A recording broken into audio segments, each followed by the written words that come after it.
Hello. Hello, everybody. How's it going? It's nice to see ya. Let me turn my music down a touch there. Hello, hello. Jags and Tabletop. Nice to see you guys. Hope you've had a nice weekend. So, yeah, it's good to have you here.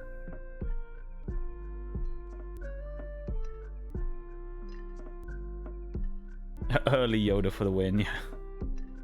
Yeah, I'm back, I know, from my couple of days of disappearing like I normally do between Thursday and Sunday.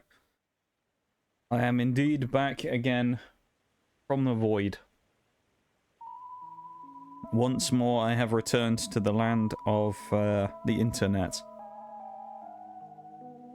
Rejoice or cry in terror, whichever one you want, to be fair. It's up to you. But yeah, I'm doing okay. Nice. Nice. I'm doing alright. Thank you for the nice, Dragon. I appreciate it.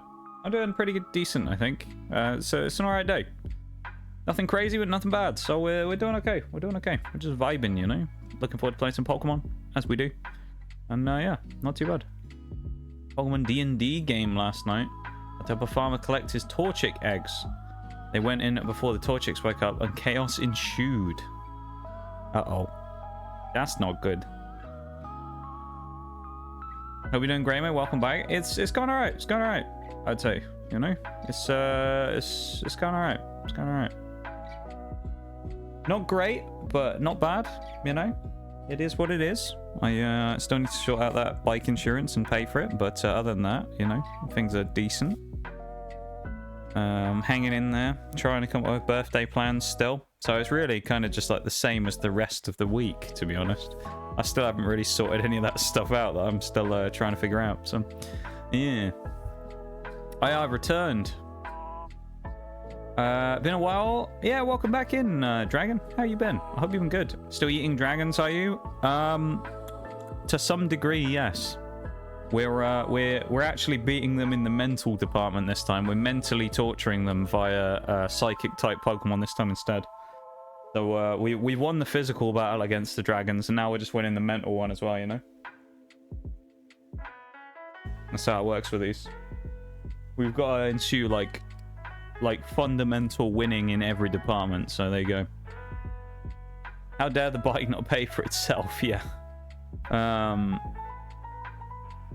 Yeah, we've got to I've got to get on that insurance stuff again, because you know, I need to actually pay for it. I mean, it doesn't matter as long as I don't take it out, so but I just better to get it done, you know. An expense I don't really want to worry about, because it is kind of expensive as it comes to, you know, as my expenses go. So getting rid of it and moving it, you know, until next year will be a nice thing to have, really, just to get out of the way. So that'll be good. You're right though, Shags. How dare it not just pay for itself? You know, honestly. Killed me first, now mentally.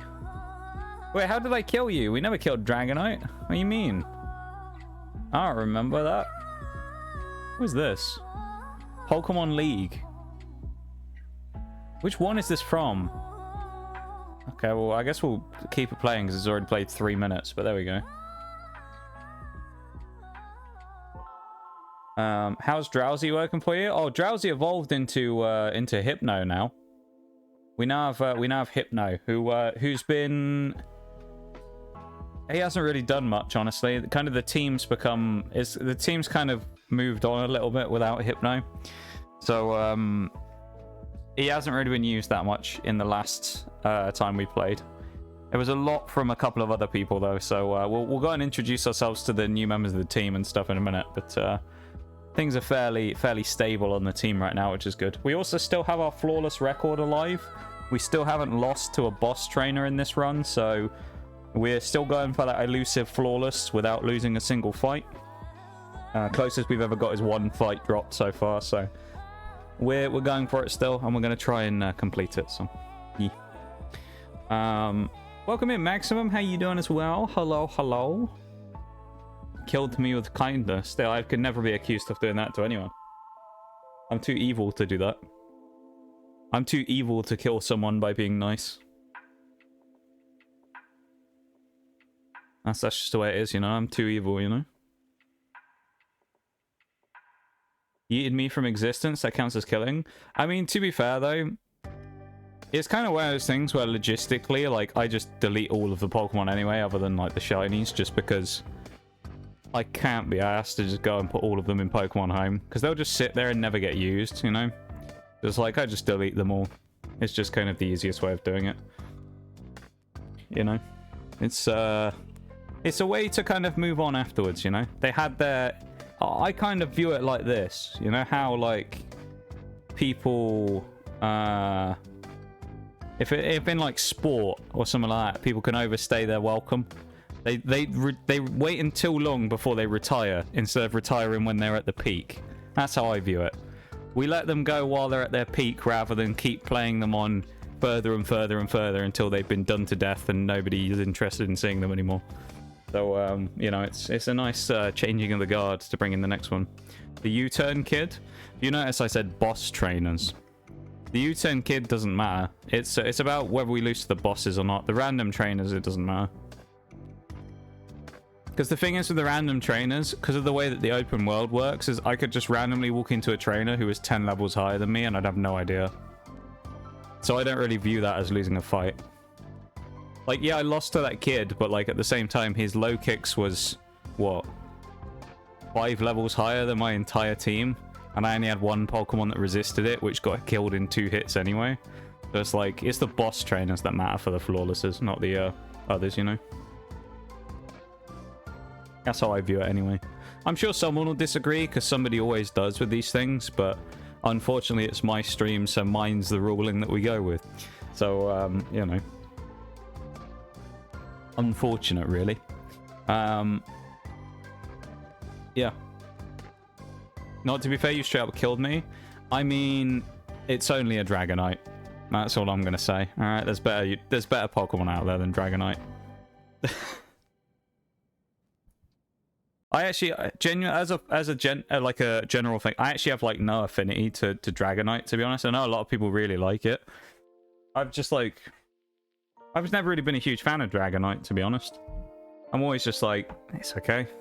It's another dragon. I'm not a huge fan of it, though. You know? Dragonite had no sentimental value to me, so, you know, I had to be exterminated. It'll come back eventually, though. When Dragon rolls around, it'll be time for Dragonite to make its return. We also almost found a shiny Dratini once as well during one of these runs. We actually found it while it was swimming around, but it went underwater and we lost it, so we never had a chance to actually catch it, which is sad. But the rest of them, though, the rest of the shinies, at least from what we know we found, I think we haven't missed one since. We've caught all of them. We got those 2 Mudbrays. We got, what else do we get? Let me pause the music real quick. We got the Mudbrays. We got the Stunky. We got a few of them. We've done fairly well on that. There is going to be an ad break playing in a minute as well. That's just to get one out of the way. It's probably going to start in just a second. But it's just to get it out of the way before we start actually playing. So we can remove the pre-rolls. So should come up in just a minute. Systematic streamer privilege, yeah. Yeah, U-turn kid is kind of... He's like stronger than Iono for that early in the game. I guess we'll switch over. I'm waiting for the ad to play, but it isn't playing yet, so I don't know. It's being a pain. Either way, but yeah, the turtle team sounds like it'll go kind of interesting there. Tabletop, I hope it's a successful run. I hope it goes well, you know, and you don't get road blocked really badly by anything. It's alright, Dragon, don't worry. I don't like Charizard either, to be fair, so... maybe I'm just not a Gen 1er. I'm just not a big fan of Gen 1, maybe that's what it is. You know? I don't mind Gen 1, but, like, it's not the one I grew up with, so I don't have any real, like, affinity for it, you know? It's just another generation to me.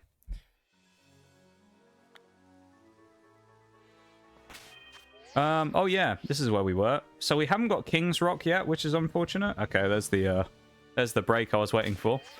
I'll kind of briefly run over the team while the break's going, because obviously not everyone's going to be able to actually hear me right now. So the quick gist of what we have here before I'll go over it again anyway for the break. But we have a couple of Pokemon here in the box. We have Shiny Buizel, who we found here as well. But we also have Jeffrey the Giraffe. We have Eepee the Hypno, who's currently here in the box. And we have Ralts, who we need to evolve by rolling him around, which we will do eventually. We also recently caught Licorice the Gothita, who we need to evolve. We have Mage the Gardevoir, who had to sit out the last fight because it was poison. And we have Forks the Slowpoke, who we're waiting for a King's Rock to get a Slowbro from. We also right now have Zong the Bronzong. We have Brisket the Grumpig. We have Paladin the Gallade. Mega Man the Armarouge. Pizza Pocket the Espathra. And Procrastinator the Slowbro. That's our current team. So far they're all... This team kind of seems to be one of our stronger ones, generally. It's quite a decent team we had here. This was because we were fighting Mela. We actually forgot to beat her last time, so we ended up having to come back. So we'd gone through and we'd gone all the way up to, like, Rhyme. So we'd beaten Larry, we even did Atticus over here, and then we realized we hadn't beaten Mela yet, so we had to come back and fight her. So we came back to re-challenge Mela yesterday, hence why Slowbro was at the front of the party, and he took, well, basically no damage. I mean, Slowbro just, like, destroyed everything, really. It was pretty dominant performance. So I think first thing we're going to do today before we do anything is go up top, and we're going to go and do the old grinding again to get up to level 40. Or I guess, no, 41 maybe. I guess we'll go up to 41, and then we're going to challenge Rhyme as the first part of today. So yeah, and I'll go through the team really quickly in a minute, but yeah. Hey, welcome in, Bevan. How you doing? This is the current 6 we're running with. I hope you're having a nice one, Bevan. Current 6 we have as right now in our team. Procrastinator the Slowbro, Pizza Pocket the Espathra, Mega Man the Armarouge, Paladin the Gallade, Brisket the Grumpig, and Zong the Bronzong. In the box right now, we also have Forks, who's going to evolve to Slow King eventually, when we're out for access to King's Rock, Mage the Gardevoir, Licorice the Gothita. We have Ralts, who we were going to name at some point. So we'll do that. We've got Eepee, the Drowzee, not Drowzee, the Hypno. We have Jeffrey the Giraffe, the Farigiraf, and we have Shiny Buizel, who we found early on in the run as well, who's just sitting here, so he also exists. He's just not going to be used, obviously, because he's not a Psychic type. Everybody else will be, though, and in fact, we're going to go and use them right now, and we're going to go and grind for a few minutes while we kind of warm up into today. So we're going to go and do a little bit of level grinding down here. Oh, yeah. Go and get that going. Oh, we have to do the cutscene, of course, because we're getting close now as well. Leave the lurk, Nova. I appreciate it. Thank you, thank you. Thank you, everyone, for being here as well. I appreciate you guys coming and hanging out with me in stream today. I really do. I hope you have an enjoyable time here today while we do a bit of vibing and play some games and stuff. And, yeah, thanks for being here. I appreciate it. It is good to see you all.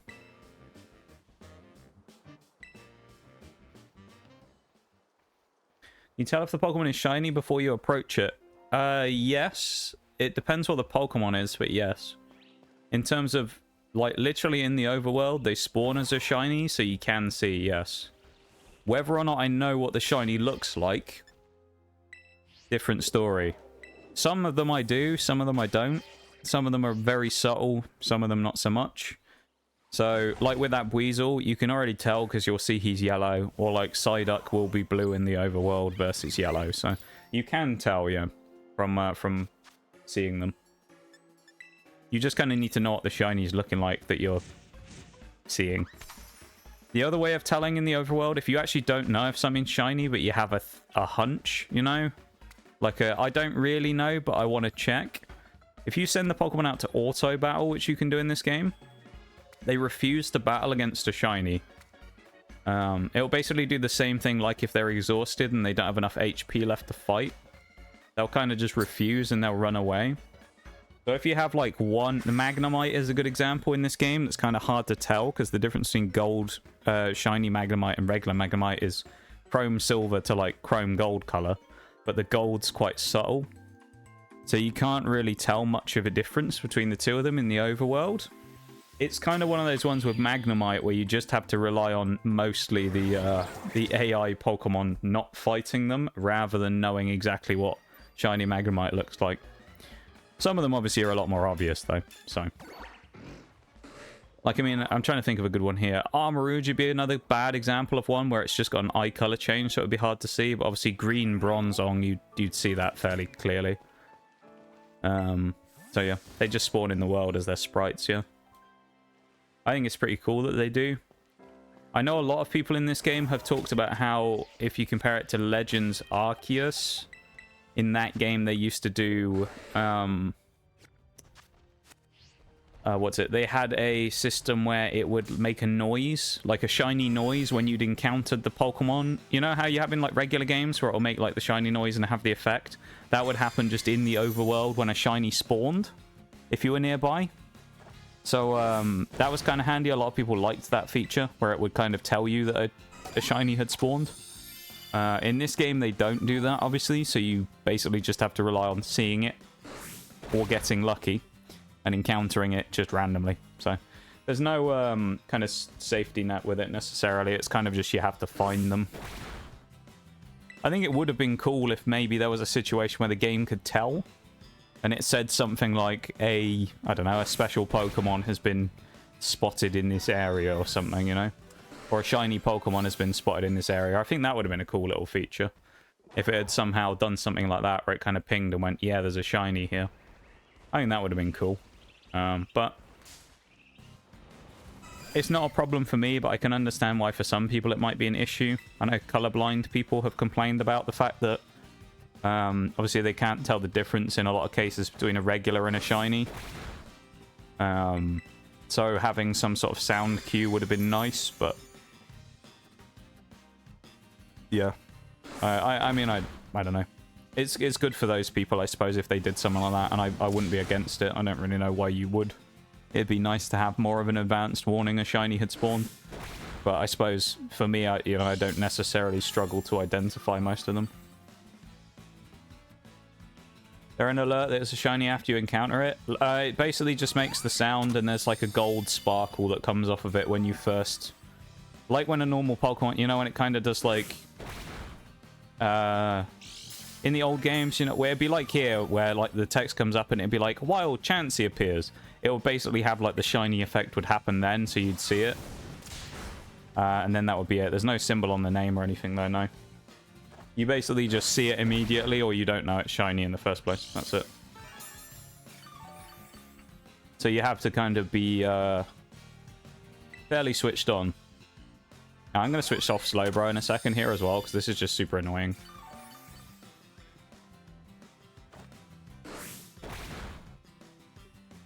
I'm just going to switch into someone else who will one-shot this, because Slowbro is too annoying here to get the kills with, apparently. We'll go with Rouge. Yeah, no problem, Tabletop. Yeah, how's everyone doing today? If I haven't had a chance to ask you yet. I hope you guys are having a good one. Hope you've had a nice weekend so far. I've got to some good stuff if you have. Anything fun?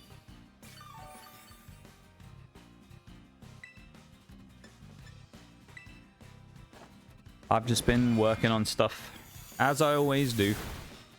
I don't have too much chance to kind of do huge amounts of stuff for fun, you know. I've been working on some stuff and making sure that I try and plan some birthday things. So, you know, I've been kind of cracking away on some stuff, which hopefully will turn out to be quite good in the end. We'll see, I suppose, but I'm looking forward to it.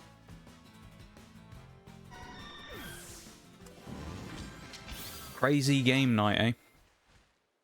That's the best game night, I'd imagine, a crazy game night.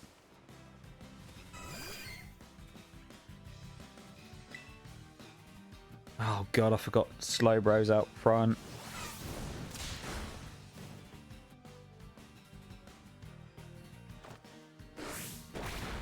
Oh, okay, that was better. No crit, damn.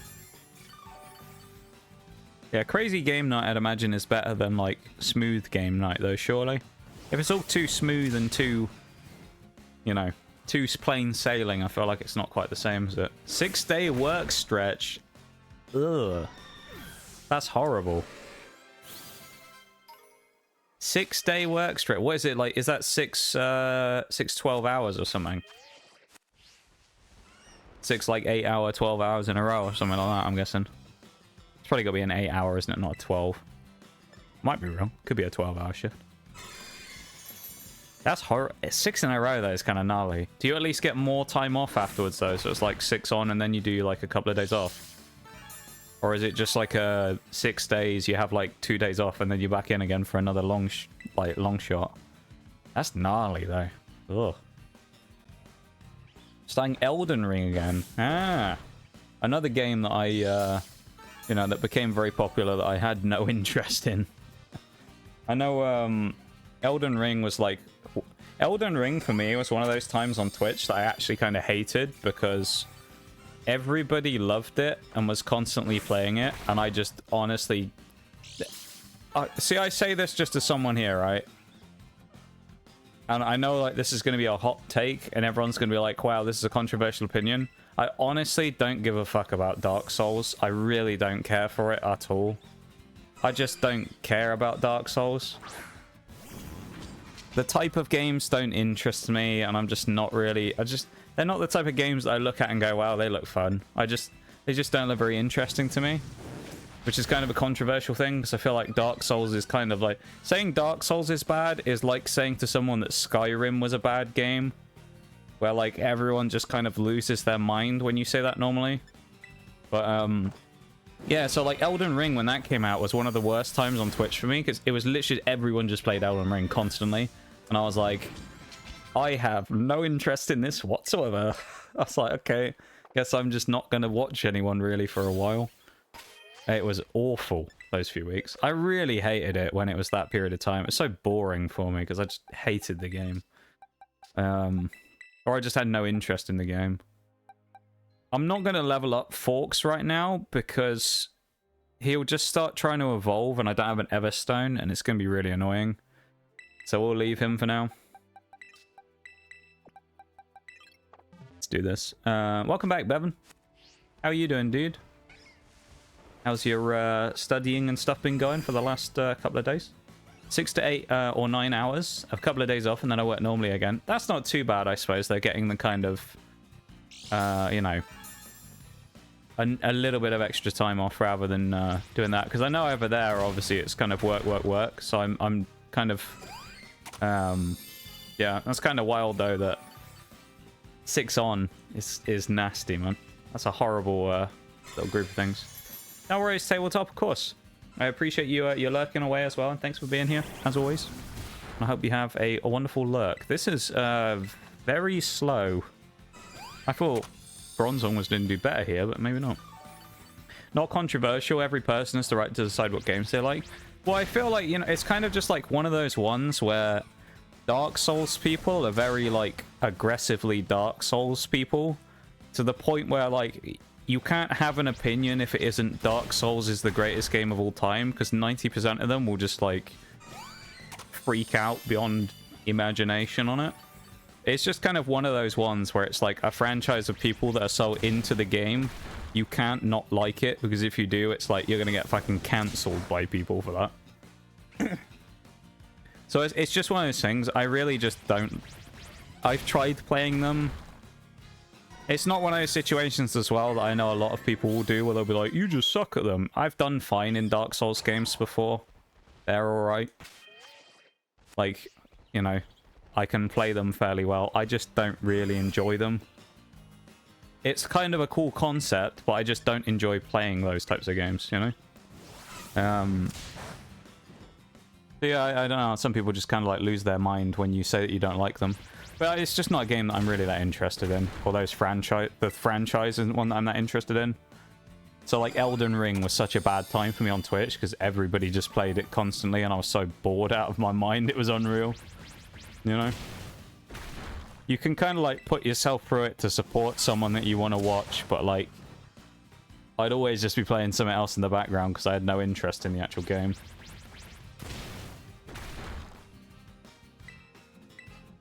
Yeah, it's just kind of my thing, you know. Just chilling stuff. Oh yeah, of course you're out, Bevan, aren't you? You're not, yeah, you're free on your 2-week break. Have you got anything planned for your 2-week break so far? Got anything fun coming up?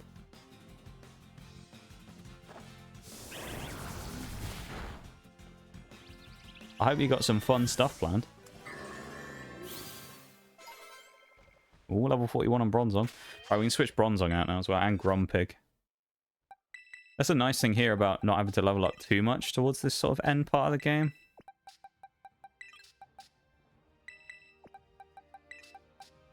I guess we'll bring in Licorice and Relor, I think. Yeah, that'll be alright. Licorice and Relor, and then I'll do another Chansey. I don't want to fight a Blissey yet because I don't want to over-level. Yeah, so how much are you looking forward to your little break though, Bevan? Pixelmon's what you got planned, I see. Get ready for everyone to play it again. The DLC is... Oh yeah, it's June, isn't it? The DLC's coming out, I think, for Elden Ring. I think I saw something about this. June? Yeah, everyone's going to be playing it again. It's going to be awful for me. God. I'll have to just disappear from the internet for a few weeks or something. Be awful. But yeah, no, I have nothing against people who enjoy those types of games or anything. Play what you want. It's just not my type of thing, you know. Thank you for the lurk, Zazuma, as well. I appreciate it, and I hope you have an enjoyable lurk, whatever it is you're up to. And thank you for being here. I appreciate it. And you have a good one. I can play non-stop Pixelmon. Is that all you've got planned for your time off is just Pixelmon? God, I love... It's like, yes, I can finish the national decks now. At long last. You can finish the national decks. Blissey are going to be too strong for Farigiraf, I think. Is that what you got planned then, Bevan? You're just doing like Pixelmon and stuff then? Nothing actually sort of that you want to go and do that you couldn't do before? While you were busy? I suppose for those types of things, sometimes breaks from school and stuff, you don't always want to do anything. Sometimes you just want to not do studying and just do normal stuff. Which is fair enough. There's nothing wrong with that.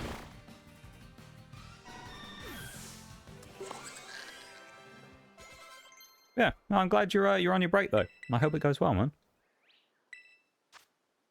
Ooh, yes, Crunch. That'll be a really good one. That's a low level to get Crunch as well. Luxray gets Crunch at like level 60 or some shit. And we've got Farigiraf gets it here. I got Deny the Evolution here constantly as well. It lets me. There we go.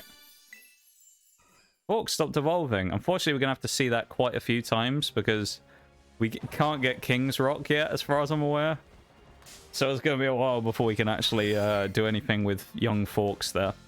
Every time he levels up, we're just going to have to cancel it until he gets to the inevitable stage where I can trade him with Forks, funnily enough, so that I can get a big boy, what's he called? Big boy Slowking. That's who we're looking for.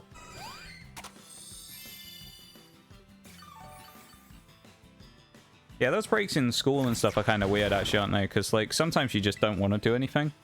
You just want to exist for a week. And I can respect that, you know? I can respect just wanting to exist for a week and not really do too much. That's fair enough. Knew the soft boil was coming. I just knew it. You just got the feeling it was going to happen, you know?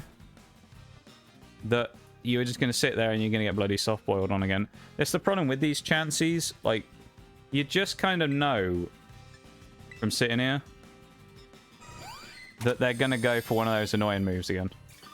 There's another one. I don't know how they still outspeed us, really. Because, I mean, Chansey is slow, even though it's 10 levels higher than us, but still. There it goes again. Usually with the soft boils, it always comes at the worst time, and it's just annoying. So, I hate the Chanseys so much for this. It's very annoying. Yeah, you were double edging. Nice. Actually hitting us is quite nice there. Please die. Crit. No. Gonna do it again, isn't it? It's gonna soft boil. Oh, it didn't. Let's go. Massive win right there. Not soft boiling on us. Honestly, don't believe it. Great XP as well. Gothita. How is it not evolved is what I don't know. It's level 31. What level does that thing evolve? That's wild. I'm surprised it hasn't evolved yet. Surely. Must be close. Or unless it's, it could be like friendship or something, or it has to be done at night, maybe. I don't know. Sense of humor is terrible. I feel like I can agree with that maximum in the... Not as in... I suppose I worded that badly. I don't mean your sense of humor is terrible. I mean, I agree with the sentiment in that I think the same thing of myself.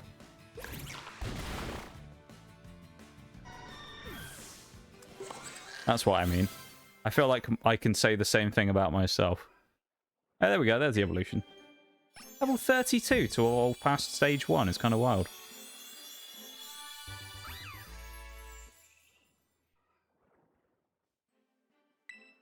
Yeah, Gothita, I don't know how good it will be here. We'll find out, I suppose. Hopefully it'll be decent. Oh, yeah, we've got to deny forks again. 4 forks. Nope. No evolution for you. Poor guy. He just wants to evolve. I'm just not going to let him, you know. Wild Remoraid in chat, damn. Yeah, I feel like my sense of humor is kind of terrible as well. I felt my sense of humor, I feel like, is just kind of bad. But that's because most people don't understand it, I feel like. You know? A lot of my sense of humor tends to come from, like, sarcasm and stuff, and I feel like that's one of those things that it's more niche, and if you don't understand, then it just goes over people's heads. So... it is what it is, though. We've all got our crosses to bear, you know? Not going to explain, but sometimes people say something that's perfectly innocent, and my brain goes, actually, let's make... Oh, I see. Yeah, okay, I see what you mean.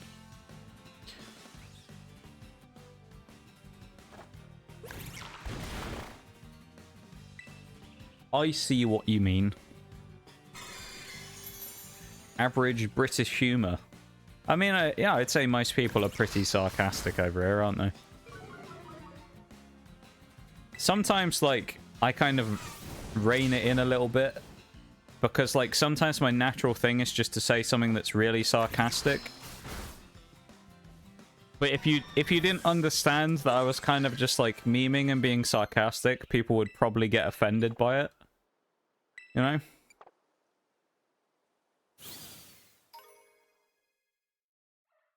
So I kind of have to tone it down sometimes.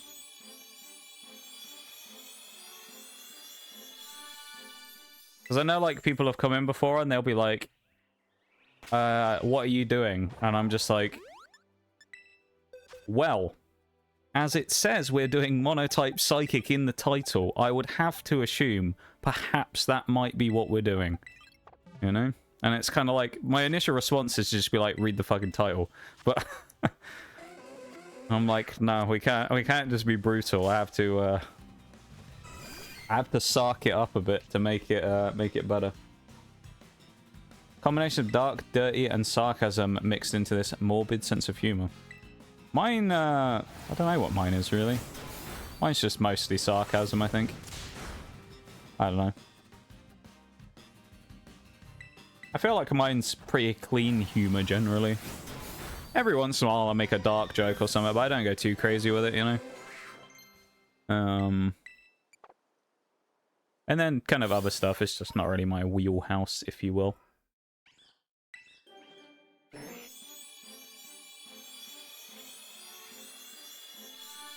This poor Slowpoke as well. This is the first situation we've encountered where this is actually a problem, where we just have to constantly say no to the evolution. And the worst part is, if we don't get King's Rock for a while, we might just have to abandon Forks from the playthrough and just leave him until we get the King's Rock.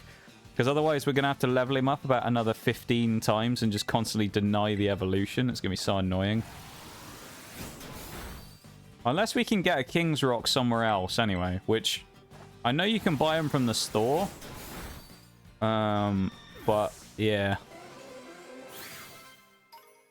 That's post-game as far as I'm aware. I think you can only get it from the store after you've beaten like the gyms or something, or maybe even the Elite Four. So that's kind of not an option. Also, what isn't an option here is Licorice is not going to level up enough. Oh, it has Psyshock. It might be okay. Never mind. Thank you for the second lurk, Zazuma. I appreciate it. Double lurking it up today. That's what we love to see. Thank you for the lurk. The secondary lurk there, you know. Whoa, that was big.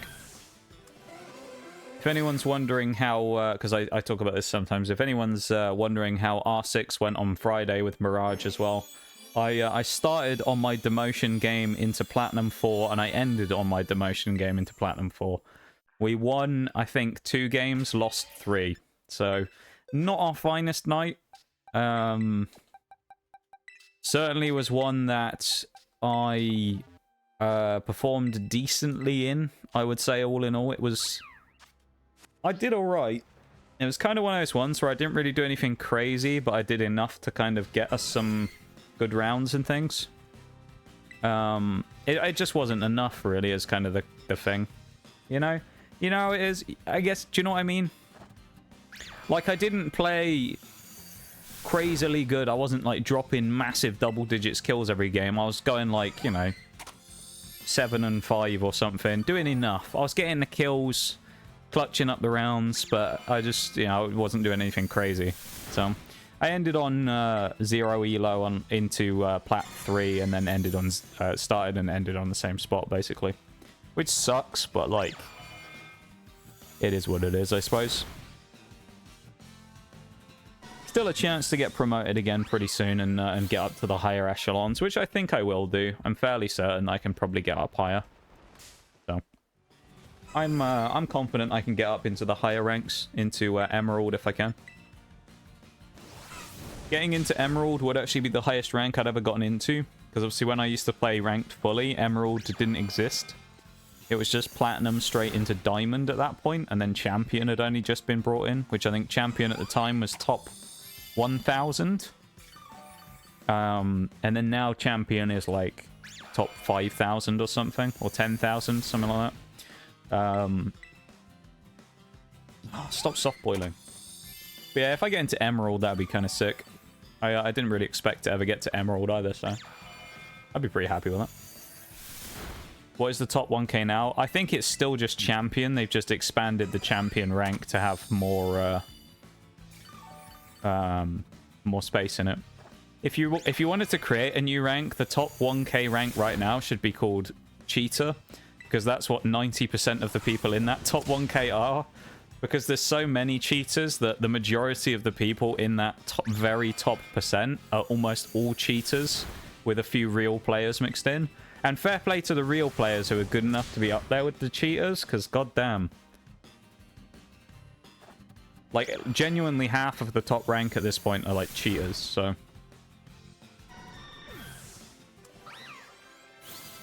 I think there was a stat somewhere fairly recently where, based on the numbers of things that had happened, it was believed that in Siege it was something like 1 in 3 players were cheating in Ranked. At like gold and above or something like that. Platinum or gold and above. 1 in 3 were a cheater. This was, I think, last season. They've done a better job now, because I know they have started integrating, like, more bans this season. And they are trying to put stat bans back in the game, which will obviously be quite useful, because you can kind of tell from who's a cheater from their stats. If some guy's rocking around with a 7 KD in ranked, you know that unless he's played one game and he went crazy, he's probably cheating. So...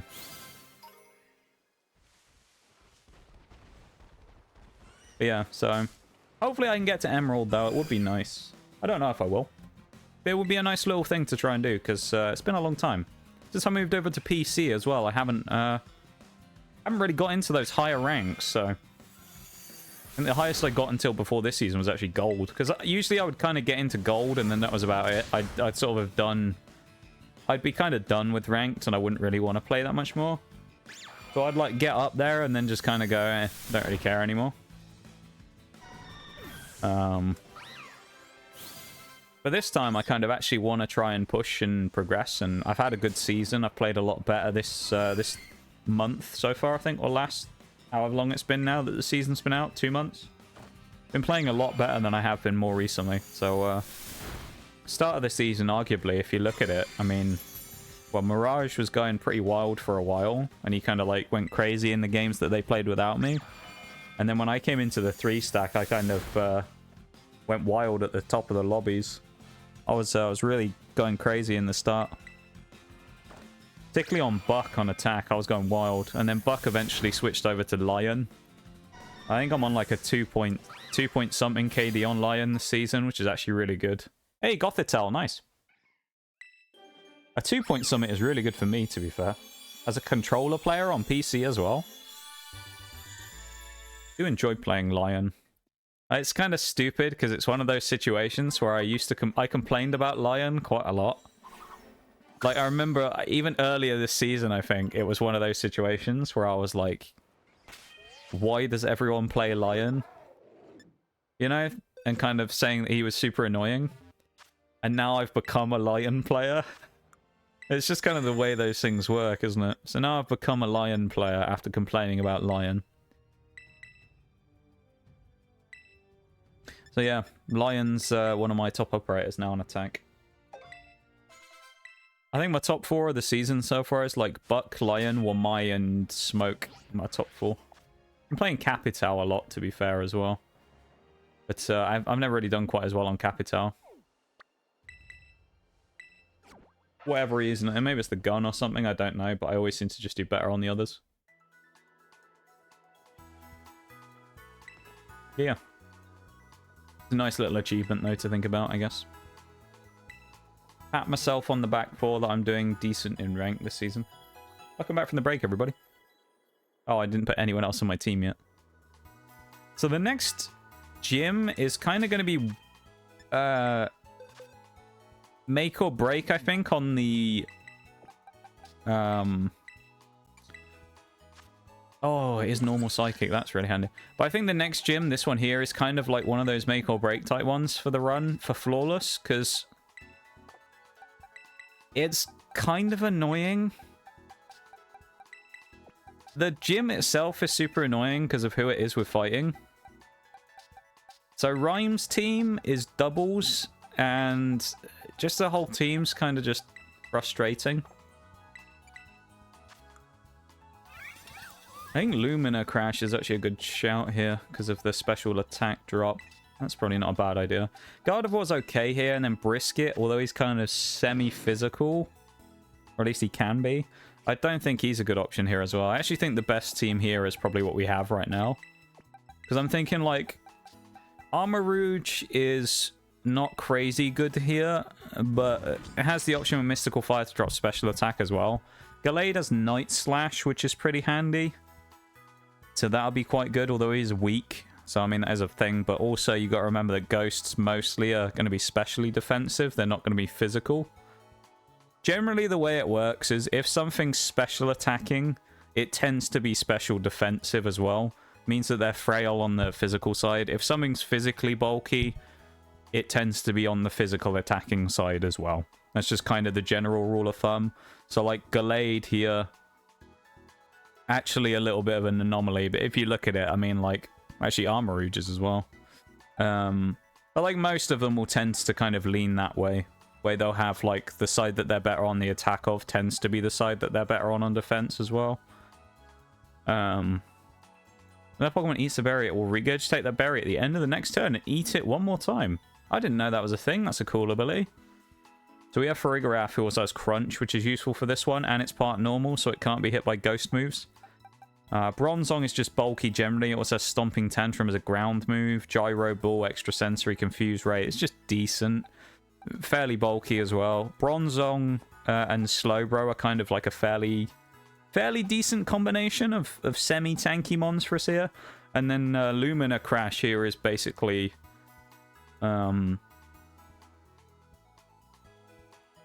an option to drop special attack. I don't know, though. This is an interesting thing. So, Opportunist here, the ability, it's based on Pokemon getting a boost. What I don't know, and this would be interesting to test, I'm going to try it in the first fight.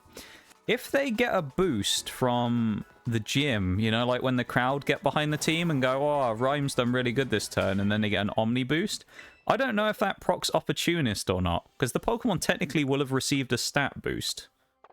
If it does, that means we'll basically just get free stat boosts on Espathra the whole time, and it'll be really nice. I don't know if I don't think it'll work, though. It's kind of just speculative. We'll see. But, hi, Armarouge, my dude. How you doing? It's nice to see you. I was talking about you a minute ago, talking about how our ranked escapades on Friday. Not our best night we had, but certainly they've been worse. I think we did fairly okay, all in all.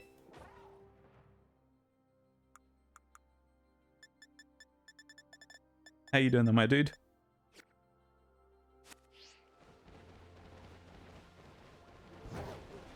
Just lost 3 in a row. Uh-oh. Are you playing with Dan as well? You playing in a 2? No, you must be. You're not solo queuing, surely. You've got to be playing in a duo. That's brutal, though. 3 in a row. I think it's time to stop for the night. I actually think my, like, rule is 3 in a row is, like, my cutoff point. If I lose 3 in a row, it's like I'm not playing anymore. Or at least I'm taking a break, you know? Escapades. What's wrong with the word escapades, Maximum? It's a more exciting way to describe it, I think. You know? It's a great way to describe it. What's wrong with that? What's wrong with escapades?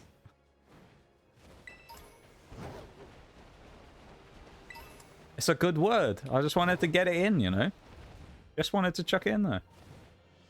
I hate this game. I've stopped them eating dinner now. What are we having, mate? You on the roast? Can't be losing any more ranks, honestly. I feel that. Hey, you got this, though. Don't worry. Tomorrow we can recover anyway. I'll be back in. I'm going to be on top form tomorrow, I swear. I'm going to be ready. I started blasting. Bang, bang, bang. Hey, Shags. Thank you for the start. Anyway, I started blasting. I appreciate it, man. Thank you, thank you. What are you up to today, Shags? What are you doing? You've been very busy recently, Shags, haven't you? You've been doing a lot of stuff. Is it another busy day in the life of Shaggy Dog today, or is it a quiet one today? You got a chance to just chill. Are you on another busy adventure today, working away on stuff and going crazy?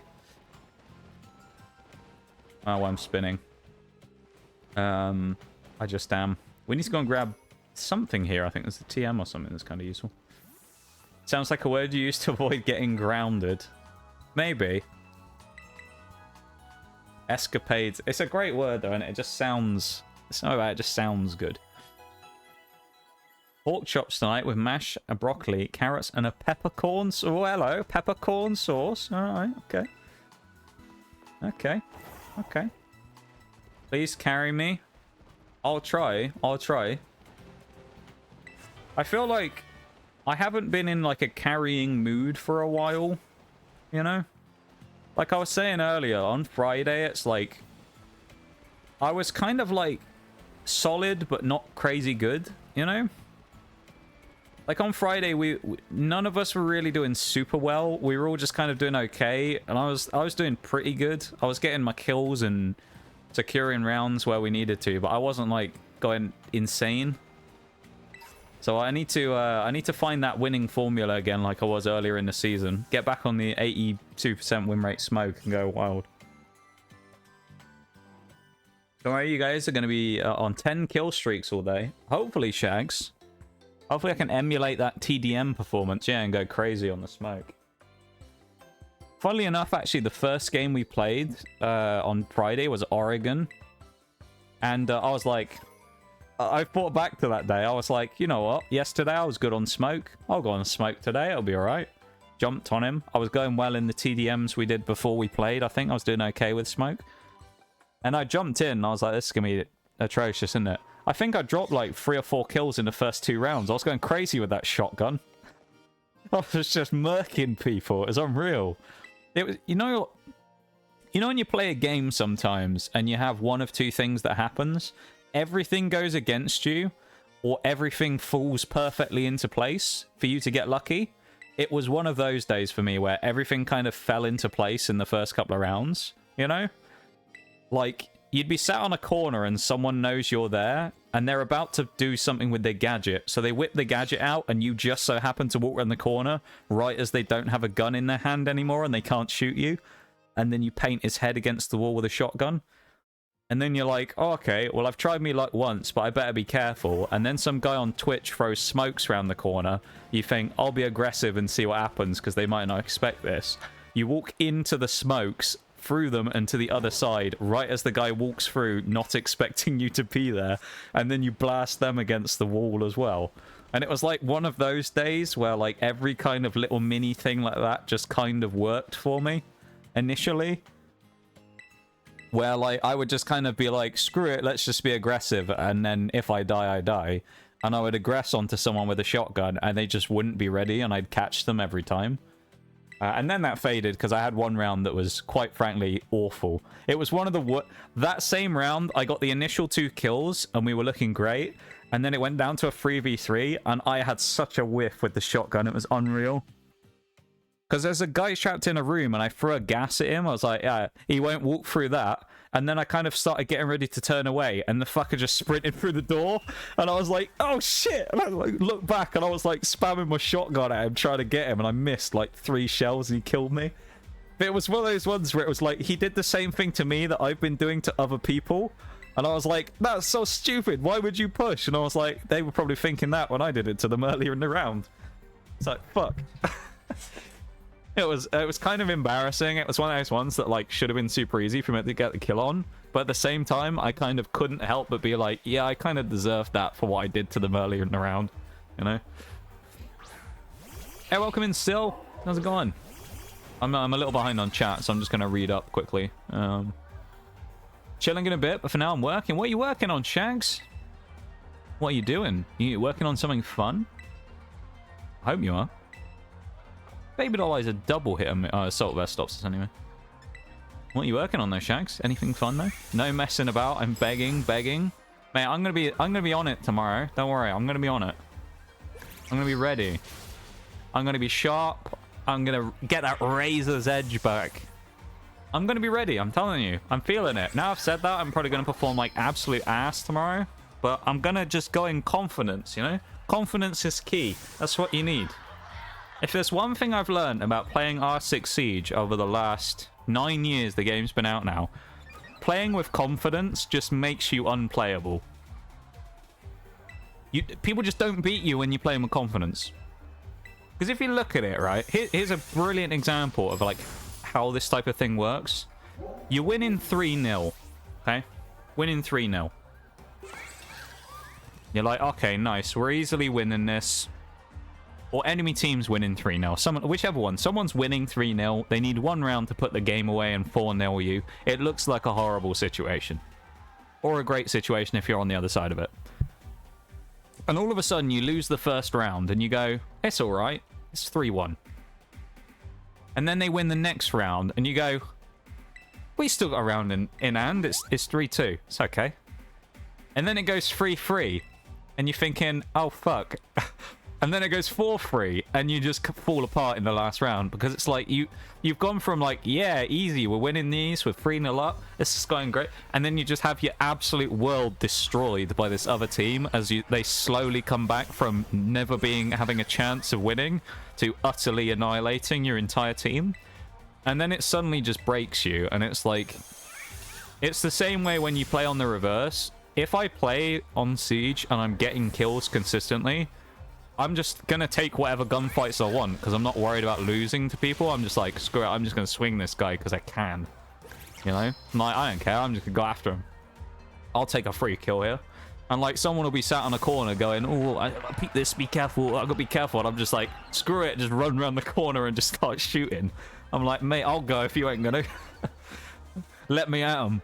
Let me at him. So, yeah, if I'm in one of those moods, then I'll be going crazy tomorrow. But if I'm in a not so great mood for playing, then, you know, I need to set myself early and get comfy. Then I'll be fine. The flow state, yeah, the flow state, that's it. Whenever someone talks about carrying people, I just think of a quote from Heavenly Father.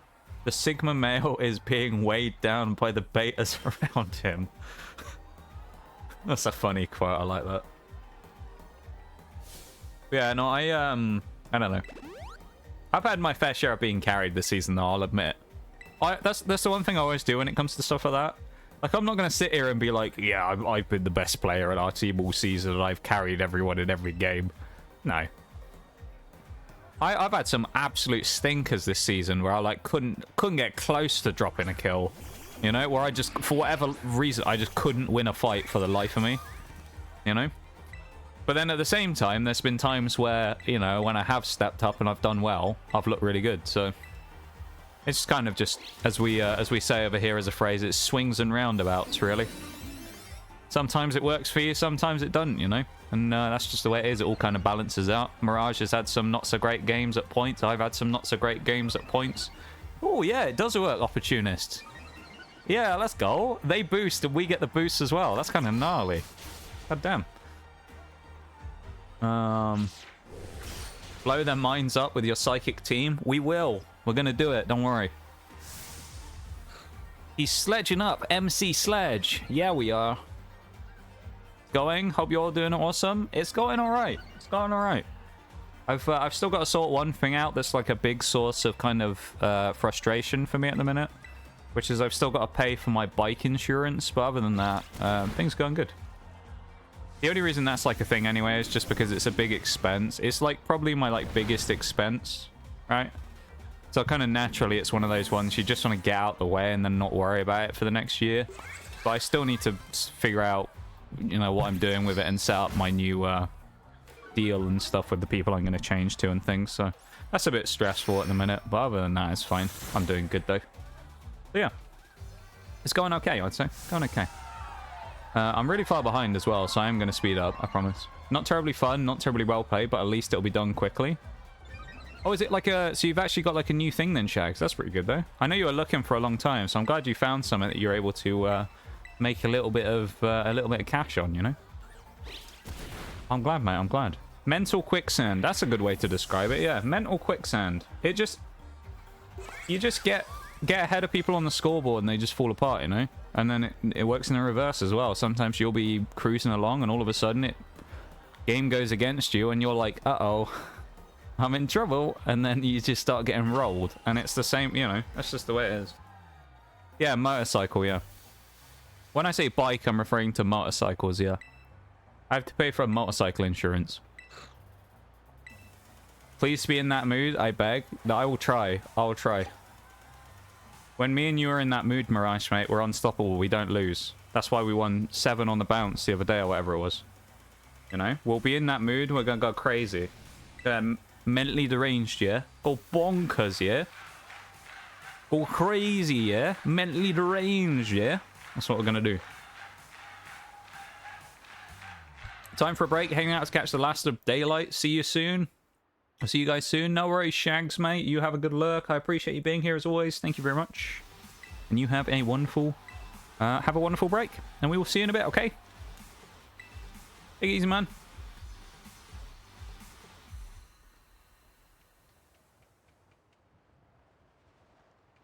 Yeah, motorcycle though, yeah. That's what I'm talking about when I refer to bike stuff. I'm not talking about, like, pedal bikes, no. I'm always talking about motorcycle stuff. But I need to pay for my insurance for that, because I'm changing deals, because the one I have now sucks. And they put the price up by a huge amount. It was the arrangement fee, basically, is what they added on top of it, which increased the price by, like, nearly double some reason. Which feels a little bit like they're just trying to screw me over and get a bit of extra money out. Because the actual price of the policy increased by something like £8. But, like, the rest of it came from a huge, like, huge thing. Like, it's increased it by, like, hundreds.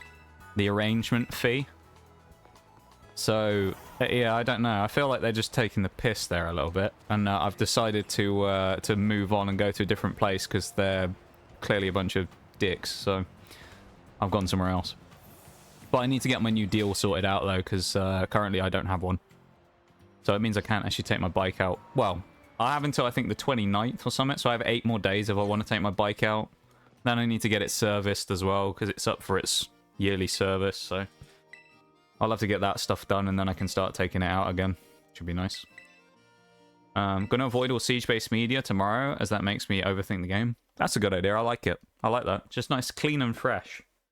Out of interest, did you see... I watched a video yesterday I saw. It was a random Varsity video about using Flores to rush. Have you seen that, mate? Using Flores to rush things. It actually works quite well. It's a little dangerous in some spots, but it actually works amazingly well, though, for a thing. For a rush. Of course, it won't work for long, because it'll get popular and people will start doing it, but... IDKY, but I asked myself, do Europeans insure their bicycles as in pedal? I feel like some people might in more Central Europe. I know bicycles are a big thing in Europe, more so than England and the UK. I wouldn't surprise me if in somewhere like the Netherlands or something, people actually insured their bikes. No, it wouldn't surprise me at all. So it probably is a thing genuinely somewhere, just not over here. Heard it, but I've not actually watched it. Basically, all you do is you just send a Flores drone inside and stick it on the wall next to the barricade. And then you blow up the barricade, and then you're instantly able to sprint in. But the reason it works well is because no one's suspecting that a Flores is going to open anything. Because you kind of just hear a drone go off, and you go, oh, he's just clearing utility. You're not expecting him to just go and blow up a barricade and have the whole team sprint into the site in the first 30 seconds. So it kind of like works quite well. And it also masks the sound of a breach. So like if you set it up and you blow it up at the right time as someone swings for the window, they'll swing through as it blows up. The barricade masks the repel sound and the guy gets into sight for free in the first like however long. It works kind of well. I can't Baby-Dollize, can I, because of Assault Vest again. I think I'll just go Lumina Crash then onto the Mimikyu and break its thing. We're probably going to get Sucker Punched, so we'll see. It'll hit quite hard, I think, if it does. Benefit here is, though, if they get boosted, in theory, we should get a boost as well. Priority move from the big boy there. Sucker Punch into Farigiraf, which is dangerous, of course, because we can get rid of ghost moves on it and make it immune, but it can't be immune to Dark, so... Here they just get abuse. Yeah, cyclists just get abuse over here. I will say in most cases rightly so, because a lot of those cyclists who end up getting abuse just do ridiculously stupid things on the road. And it's kind of just annoying, but... Not all of them, but just as a general rule of thumb, a lot of cyclists over here are just very annoying. And they kind of ruin the experience of going on the road a lot of the time. Things being so close together blows my mind a bit. Yeah, I know, I've talked about this with a bunch of people from over there about how weird it is for us to have, like, public transport that people use pretty regularly as well, considering we can just do that. Like, public transport and bikes and stuff are really useful, and people can just walk to something without having to drive, because it's, like, multiple miles away to get to everything. Yeah, I've heard about that from a lot of people, actually. I think we'll drop Aqua Cutter here. We'll pick up... we'll keep Leaf Blade and bring up Psycho Cut into our moveset. This is actually a really good turn because we didn't get hit by the Shadow Sneak, which would have been really dangerous. So in theory, we're going to get boosted again here. Even though both our Pokemon are weak, we're going into the double fight against Toxtricity and Greavard with multiple boosts. The only real issue is pretty much just coming down to the fact that we're both really weak, albeit we still have a team of 4 behind, including a number of strong individuals. We got an attack boost and a special boost. The problem we haven't, the thing we haven't got here is a speed boost, which is kind of the scary one. Now, I know these guys don't have any priority moves, but still, it is slightly concerning that we haven't got any big boost to our speed. So if we do have an issue with that, we might end up getting murked here by discharge from the guy. Cyclists are annoying over here too.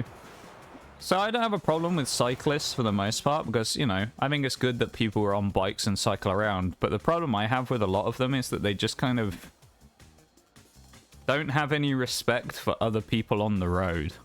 That's kind of my issue with a lot of them. Where, like, they kind of act like they're the only person there and they kind of don't care about anybody else.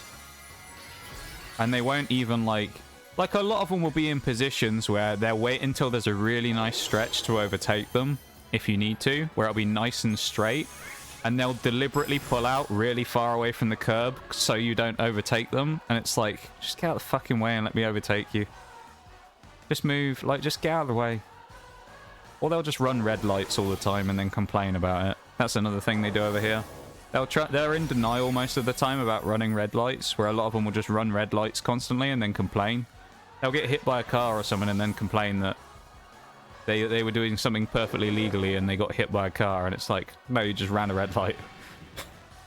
It's like, it's your own fault. I guess we'll bring Gallade in here. So that, the hit from Phantom Force... Oh, this is an Omni boost. The hit from Phantom Force here is going into Gallade. We know that. So I think what I'm going to have to do is double up on Toxtricity and try and kill it, because hopefully he's not going to be able to kill everybody here. The reason I know that is because Farigiraf, being part normal, is immune to Ghost, so he wouldn't have targeted it with a Ghost-type move.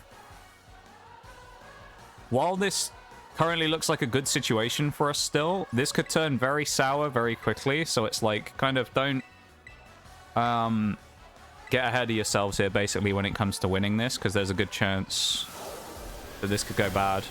Us living that with Farigiraf, I mean, albeit we got paralyzed, but Gallade living that as well is really nice, because we shouldn't... Oh, double para! Really, dude? Are you serious? Double paralysis. That is actually so bad, it's unreal, because they're going to get boosted again now. We do land the crunch with Jeffrey, which is good. So now it's a 2-on-1. But, oh my god, that was bad.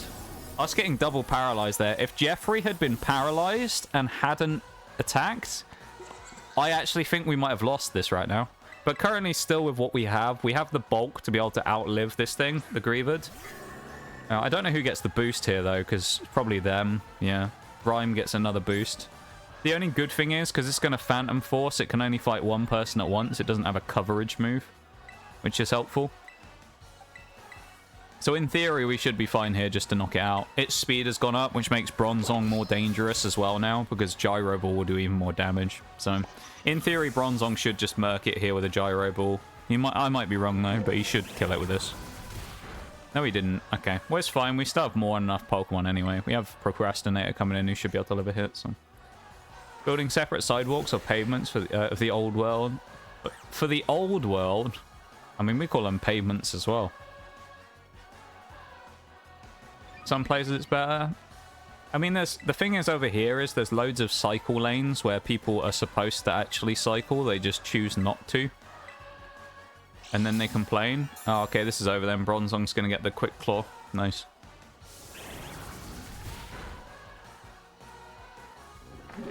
That was a weird gym fight. Honestly, I feel like that was going to be harder than it was. I thought that would be worse. Now, I feel like, in a general sense, I would say that actually felt really easy.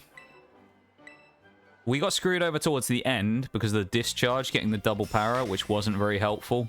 Because I think, I don't know, I would have hazarded a guess that Gallade might have outsped the Houndstone if he didn't get paralyzed. So he might have lived that and been able to get the revenge kill on the Toxtricity. Then, you know, he goes into Gallade for Rigraff kills. So, I don't know. It felt like towards the end it went a little out of control there, but I wouldn't say I was concerned at any point during that fight. I think we had that fairly under control. So yeah, like a cycle lane on a sidewalk, yeah, or a pavement. We have ones like that as well on paths. The problem with that though is I've noticed is they don't like that either, because you'll see it all the time. There was one up where I used to go to the uni. There's a big hill next to it. Where we used to go and like park up if we didn't get the train, which we didn't do in our later years when we were there. So we'd drive up and then go and park like around the back. And there used to be one of those long strips where it was the regular like pavement you'd walk down, and then there was half of it was for cyclists and half of it was for pedestrians.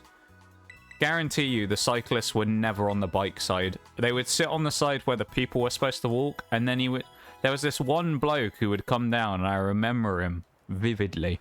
On this one day, it was like January, it was really wet, and this bloke comes cycling down, like speeding down, you know?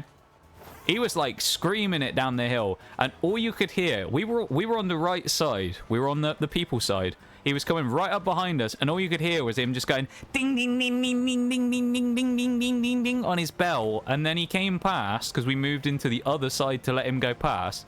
And no joke, he cycled past and he went, "Fucking idiot, stay in the right lane." And it's like, are you serious, mate? How much brain rot have you got? It's like, Jesus Christ. But yeah, like, yeah, he was a bell end with a bell, honestly. But yeah, he like sat there for like 10, 20 seconds, like dinging his bell, and then he complained when he cycled past and said something, even though he was the one on the wrong side. And it's like, are you fucking stupid, man? What are you talking about? Like, what are you on? Honestly, that guy was something else. Got Gallade here. I was going to go Slowbro, but Gallade is actually a better resist here, I think, for Great Tusk.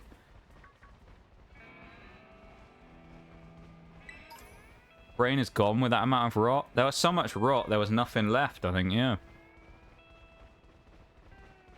There was actually nothing left. There was just dregs of his brain left. Yeah, it was so annoying, though, you know? Like, people like that really annoy me.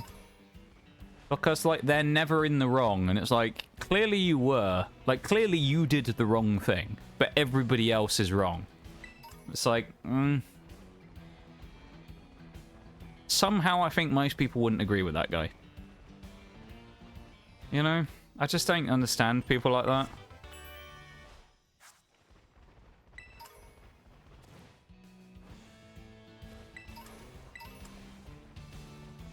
But yeah, that's why I say, like, when it comes to people like cyclists, I have like very few good experiences with people on bikes that aren't just very annoying or just do something really stupid. I had one once when I was out on my bike, not on my push bike, on my motorcycle, and I was riding past one, and as I went to go past him, I went out wide to give him a load of space, and he swung out to the right. I guess assuming it was a car or something coming up behind him to try and like block them. And it's like, mate, if I was in a car, you'd have just driven straight into me and knocked yourself off your own bike. Mate, what are you doing? Like, it's I just don't understand sometimes. They've honestly got like some sort of death wish, I think, half the people on bikes on the road.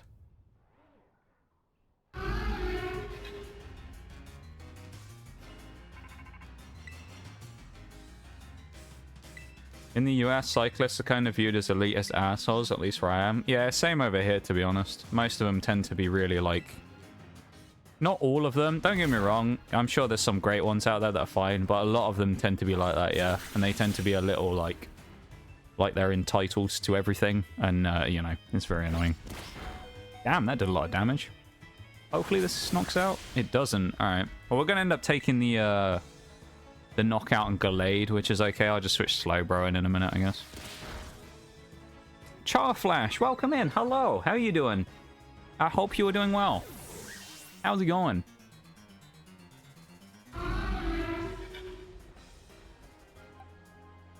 Let's just go Slowbro. Why not? Yeah, hello. Welcome to stream. We're just ranting about cyclists, don't worry. Always a few that are wonderful, most piss me off. It's actually illegal in my state if you ride your bike on the sidewalk, and guess what they still do? Yeah, over here, it's not something that they're supposed to do either. People still do it, though. I don't mind if it's, like, kids or something. Obviously, I'm not going to say that a kid should have to ride his bike in the road. If it's a kid, like, by all means, I don't care. When it's, like, you know, doing his best Tour de France impression when he's got his Lycra on for the weekend, you know, and he's out there, like, bombing it down the pavement. It's just mad sometimes. I honestly don't know. Sometimes it's just, you know, dangerous, but what can you do, I suppose? Alright, let's beat Great Tusk again, round 2, shall we? And then we'll be, we'll be 2 things deep today. We'll have beaten, Rhyme, who we just beat, and then we'll be on to Great Tusk. So that'll leave us with Tulip next, I think. Who shouldn't be too bad because of Farigarath. But Tulip's team I'm not really that worried about, honestly. I think it should be okay. I'm actually more concerned about Nemona's team afterwards because you have to fight that Skeledirge again. I guarantee I'll have Shadow Ball this time. So I don't know what we're going to do about that, but... yeah. You're doing a challenge. I am indeed, Charflash. As the title today suggests, we are doing a Monotype Psychic run of the game, where we're playing the game with only Psychic types as part of a long-term series we've kind of been doing, where we're trying to finish the game with all 18 of the types in the game, doing one at a time for a run. So Mono Bug, Mono Psychic, Mono Dark, Ghost, Dragon, go for all 18 of them.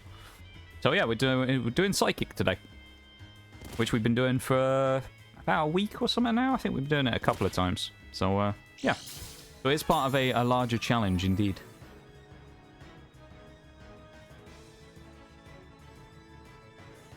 It's actually been really fun. I tend to find not a lot of people do mono-type stuff. So it's quite nice that other people do it. Hey, thank you very much for the follow, Charflash. I appreciate it. But yeah, welcome into the stream and welcome into the lab. I appreciate it very much, and I hope you're doing good. And thank you very much for the follow. I appreciate it.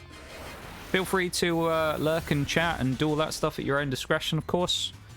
You know, we are very much a lurker-friendly chat here as well. So, you know, if you just want to sit here and chill and don't ever have to worry about talking or anything like that, then that's absolutely fine.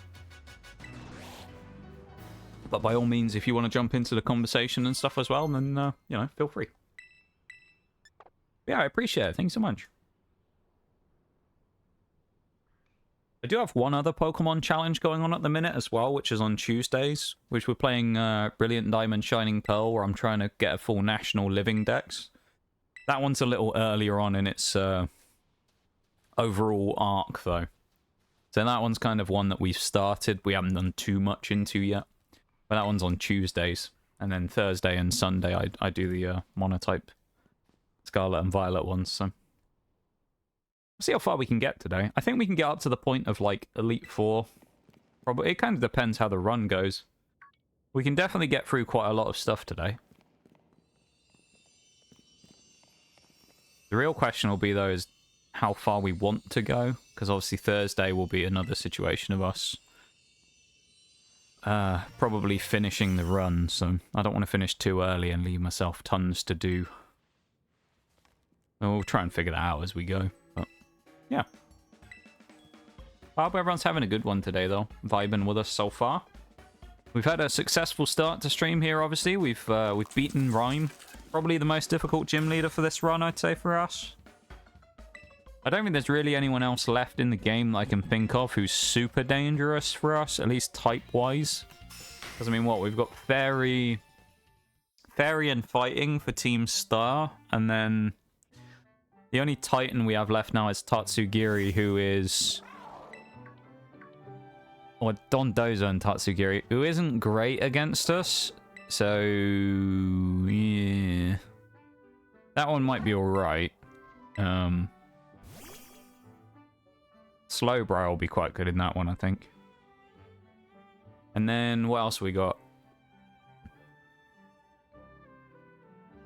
Yeah, gyms. We only have Tulip and Grusha left. Which Grusha is kind of going to be a bit of a joke because I have Armarouge. So, I mean, realistically, we're just going to kind of murk her. She'll be beaten quite easily, I think. But... good day, but falling asleep, so I might dip here in a minute. Yeah, no worries. Maximum course. You know, gotta look after yourself, man. I appreciate you being here and hanging out with us. And, you know, make sure you you take care of yourself and go to bed if you need it and stuff, you know? Even the old to death. Yeah, no, I'm a big advocate, of course, of you guys taking care of yourself. So, you know, go take care of those things you need to do and make sure you get some good rest and things, you know? Just ran over by a cyclist. No, that's the worst way to die. That'd be awful. You wouldn't want to get run over by a cyclist.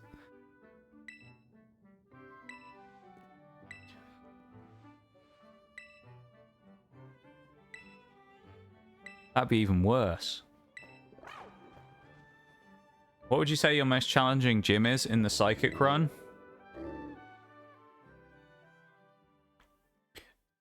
Can I ask a follow-up question to that tabletop? So, is it... you can when you die. say that, do you mean which one have I found hardest so far, or which one, in theory, or should I have thought was going to be the hardest?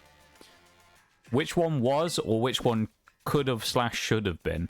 Do you mean? Both. I'm trying to think where we had the closest call so far. I think technically the closest call we've had to actually losing a fight in the gym so far was against Iono again, funnily enough. We did get a bit unlucky in Iono's fight, honestly, I think. We got a little, we had a few situations where, like, we kind of had it under control the whole time, but we got a bit unlucky with confusion, I think. And then Gallade obviously won that fight out. So that one probably for the actual worst fight. In terms of in theory, I would say it probably should have been Rhyme that we just did. But actually she wasn't that bad. If I had to say another one, like for the other things, in terms of the Titans, really there's not really any crazy good ones against Psychic. I guess Clorf was kind of a bit of a challenge because of how early in the game we had to do him, and he was pretty strong for the time when we had to actually fight him. We didn't really have anything good against him. So I guess Clorf was kind of annoying from the Titans. And if you want to look at Team Star, Giacomo should have been bad, but he turned out not to be because we had Armarouge who just annihilated him. And Eri is always a challenge, but we haven't fought her yet, so I don't know. She could be annoying, though, because she does have strong fighting types, so we'll see, I suppose. He's level 50, isn't he, old Ortega? I think technically we should do Tulip, then Grusha, and then go to Ortega, then Tatsu, and then we beat Eri, I think. So I guess we're going to go down south again and start heading up towards Alphanada, which we have to...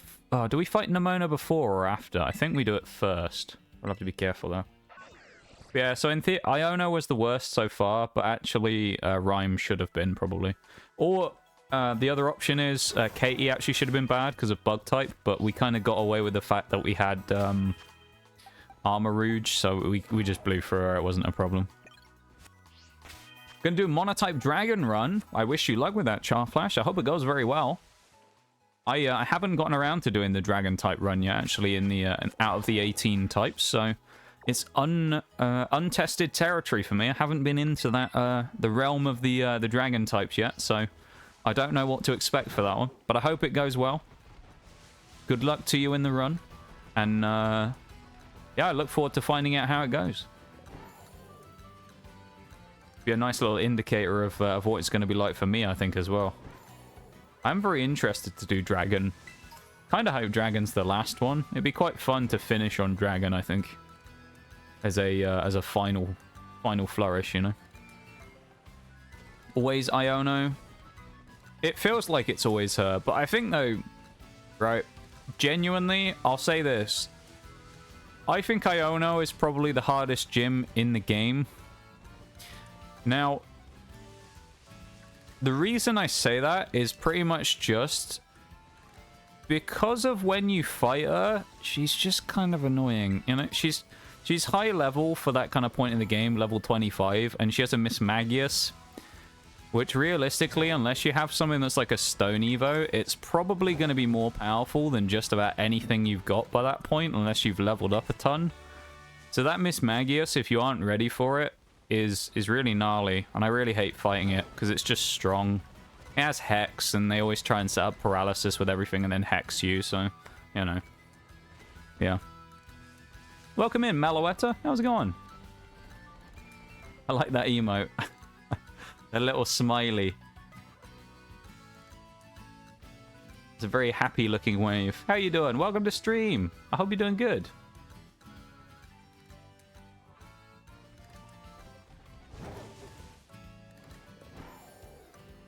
Can kill Dragonite again at the end. Yeah, Dragonite will be gone again at the end. Demonic won't be happy about that, but you know, unfortunately he'll be gone again. What about that fat frog thing? Oh, Belly Bolt. Yeah, Belly Bolt. So Belly Bolt is a weird one because he's kind of the best counter she has for ground. So Belly Bolt's annoying, but it's important to remember he's not actually part water, so he is just fully weak to ground. Belly Bolt's like easy enough to put away pretty much if you just kind of bait him. If you have a ground type, you can kind of deal with Belly Bolt fairly well. Or you've just got to one-shot him.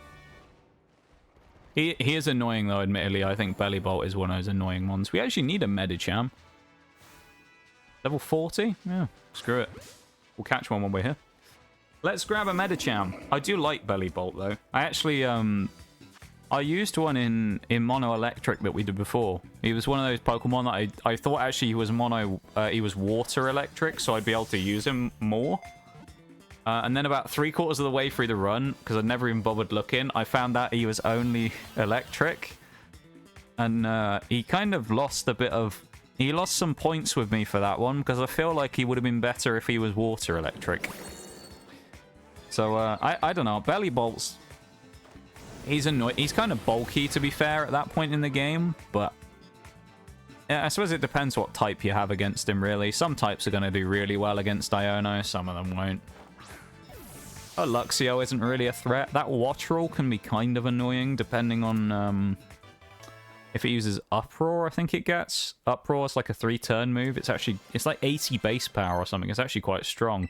You got to be quite careful of that sometimes, but yeah, it's not really... There you go. Or 90 base power even. It's even better. You got to be careful about a few things in her fight. I just don't... I don't know. I don't like the fight against Iono. It's always tough, no matter what you do. Even in mono ground, it's kind of annoying. Fat frog thing, though. I love that. Old fat frog thing. Somewhat sleepy, but not the sleepiest. It will take it, though. We'll take it. It's small wins, you know. I'm glad you're doing okay. I hope you've had a nice weekend so far, and you've had a nice chance to either do something fun or have a nice relaxing weekend, maybe. Or meditate, watching their mom get captured in a ball. Yeah, we're going with the hypno strat today of just kidnapping people. That's what we're doing, you know. We do have Hypno in the box, so I think we're being like mind controlled by Hypno into kidnapping people today. So we're, you know, poor Medicham's just been kidnapped in front of their children. I guess we'll go with what we called Medicham before. We'll go with Ali, named after Muhammad Ali. Is it pure power? It is. Ooh, okay. This actually might be good. We will keep this. I don't know if it will fight right now, but it will stay in the box at least. Which starter should you use? That's actually a really interesting question there, Charflash, because I've been thinking about this one myself. Because obviously you can't get a dragon right at the start of the game in Scarlet and Violet. So most of your options are going to come down to either getting them slightly later in the game, or you have to just breed one, get it in Pokemon Home, and then grab it out when you've made the profile. So it leaves an interesting question of which one do you pick? Because you kind of don't want to get... With the way Dragon works, you don't want to give yourself one that's super overpowered, but at the same time, it's kind of a difficult choice. Which version of the game are you playing? Are you playing Scarlet or Violet? Because that will change something slightly, because you'll get access to Bagon. I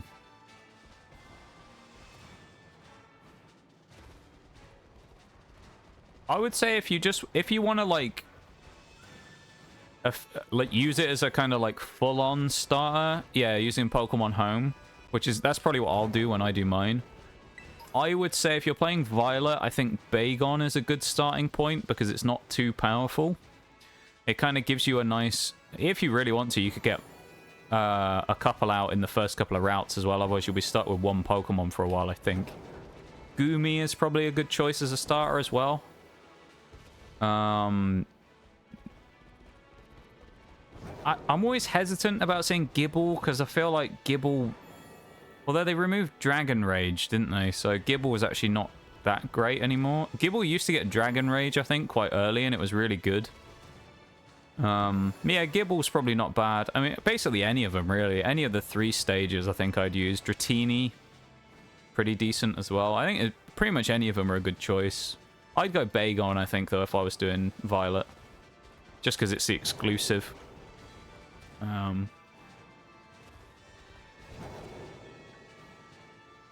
I don't think it really matters since no starters can be Dragon, but you can catch a Gibble rather early, and Applin is pretty early too.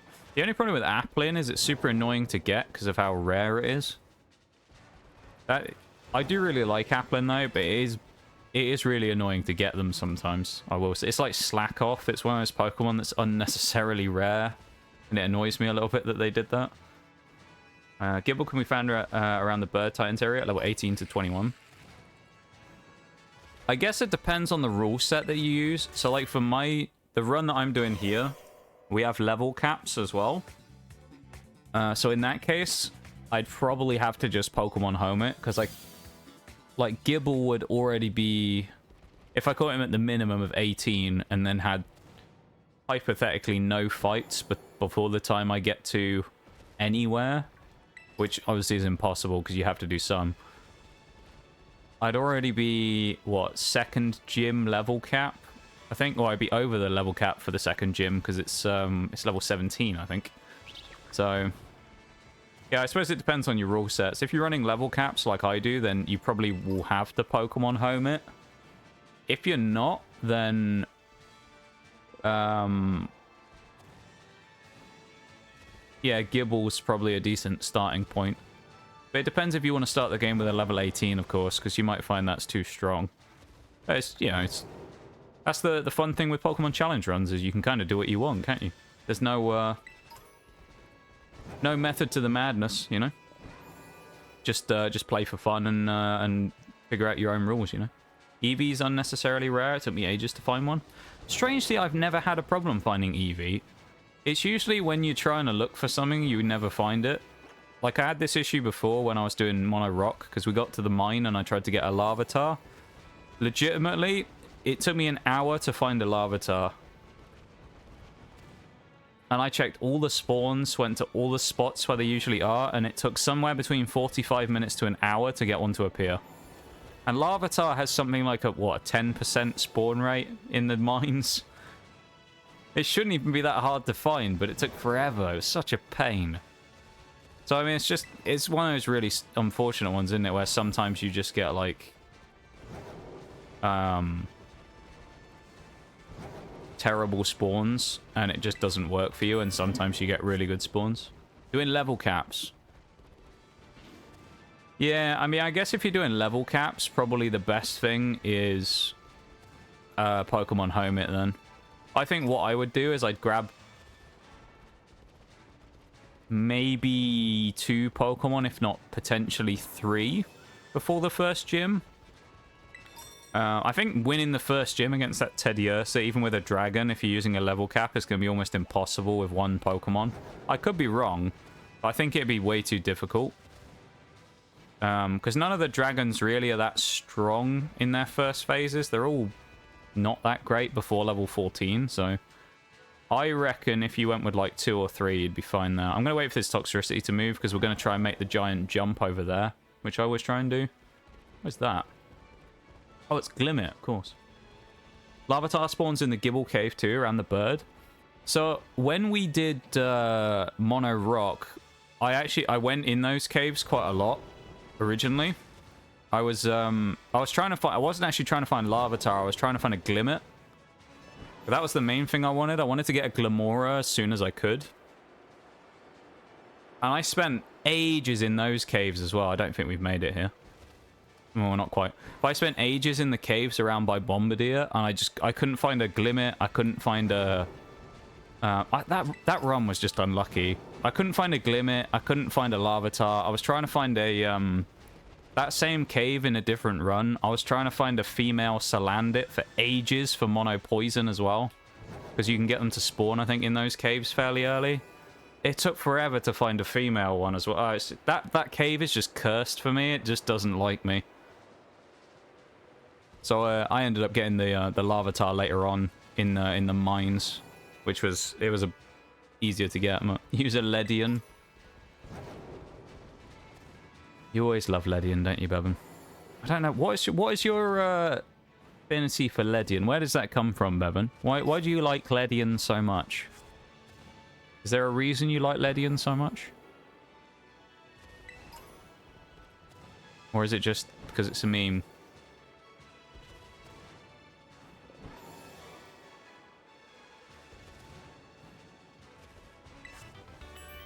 I think the other Pokemon we need in this run is like Bruxish Veluza.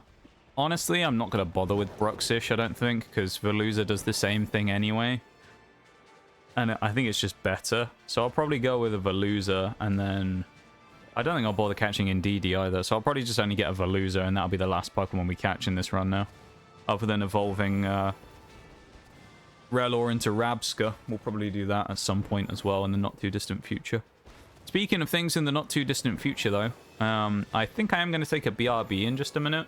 Have a quick stretch, because we've been getting on for 2 hours, so I'll probably just go and grab a drink and have a quick stretch in a minute, and then we'll crack on. I won't be long, though. I'll only be like 2 minutes, but I think I'll go and do that in just a minute once we roll up just outside town.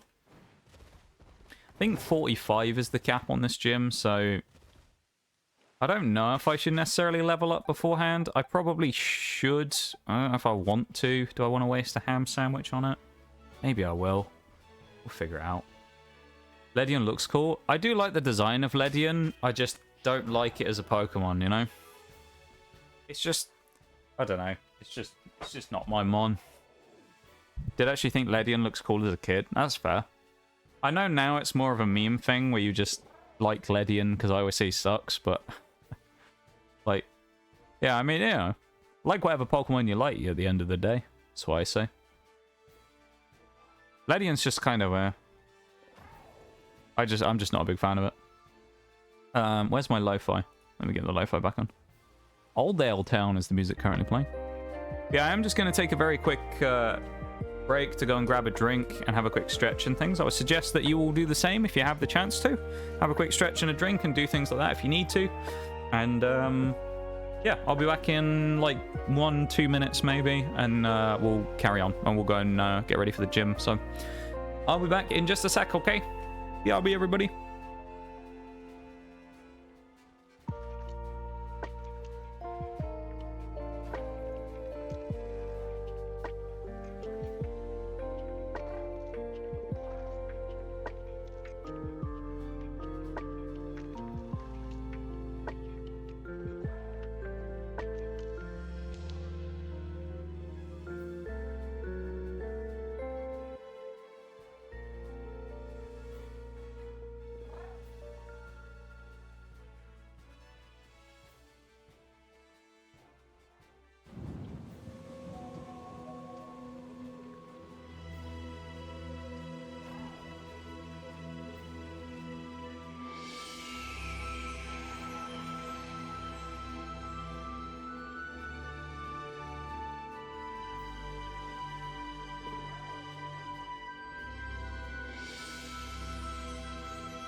And I'm back. Pause the music. I just went to go make a belter of a coffee. Thank you for sitting through the ad break there while we were on the BRB. I do appreciate it. Thank you for that and supporting the stream. Especially while we weren't doing anything either, you know. So thank you for that. I do appreciate it. Need to get the Ladybug wing item to give it massive speed and attack boost. Is that actually a thing? Yeah, the base stat total is terrible. I think that's part of the problem with Ledian, is its move pool is actually kind of decent, but its base stat total is really bad. So no matter what, it needs tons of boosts to make it good. If it gets like Silverwind Omni boosts, then it's quite decent, but other than that, it's kind of just not that great.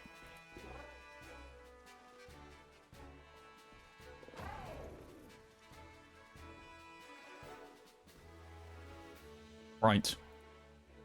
Let me get my screens back up real quick. But no, I agree. The base stat total is really bad, but the design's kind of cool, yeah. I will say, if you're looking at like the Ladybug type Pokemon, I do actually prefer Orbeetle, but I do like Ledian as well. Gonna hop off to do some shopping, but keeping you tabs. Good luck with the game and stream. No worries, Tabletop. Thank you very much, my dude, as always. I appreciate it. Thank you very much for keeping me up tabbed. It, you know, may not seem like a big thing to do, but it goes a long way to helping to support the stream. So thank you very much for doing that. I do appreciate it, and I hope you have a good time with your shopping and errands and stuff. And we might see you back a little bit later, of course. So if we do, then yeah, I'm looking forward to it. It's not a thing. See, I didn't know. It's one of those things that it might have just been a really niche item they actually chucked in there.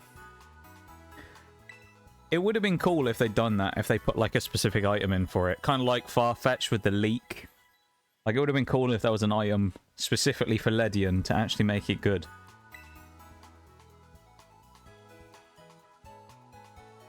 Yeah, I actually quite like Orbeetle. The Pokemon before it, in, what, Blipbug and Dottler, isn't it, I think? Blipbug and Dottler? I always forget which... I think it's Blipbug that evolves into Dottler. I always kind of forget which one it is. I do quite like... The Dottler's quite good. It's actually quite tanky. Blipbug, admittedly, is kind of like all of those first stage bugs. It's not that great.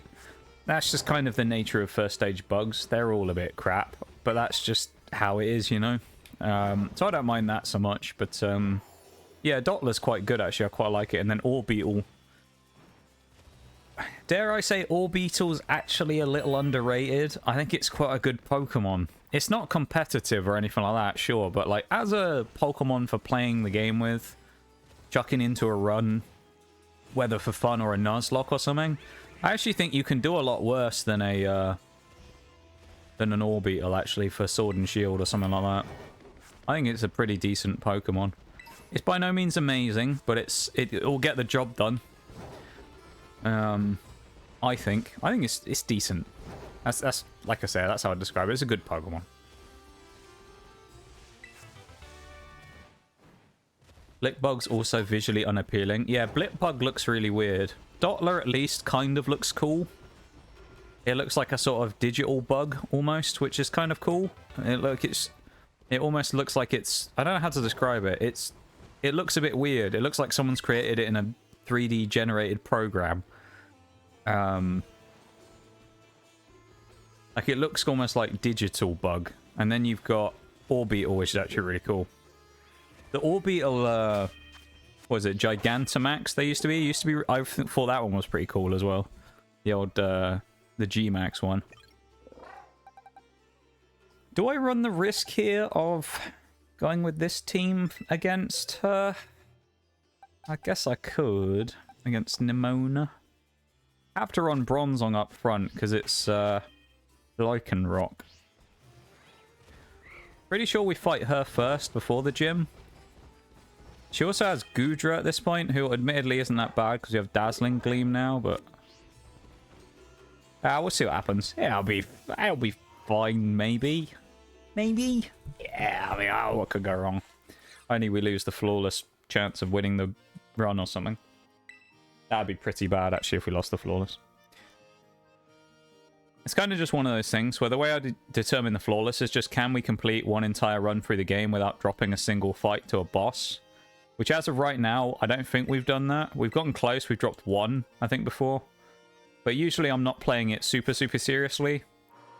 So, you know, it kind of leaves me open to get the occasional one nicked off me where I probably don't go quite as good as I should. And I get caught out, so... We'll tighten up in these ones, though. These late game fights, usually they start getting a little harder, so... Let's see. I mean, knowing that Lycanrock's coming first, we don't have a Levitate Bronzong, but... Gyro Ball's probably strong enough. We also have Stomping Tantrum if we really need it, which will be nice, so... We'll see how much we do with a Gyro Ball here. It's probably just going to go Drill Run, smack me right in the face, and I... hope Bronzong takes less than 50%. I'm fairly confident that it probably could. It goes for the sand attack, actually. That's interesting. Okay. I was going to say it gives us a free chance to attack, but no, it doesn't, because Gyro Ball misses after one accuracy drop. That's unlucky. And there's a second one. Oh, brilliant. Bronzong, please. There we go. There's one Gyro Ball. And it does good damage. Not quite as much as we'd like, but pretty decent.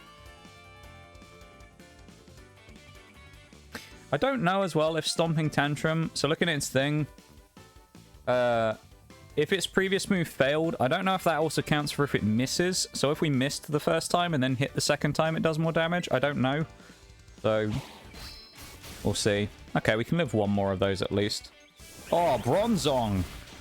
-2 accuracy and he lands another Gyro Ball, knocking out Lycanroc. That is good. Lycanroc was becoming a threat there, so that's good to get rid of him. Poor Mott coming in early as well. Is going to be weak to ground and psychic, so I think we go for the extra sensory for the stab here and hope for the best. Bronzong can take one more at least. Lands an extra sensory as well. Bronzong's on a roll right now. Let's go. Come on, my dude.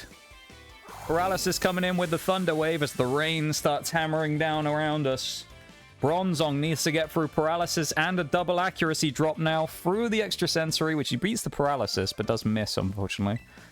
We're probably going to get sparked here again. He has one more chance, realistically, Bronzor here before he dies. Lands the extra sensory. Bronzong is going crazy right now. Against the odds, Bronzong is going wild. Let's go. Sliggoo coming in next as well. I think it's just Sliggoo and Skeledirge, which is really good, so... I mean, it's going to kill him, isn't it? I mean, let's go for the extra sensory, but it's probably just going to kill us. Quick Claw! No way, come on. Have the stars aligned for Bronzong. He gets paralyzed! Oh! That would have been amazing if he'd had one final say in this fight. Bronzong finally goes down after a long old slugfest with Nemona, but that's a pretty good performance there from the boy. Leaving us Dazzling Gleam to go straight into this Goodra right now. Or into the, not Goodra. Sliggoo. That's pretty useful. This, I don't know if this will one-shot. It might well do, you know. Oh, not that much damage. Only do 50.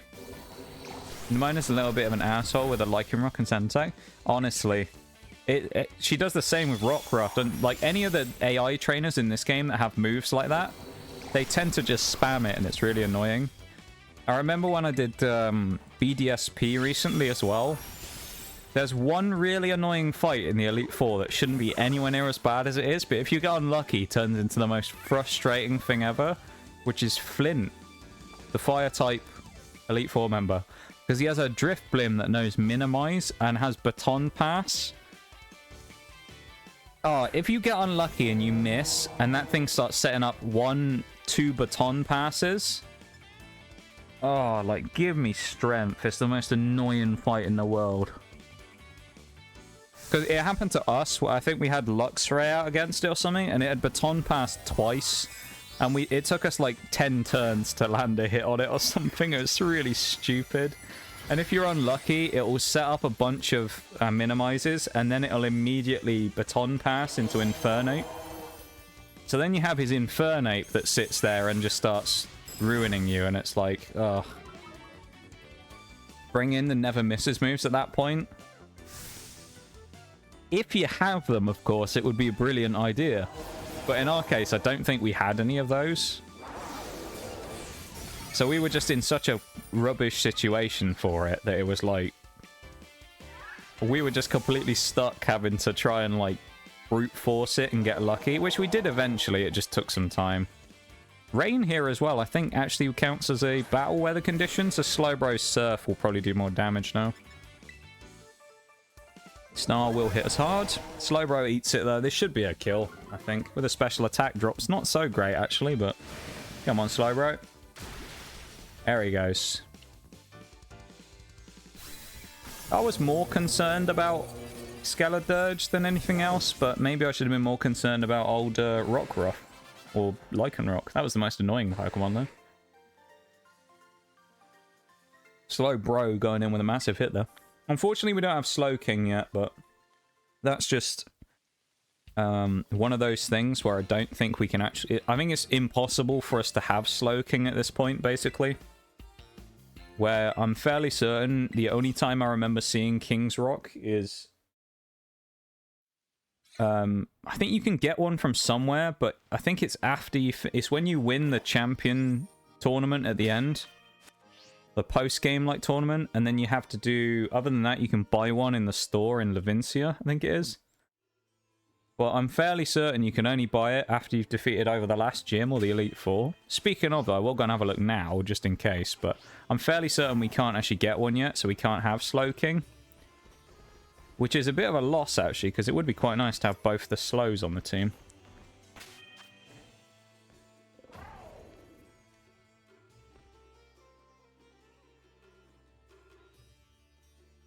Let's go for... not box, what am I doing? Welcome in, Nitty, how you doing? Not with that attitude, yeah. Yeah, you're right. You're right, Nitty, you're right. How come you pick Quaxley over Sprigatito when Psychic's better than Fighting? Two reasons. Number one is we'd basically just been cycling through them, doing one, then switch to the next one, then to the next one. So it just so happened to be that Quaxley was the one this time. But also it kind of worked out perfectly because Quaxley is like the worst pick for the run we're doing, basically. Because it's the only one of the types that we would be fighting against that would be weak to us, versus the other two are both super effective with one of their stabs. So it actually makes the run harder by having Quaxley, because it means we have to fight a Dark and a Ghost. So it kind of worked out that way, but at the same time... oh, we can get King's Rock, so nice. I'll have to do this off stream, but we can get Slowking. I also get Rocky Helmet now as well. We'll buy that. And Choice Scarf. Which I can't buy right now, so I'll get another time, but yeah, it's kind of just the way it worked out for this one, but it turned out to kind of work out decently for us, I suppose, in the fact that it makes the run slightly harder and just adds a bit more interest to it, I suppose. We're on Rocky Helmet on Bronzong. King's Rock's actually not terrible. I guess I'll run it on Farigiraf, but generally, the way it works, though, with these is we'll just, as I say, we'll randomly cycle through them, so we'll just go to whatever's next. So we'll just go through, and it'll be Quaxley, or the order in which they appear from left to right, and we just go through. I think it's Sprigatito, Quaxley, and then Fuecoco, isn't it? And the last one we picked was Sprig, so we just went into Quaxley for this one. Because, I mean, obviously, with these runs, the starters don't really matter so much, because if it's not one of the types we can use, it doesn't really matter what we pick. And so far, there's only one type we've had where we've even been able to use one of the starters, funnily enough, which was Ghost. We haven't had Fire, Water, or Grass come up yet, nor have we had Dark or Fighting. So, yeah, it's kind of wild. Who's our main heavy hitter going to be in this one? It's probably just going to be... well, Jeffrey and Paladin are quite good here. I guess we'll run... yeah, let's just run Paladin up front. That should be fine. Doing good. My power supply for my multi-effects processor finally came, and it isn't rubbish. I love that. I'm glad, Nitty. Let's go. We take those wins. We take those wins. I'm glad, my dude. I'm very happy to hear that. And it's really good to see ya. It's funny as well, Nitty, because you always seem to, like, come into stream around the time when I take a BRB. You and Eternal seem to, like, know when I take a BRB, and you always appear about that time. So when I went to go get a drink, I was like, I'll come back, and within the next 5 minutes, one of you two will appear. It's fate. It's just the way it works, is one of you two will almost always appear right after, right before, or during a BRB. It's like perfect timing. So you fulfilled the great prophecy. First person got... one of these has got Medicham. There's a bunch of annoying Pokemon here. Will you use Screamtail at some point? I don't think so, no. So the reason for that is... so we banned Legendaries. I ended up just banning Paradoxes in the end. Basically just because... you get them so late in the game, for the most part, that the team's kind of already settled itself as to what we're going to use for the final fight. Because we end the run at Professor Sada or Toro, whichever game you're playing. So we beat the Professor and then we end it. So we aren't doing DLC as well. So the Paradoxes come in so late, they're kind of hard to fit into a team. And eventually I just kind of got to the point where I was like, I could catch them, but most of the time I'd skip them anyway, so I just kind of put them on the ban list of stuff we just don't use. So, eventually, like, they were originally planned to be used, but I kind of just banned them, because that was just the way it was. I have nothing against them, though. I actually think they're pretty cool Pokemon. Gallade is really tall. I never noticed that. Look at him. Huge. I do like Screamtail, though. Well, I like it when it's not annoying me in the final fight, anyway. When it's being bulky in the final fight, it's really annoying. Thankfully, we have Bronzong this time, which will help with that, but that thing will be a real pain in the last fight. The last one had a screw that was loose. Tighten it up, and then boom. Doesn't turn on. Weird. That's really weird, dude. I had this recently as well with something else. Kind of a similar thing. So I had a little desktop, like, vacuum. Like a little handheld desktop rechargeable USB vacuum that I used for cleaning my desk. Because it gets a little... I have a black desk, so it gets a little dusty on, like, the top. So I got one of these just to kind of clean it up. I was like, okay, this would be great. And I've used it, like, twice. And then the charge ran out of it, and I was like, okay, fair enough. I had to, like... open the bottom of it so I could put the charge cable in, right, to recharge the battery. And then it just stopped working. I'm just like, alright, well, that was good for one use before it stopped. So I don't know if it was what it was, whether it was me unscrewing it somehow imploded the inside of it or whatever, or the battery was just crap, but it died after like one use. So no more desktop vacuum. So if I do the Pokemon opening stream again at some point in God knows how long, we'll have to have a dusty desk again, unless I go and clean it with something else. The old return of the dusty desk will be back. We have a knack for that, don't Eternal and I? You really do. I don't know how you do it. Eternal as well is like, he seems to do it when he'll come in and he'll be like, right, I'm going for a nap. This will be like however late into stream, whatever it is. He always comes back right as I switch to the end screen, and I'm like, right, thanks for being there, everybody. Reading out all the stuff that happened today, all the people who followed and stuff like that. If any of that stuff happened. While I'm reading out the list of things that I'm saying thanks for, Eternal will usually reappear and then be like, oh, we're ending. And it's like, how do you know? Every time. Like, back when Eternal was still really new here as well, it was funny, because he always used to be busy during the day when I'd stream. So he always used to appear for his first time to say hi to us in stream right as I was about to end, and he always got really sad about it. So I think it's just a natural gift that he has for being able to do that. But Gallade's only 5'3". The player's tiny. Everyone must be fairly short in the Pokemon world. Because, I mean, look, Gallade looks huge compared to everybody. I guess we are in the foreground, but he looks bigger than the adults. Oh, Pokemon world people must be short. I suppose it is based in Japan, and I feel like they're, as a group of people, they're fairly small, aren't they? They aren't sort of super... I feel like they tend to be on like the shorter end of the spectrum when it comes to height. It tends to be Europeans, isn't it, that are usually the tallest people? I think, isn't it the Dutch? The Dutch are the tallest people in the world. Something like that. Yeah, that's true, actually. The game's set in Spain. Well, actually, I guess it's based on Spain, but isn't technically all of the Pokemon regions... Aren't they all actually just part of Japan, effectively? They're just like Japanese Spain. Something like that. Because I'm fairly certain, isn't it? Like, people have talked about how all the regions are part of basically the map of Japan. They're just located in different parts. And then they kind of have, like, the themes for other parts of the world in them. So I don't know. Either way, though. They probably won't necessarily base the people all on people from the actual region where they're doing it, you know? We are children, yeah. True. Children are canonically short. I love that. That's gonna hurt. Actually didn't do too much damage. Less than half. The first four are all Japan.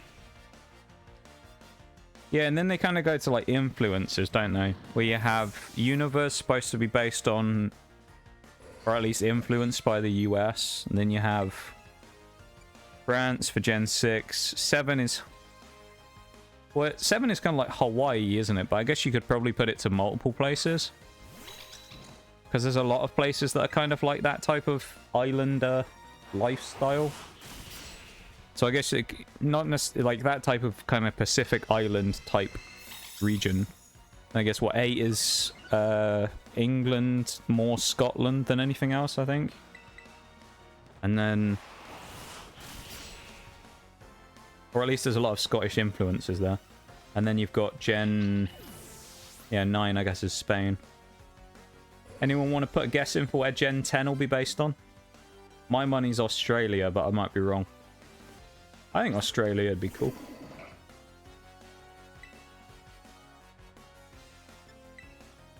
I think that'd be a cool place to do a region. Power Trick. That's not great. We probably will lose attack there switching with Medicham because we won't get pure power. Medicham's kind of funny, isn't it? Because its actual base stats and attack aren't that great. It's only really pure power that makes it really good. It's like the same with Azumarill. Like Azumarill's regular stats make it not that great, but it's its ability that really carries it. Isn't the Pokédex really a metric for accuracy? Well, I guess... Well, I don't know. Scarlet and Violet, actually, when it comes to Pokemon sizes, I don't know about, because there is also the variation you get in this game of sizes. So I don't know if that affects our Pokemon as well. So whether the sprites for our Gallade will be bigger than the Pokédex one, purely just because we caught a big Ralts or whatever, I don't know, actually. That's an interesting question to think about. It's going to be Farigiraf up front, isn't it, in this fight? Do I want to use Gallade here up front?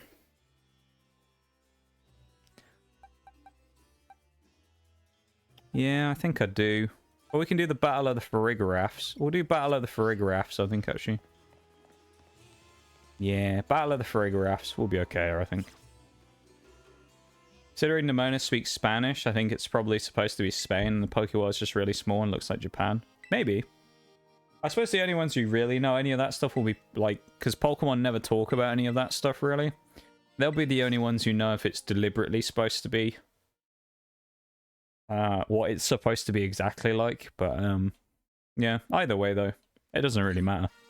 I feel like in Pokemon anime, generally the people tend to just be small in the first place. And then every once in a while, you'll have, like, a normal type-sized person that'll actually just be big, you know? Yeah, Battle of Girafarig in a hoodie. That's what I like to think of it as. It's Girafarig with a hoodie. It's the comfy giraffes. That's what we're fighting here. The battle of the comfy giraffes. Here we go. Which comfy giraffe will come out on top, though? Will it be ours or will it be theirs? That's the real question here. I think well, we got a good chance here. We'll see. We got a good chance.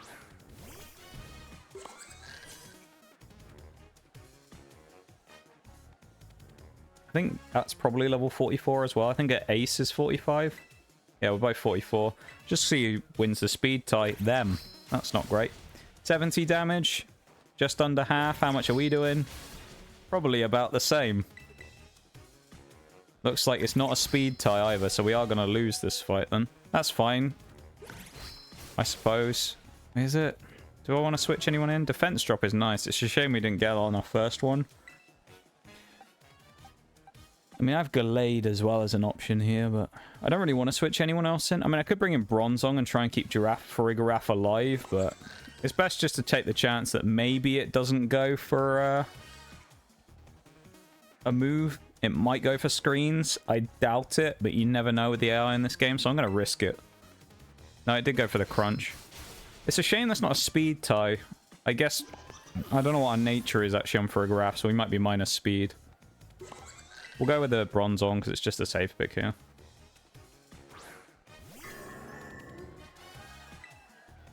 It's like emo giraffe rig. That's what we've got, isn't it? 40 damage. Oh yeah, Rocky Helmet. That's kind of nice, isn't it? Oh, I should have gone in for Gyro Ball because it's going to be Gardevoir, isn't it? Realistically, it's probably Gardevoir coming in here. Oh, it's Espathra. That's unexpected. I think we actually get double damage on Stomping Tantrum as well now because there wasn't a hit on the last turn. We didn't hit anything, so I think actually we get double power. I might be wrong. Looks like we probably were. Bronzong's going to die here then unless we get lucky, so we'll go for the Gyro Ball anyway, but I expect we'll just die here. I was kind of hoping to be Gardevoir because of Heat Proof, but that's unlucky. The first fight was just kind of bad with Giraffe Rig not winning the speed barrel. I guess I'll just bring my own Espathra in then and go for Lumina Crash or whatever. Like that or Dazzling Gleam. I'll go Dazzling Gleam, I suppose. And it's faster than us. Unfortunate. Apparently we're losing all the speed ties with everything today. And a special defense drop, which means we will probably die to a second Shadow Ball now.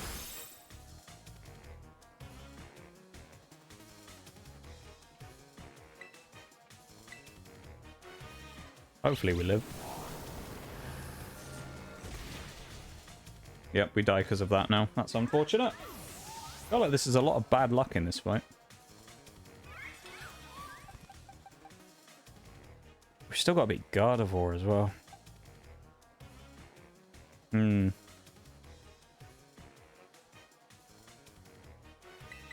Switch into Rouge.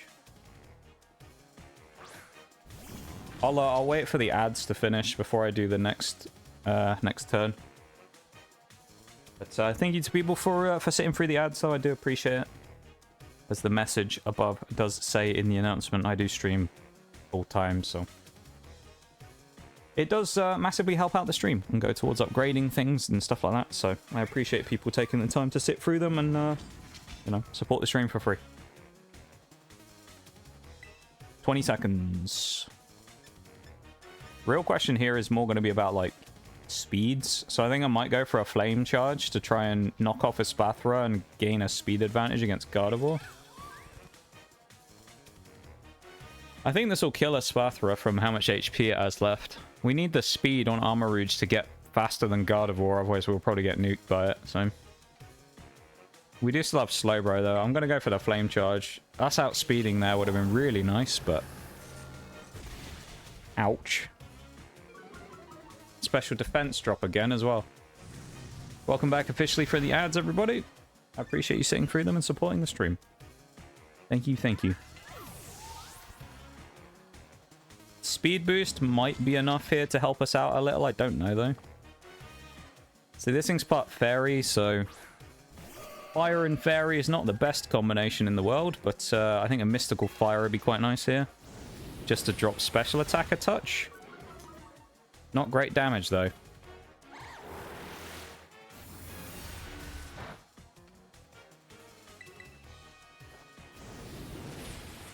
Go for another one. It's a crit. That's actually really nice. Choreograph. I got a hoodie and it only cost me my tail demon. Yeah.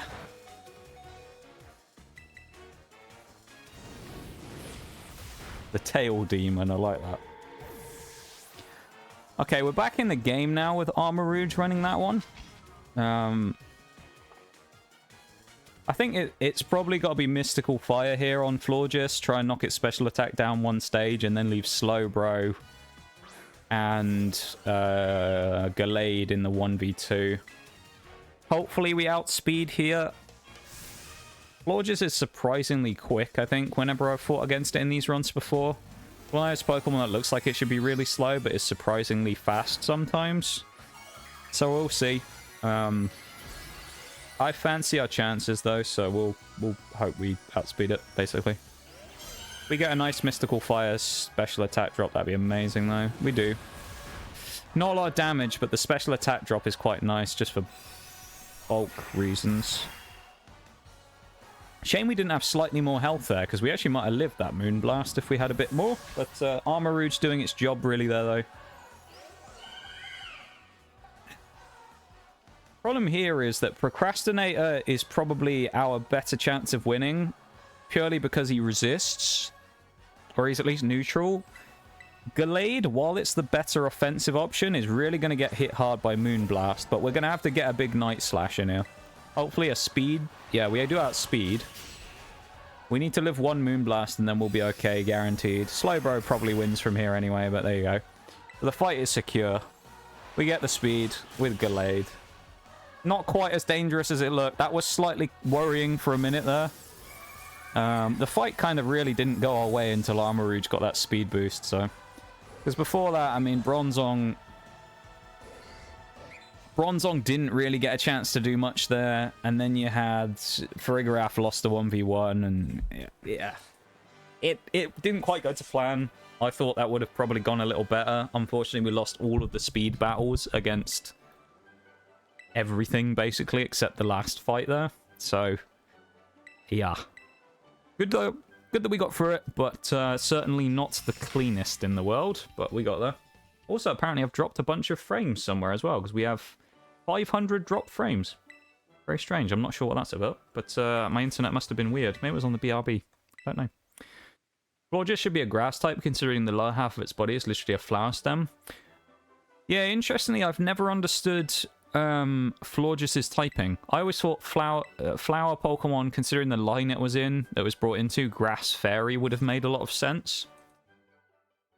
So I don't really understand it being, well, just pure Fairy.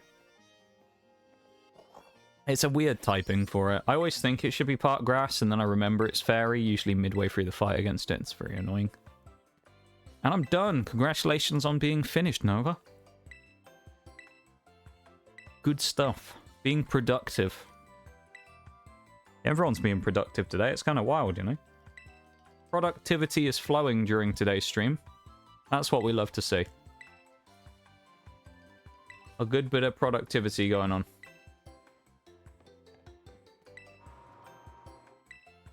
Productivity, unlike me. I'm not very productive most of the time. Yeah, certainly looks like a worse affair than actually was that fight, I would say. So,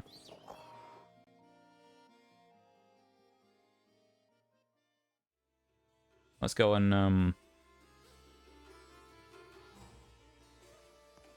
heal. And then what last one's Grusha, which I don't know if I want to do right now. I don't remember what level Grusha is supposed to be on the cap. I think it's 48, something like that. I guess she'd be next by, or he'd be next even by regular progression. Double check.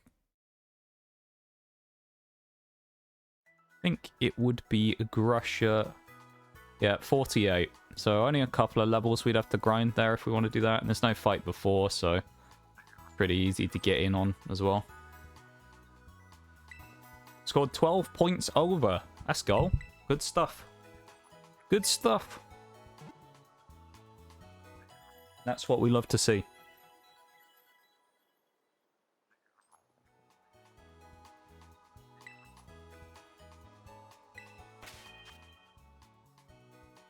Um, 48 here.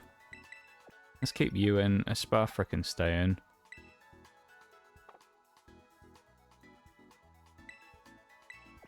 Yeah, let's bring Mega Man out for now and Gallade. Let's bring all three of these out so I can level the others up while I leave everything else in the box. Metachan would be good for leveling up as well. Let's get Forks out of the way early, because we obviously can't do the evolution on him yet. Let's bring Hypno in, and then let's do Rellor in the first couple, and I'll bring everyone else in afterwards. The 48 is the cap. We don't have to worry about over-leveling either, pretty much, just because Grusha doesn't have any fights before we actually get into the fight with them. We just have to do the skiing challenge, so we'll do that, and then we'll get straight into the fight with Grusha. Then I'm not sure what we're going to do, because we're actually really ahead of schedule. So it's kind of one of those ones where it's like, I don't know if I should do the Elite Four today or not as well, if we have the chance. We'd have to level up to around 60 to do that, but maybe. Doing a Monotype run seems fun, but then I remember there's a something for every weakness throughout the game, so it scares me off. Honestly, I like that part about the challenge, the fact that there's a threat really for every typing. I will say, from my experience, so we're trying to go through all of them, right? That's the whole overarching challenge here. We're trying to do all 18. This is number 11 out of 18. So the ones we've done Flying, Fairy, Steel, Normal, Electric, Poison, Ground, Rock, Ghost. I think should be all of them. Oh, and Bug. That's the other one we did. But then it should be 11. Out of those, usually one of them will have a big crippling weakness somewhere. And actually, I think most of them seem to mitigate it quite well via secondary typing Pokemon. Like, Bug was one that you thought would be really bad because of... I mean, most of the good Bug types in this game have secondary Steel. So they end up getting really badly smacked by fire. But you can kind of find ways to mitigate it a little bit, or just have Pokemon that are able to support them. And it can help to kind of stop the weakness from being as much of a problem. Some of them are still genuinely an issue, though. When I did Fairy, fighting Poppy in the Elite Four was such a pain, it was unreal. That was one of the first runs I'd done as well, when I wasn't as experienced and kind of was as good at stratting and stuff for those endgame fights. So when I first did those ones, that one was really bad. Because she'd set up Stealth Rock and all my stuff was frail. And I couldn't get in without taking with the Stealth Rock breaking a Focus Sash on something that needed to get in. And the only option I had for Fire-type moves was Gardevoir, and it would get one-shotted, so I'd have to Sash it, and... Oh, it was a mess, that one. But... Agree with Florges being half grass type. Hang on. Bloody Stream Elements. With it being half grass type.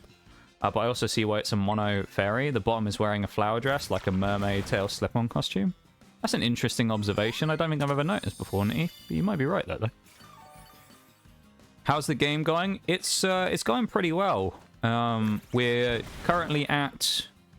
We've just finished Gym 7, so we're getting up towards Gym number 8. So we're getting into the... almost at the end game stuff now, so we're getting close. I'd say it's flowing along quite nicely. Certainly not the smoothest run in the world so far, but it's also not been a problem or anything. It's just kind of cruising along, I'd say. Yeah, it's not going too bad. Not too bad at all. Are we still flawless? We are. So, flawless for these runs, just in case anyone's wondering, because we did talk about this earlier. Flawless I would consider as in winning all the boss fights without dropping a single set. So basically, we have to win all the boss fights without dropping a fight. So far, in any of the runs we've done, we haven't done that because we've almost always lost one somewhere.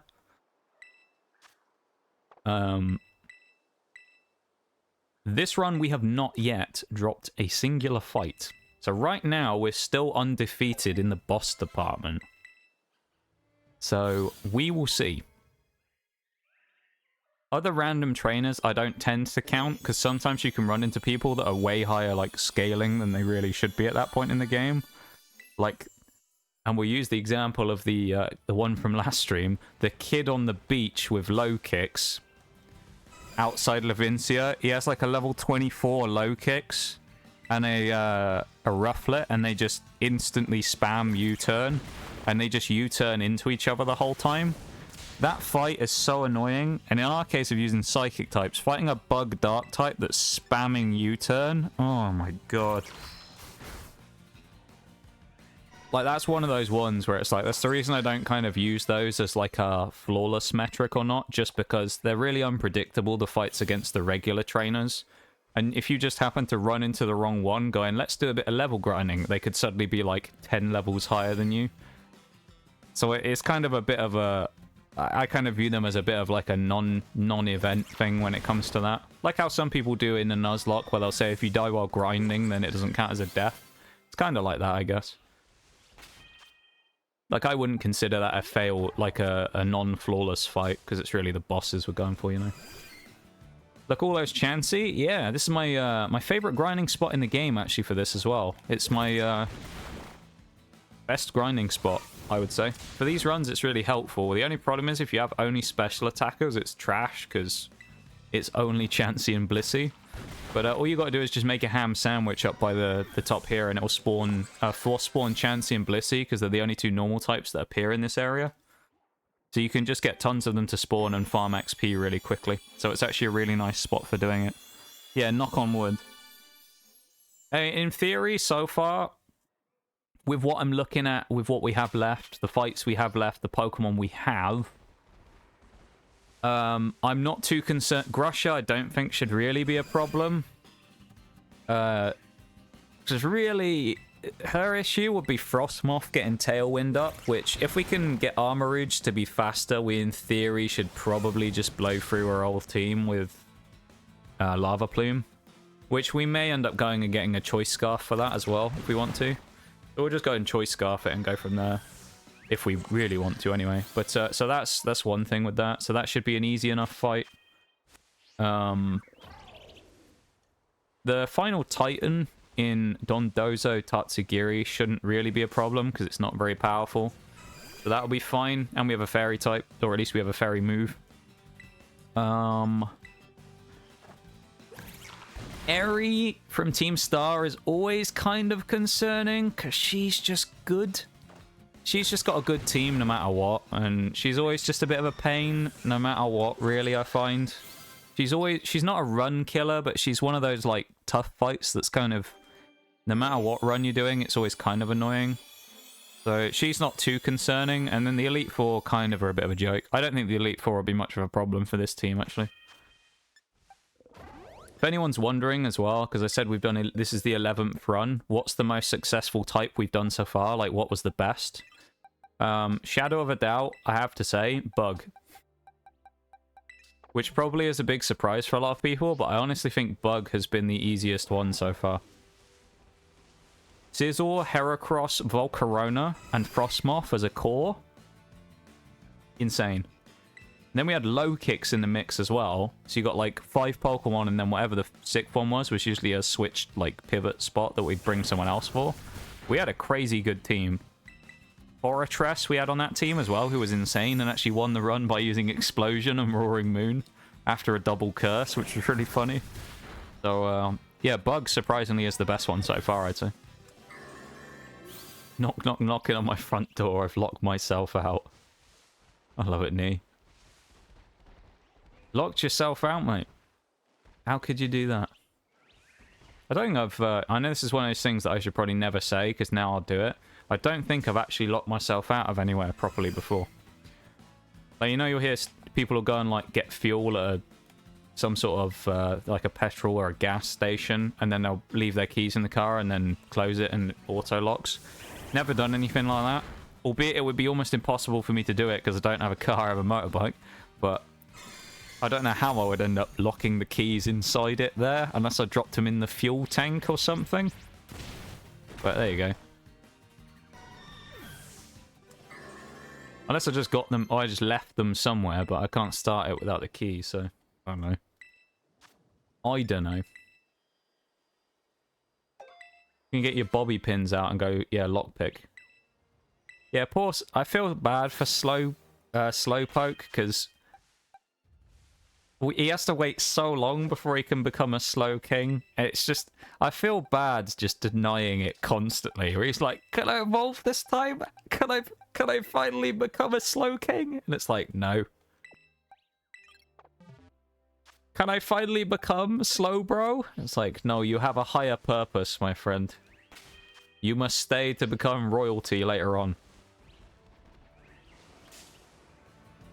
You must become the king of kings later on. But that means you can't evolve right now.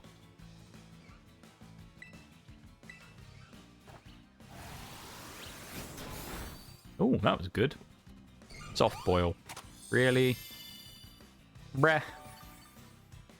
Why you do that to me? Come on now. Why? Why you gotta be like that, Blissey? Why you gotta be like that? That's better.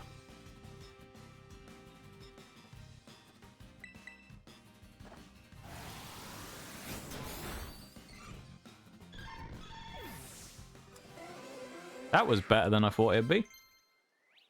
I thought that would be way worse, that fight.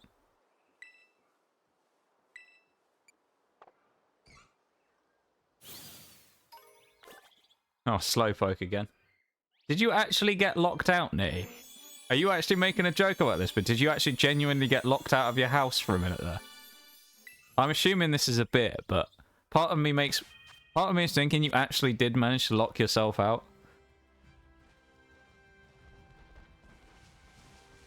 I'm too used to Bevan being around and thinking that everything's a bit at this point, so...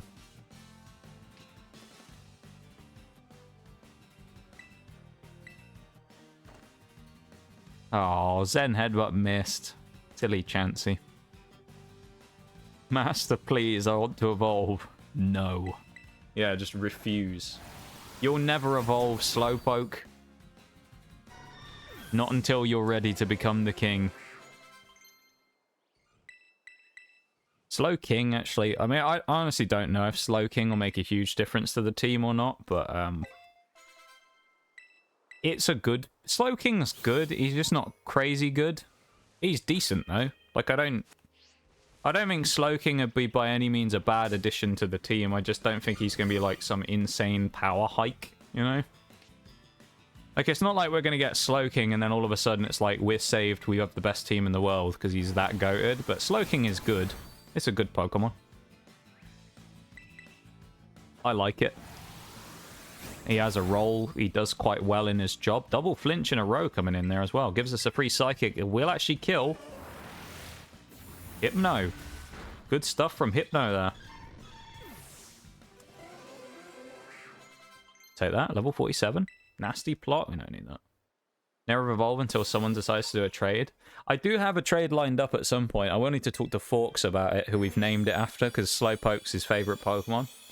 But I'll have to talk to Forks and evolve young Forks here with Forks into a Slowking called Forks. It's a bit of a mess, that, isn't it? But liaise with Forks to evolve Forks, so I can send him a Pokemon called Forks that he can evolve. So that Forks in the run is actually good, you know? Bit of a mess, innit? Sending Forks so he can evolve Forks, and then Forks is better. There you go. Very easy to understand, I know.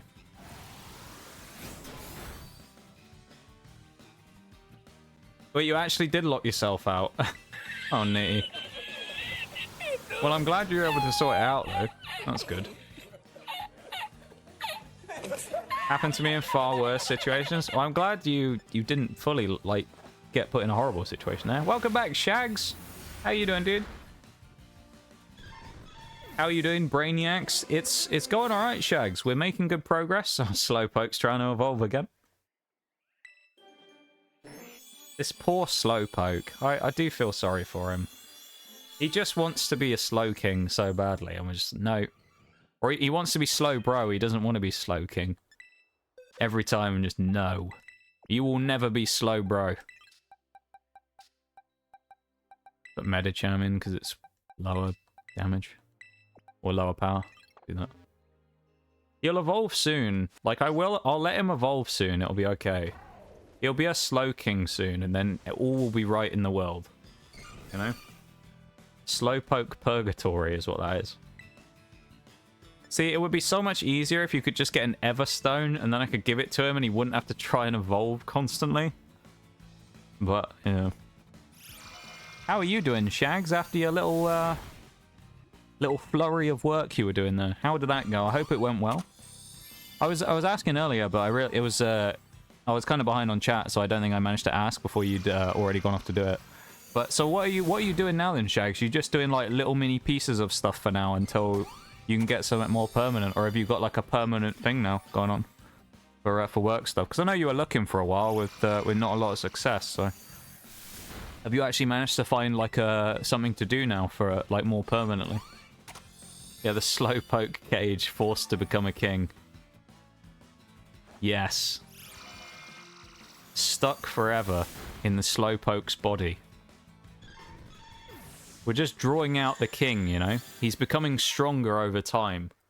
He has to suffer to learn how to become the ruler of all of humanity. When he'll battle Clorf in the Great Clash of the Titans to become the derpy ruler of everything that exists. All hail almighty Clorf, as they say. We do like Clorf a lot. When we did... so I've opened Pokemon TCG stuff on stream before. One of our favorite cards we ever got was in Scarlet and Violet base set. We pulled an illustration rare Clorf, where he's like sat on a stone with his little claws up to the sky, and it made it look like he was sort of addressing all of his supplicants underneath him. So he's like we deemed that he was kind of like the ruler of humanity, you know? He was like speaking to everyone down below him. He was addressing all of his subjects. Old Clorf was, he was making sure that no one was stepping out of line, you know? Level 47 is one more time for Slowpoke to attempt to evolve before we shut him down here. Doing freelance work while I change careers. Already applied for a lot of jobs. Eventually something's going to happen. Hey, nice. Hey, I'm glad you're able to get some freelancey stuff though, Shags. I know you said earlier, you said it's, you know, not necessarily the best or pays the best or anything like that, but I suppose it's something, isn't it? I'm happy for you though, Shags, that you're able to kind of sort that stuff out a little bit, because, you know, it's a tough old world we live in at the minute, and not having any kind of income or anything like that sucks. So I'm glad that you're, you know, you've at least had a little bit of success with doing the freelancey stuff.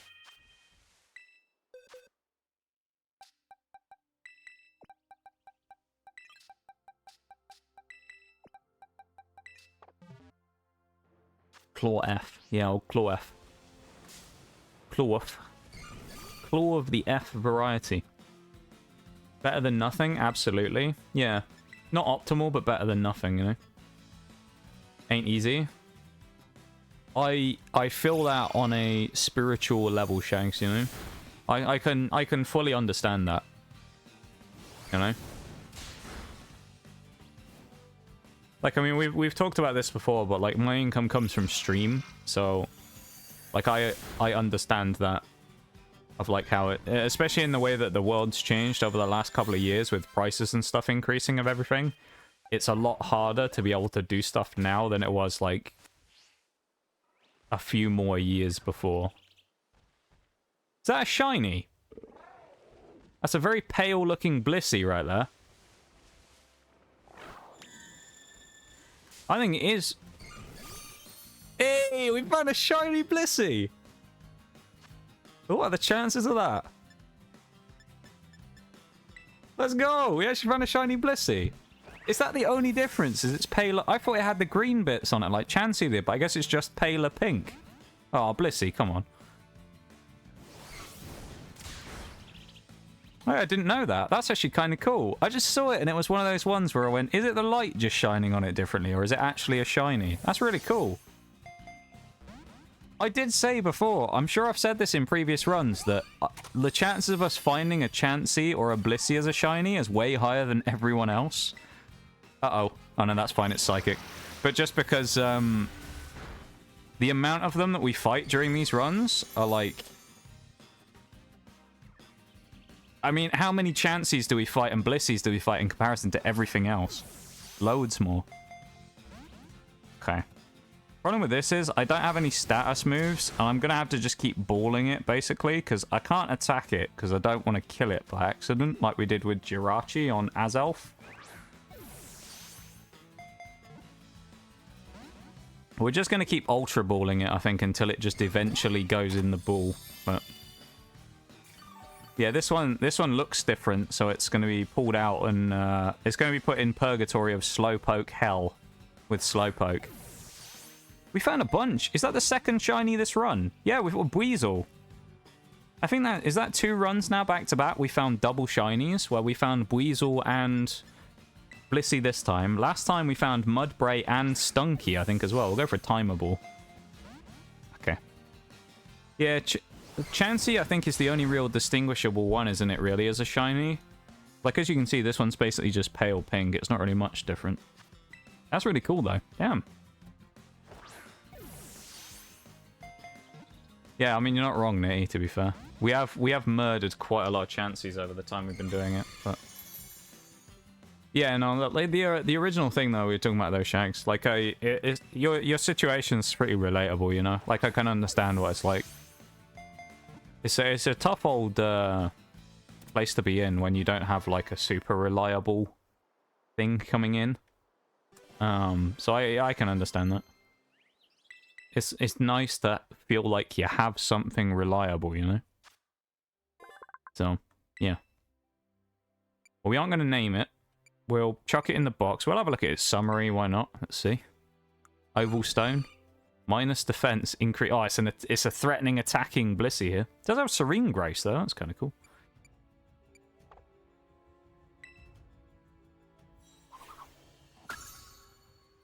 It's going to a fate worse than death. It's going to be put in Pokemon Home and never see the light of day ever again. It's going with Weasel down here. They're being segregated and put into their own section. That's kind of cool, though. Shiny Blissey. What are the chances of it? Well, they're actually quite high, aren't they? Because, as I say, the amount of Blissies we find. Hey, welcome in, Forks. It was a shiny, yeah.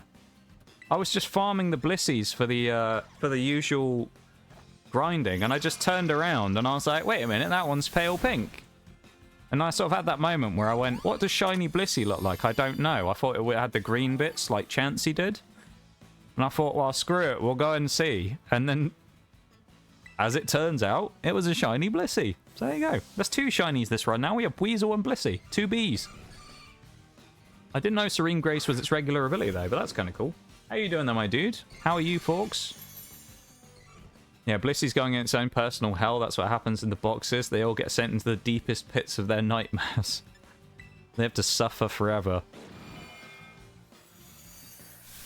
Except Blissey, unlike Slowpoke, has no escape. Slowpoke at least can turn into Slowking. Which, that reminds me, Forks, that's perfect timing you've come in here as well. Because I will need to, at some point, if we are both free, hook you up with a trade here as well, because young Forks here has a King's Rock and he is ready to evolve into Slowking, if you're ready. So at some point during this next week or so, hopefully we can hook that up and we can get you to evolve to Slowking before the end of the game. Something that's reliable goes a long way, even if it's not much. Yeah, I think that's kind of the thing I've struggled with for a long time, Shags, is like, obviously with the way that mine comes in, it is quite unreliable. So it is kind of tough to do stuff. It's so inconsistent, depending on month to month. So it's kind of hard to plan things ahead because of it, you know? Like, I do surprisingly well, considering, I think, when you look at in the grand scheme of, like, Twitch and stuff, how small in comparison my channel actually is and things. I do surprisingly well. Like, I feel like I punch above my weight a little bit. But yeah, the inconsistency of it is really the thing that, like, gets you, I think, with those types of things. Really? We missed 2 in a row. Brilliant. Good job, Medicham. First time using Medicham during this run. It's already binned it twice, so that's good. Really need to make the shinies in this game more obvious. That one, to be fair, we noticed quite easily, but that's just because it was in the middle of a bunch of other ones, so it was kind of one that you saw and went, wait a minute. That one's not like the others, you know?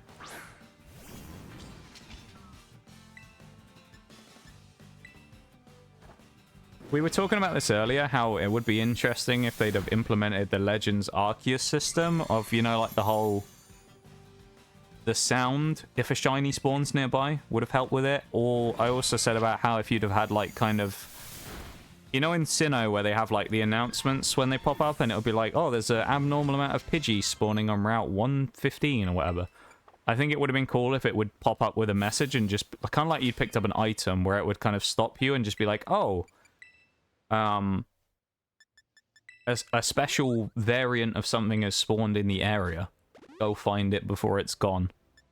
Something like that would be cool. In Legends Arceus there is Shags, but in none of the other games there is, as far as I'm aware. But apparently there's a sound in Legends that it makes when a shiny spawns, I've heard. I haven't found one, so I don't know, but... Slowpoke's getting saved from the pits of hell soon. Rejoice, Forks the Slowpoke. Yeah, Forks the Slowpoke will finally become the king one day. Free tonight if you want. Yeah, I might be able to do it after stream then. All right, we'll see if we can hook that up a bit later. I'll message you after stream and we'll see if we can figure out a time to do it. That works for me though. Oh yeah, and Let's Go. Yeah, you're right. They have the radiating sprites.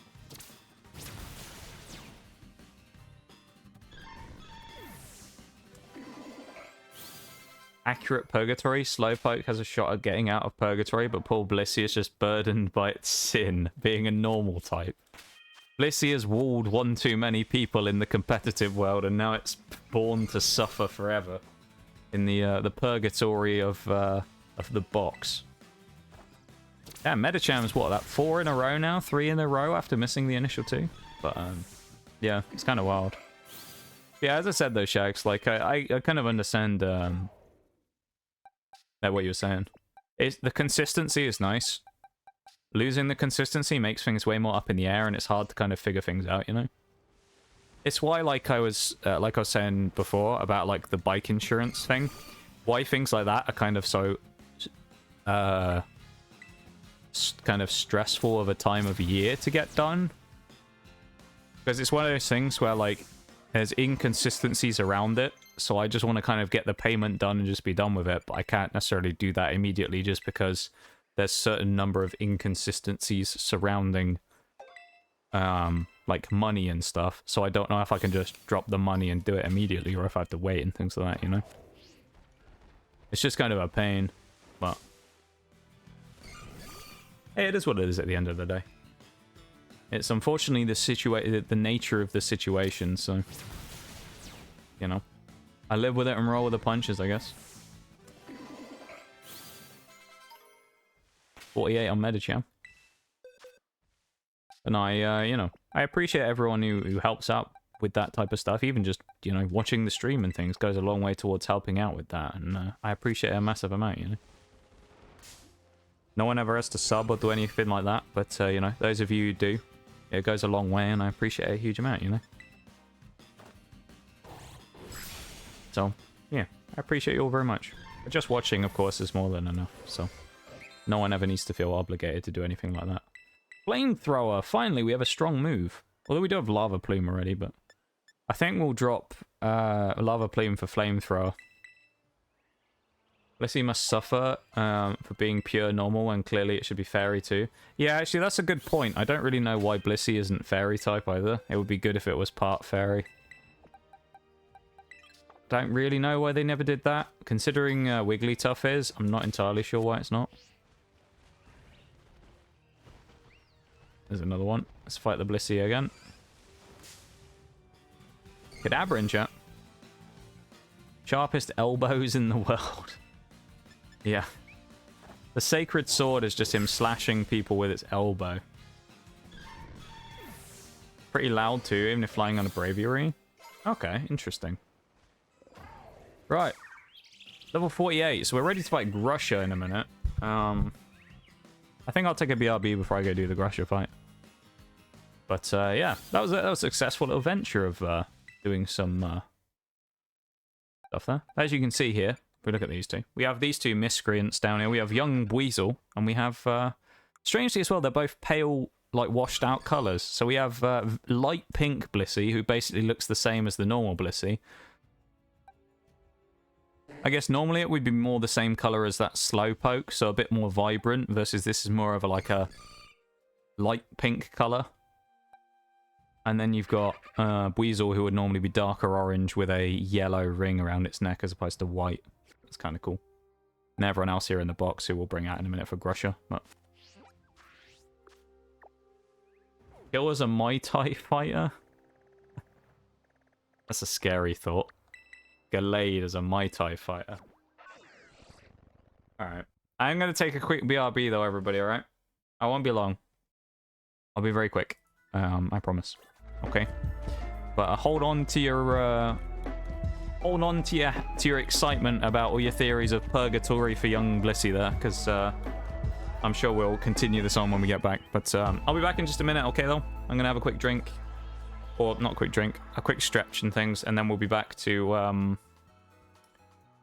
playing, and then we'll crack on from there. We've still got like 2 hours-ish left of stream, so we'll figure out what we're going to do. But thanks for being here, everybody. I appreciate it very much, as I say, and it means a lot that you guys want to come and hang out with me, so thank you, and I'll be back in a minute, okay? But make sure you do some self-care stuff while we're on the BRB, okay?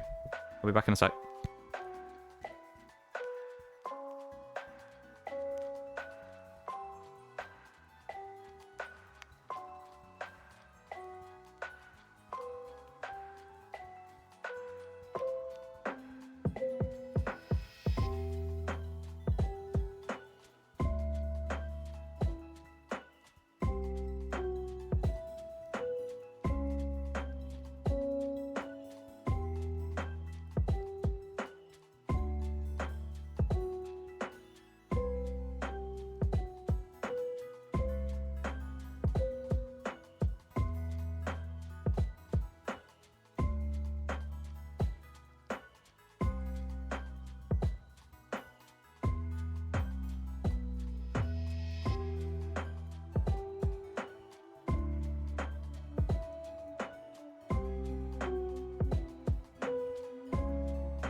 Being left with Lavender Town just like Blissey and Slowpoke are right now, you know? This is what they have to listen to forever in the box. Just permanent Lavender Town.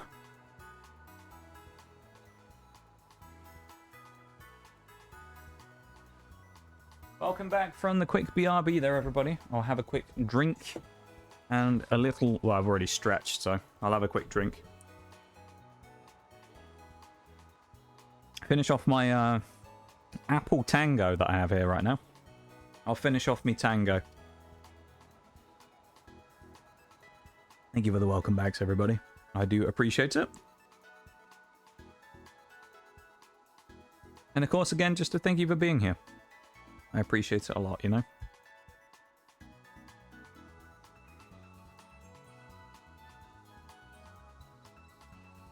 I put the big post in Discord the other day as well.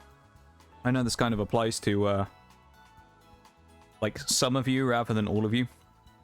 But there was that big post I put in Discord the other day about how, you know, I'm kind of super glad that a lot of you guys are kind of still here after all the stuff that's happened over the last couple of years and things where it's been kind of super up and down and things. So, you know, I'm very grateful that, you know, some of you guys are still here and still with me, you know, still support and enjoy being here and all that stuff. And I appreciate it a lot.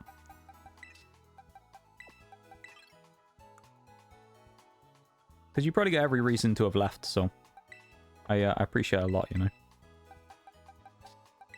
Vest on Gardevoir. I also need to go into Medicham's Learn set and mess with its moves here, I think. I also need to look at Bronzong as well if I have anything for it. Do I have anything for Bronzong? Heavy Slam?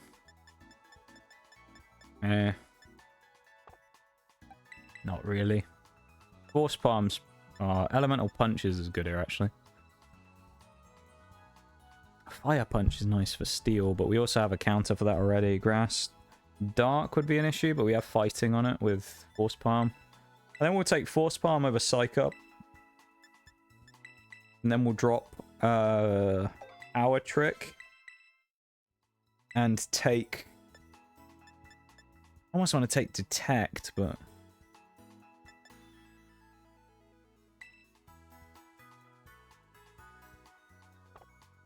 Thunder or Ice Punch? Ice Punch is better in the Elite Four, so I think I'll take that for now. Won't get rid of us so easily.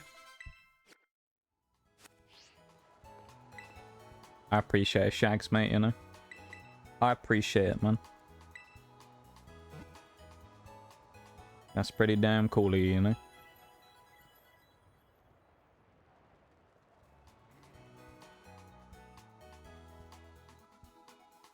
I appreciate it big time, mate. Go for ice coverage. Yeah. Ice gives us ground and dragon counter, which is nice. And flying. It's kind of the perfect choice here, isn't it, for the Elite Four? Blissey got a break during the Lavender Town because she isn't having a personal hell described to her. Yeah. It only had to live it. So using Bronzong as a support tank might work. Yeah. I think Bronzong probably is just going to be like a bulky fairy counter for us, or a fairy wall. It actually works out better in this case that it's heat proof as well. Oh, we can't get up here, can we? Because, see, what I'm thinking is Fluttermane in the final fight, if it's dumb and it uses Mystical Fire against us, Bronzong will eat that up all day long. Because our Bronzong's heat proof, not levitate. If it gets Shadow Balled, different story, it's going to take a chunk of damage, but it means we can kind of chuck it in against a couple of Pokemon that have fire coverage, and they'll probably get baited into using it, because the AI will think, ooh, Steel type. And then Bronzong will just smack it with a something. Stomping Tantrum or something. Which would be handy. Yeah, grass coverage as well, that's true. Too bad Bronzong doesn't have an ability that makes it weigh twice as much, because Heavy Slam would go crazy. Heavy Slam, I wonder if you could run Iron Ball Bronzong and that'd work well. I don't know. Heavy Slam is good though, because it is a heavy boy. I know it's heavier than Fortress, I think, so. Fortress definitely is the better Gyro Ball option. I feel like probably out of the two, Bronzong is certainly better with Heavy Slam out of the two of them. Fortress is probably more offensive out of the two anyway, I'd say. Because Fortress is super versatile. I mean, it's a setup Pokemon with Curse. You can also sweep with it using that. Gyro Ball, you know, is a really good move for it anyway, for just smacking stuff hard. Spikes, Toxic Spikes, Rapid Spin. You can have Volt Switch on it, we found last time. You can run Volt Switch Fortress. Like, it has so many good coverage moves, it's really good.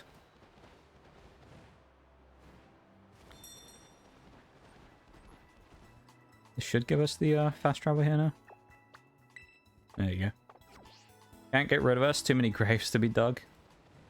Hey, you never know, Nitty. You never know. But no, it's yeah. You guys have been with me for a long time now, a lot of you, and I appreciate that more than you know. I really do.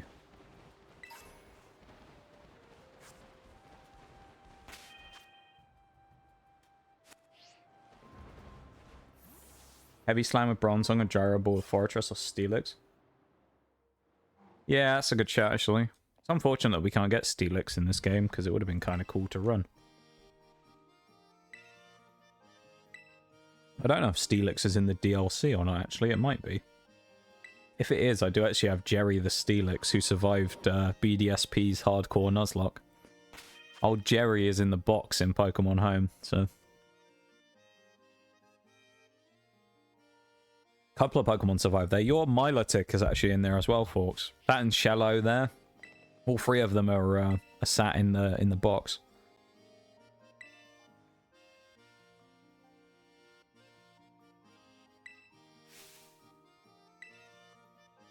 Slowking is just a trade with King's Rock, isn't it, I think? Something like that. It should be easy enough to do later. That'll be useful. Yeah, I think it's just slap a King's Rock on it and then go from there.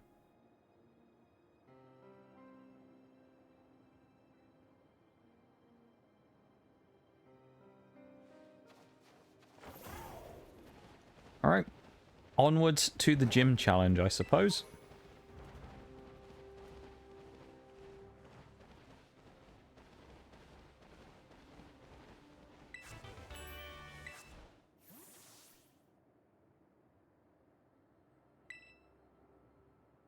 Okay, just King's Rock.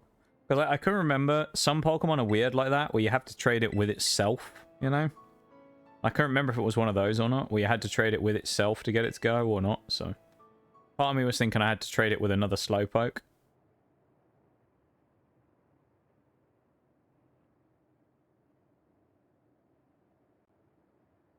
So, thank God we don't have to do that.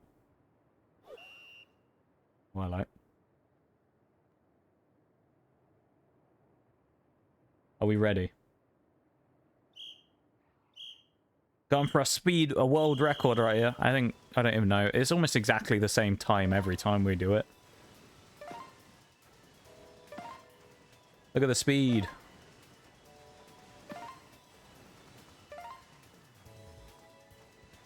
Skimming the edge of the gates as we snipe through there.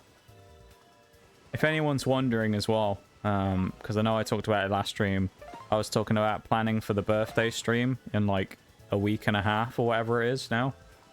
On Wednesday the 1st. No, I still haven't done any actual planning that's been meaningful for it.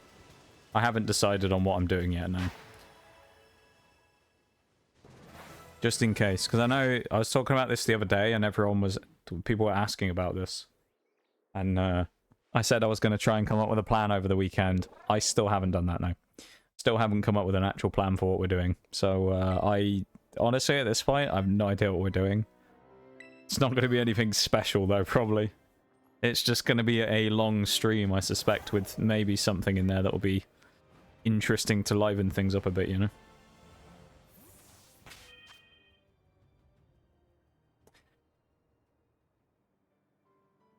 Yeah, I'll be fine with this team. Funny how we have to do this to fight Grusha. He goes, yeah, this was tight. Or that was tight. Guess you can challenge me? Yeah. I mean... The gym challenge idea, I actually quite like it as an idea. I thought it was cool. The problem I have with it is, it's always the same. That's my issue with the gym challenges. I wish it was just a bit varied. You could get different ones.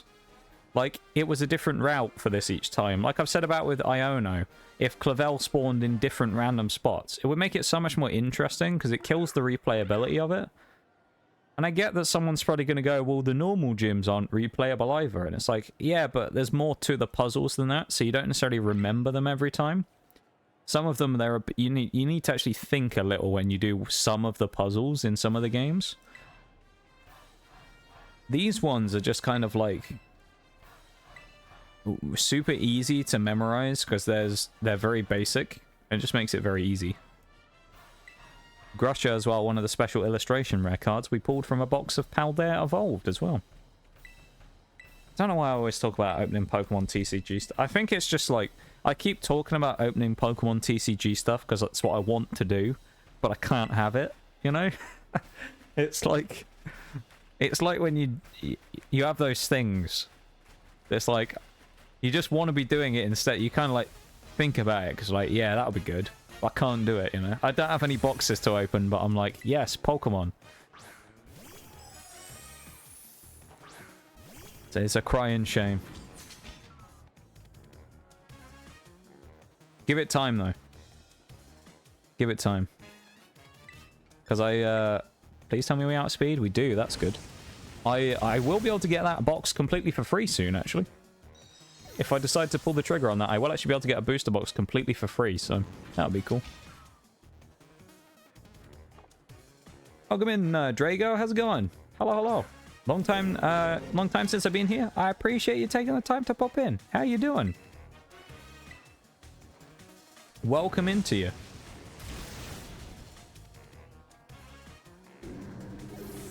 How have you been? I hope you've been doing good. Yeah, that's not my speed, not my speed, Nitty. Be very out of character for me though, wouldn't it?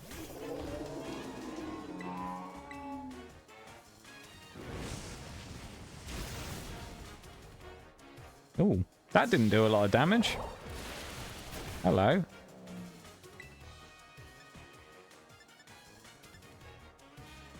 High roll slash crit? Damn, that thing's bulky.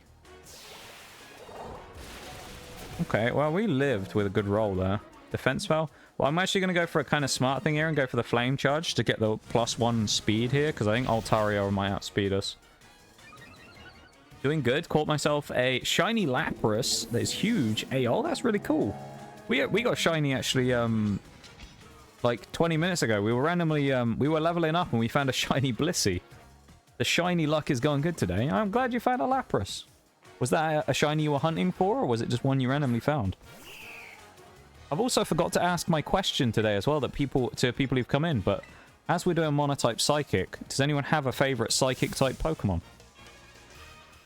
Talonflame probably had the worst stats in the world. Some sour grapes then, yeah. Not a fan of that Talonflame, mate, since he didn't want to join in for you.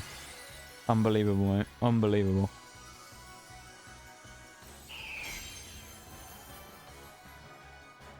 Oh, maybe that made a difference, the speed. Okay, we die here, though, with Big Man. Oh! Rouge gets the friendship! Oh, the BS factor's gone off the scale. The bullshitometer is going crazy right now. That's so dumb. If anyone wasn't here on Tuesday as well, you will have... basically, that was one of the craziest moments we ever saw. When I was doing the fight rematch against Garchomp, my Jirachi lasted 8 turns in a row at 1 HP from surviving because of friendship. 8.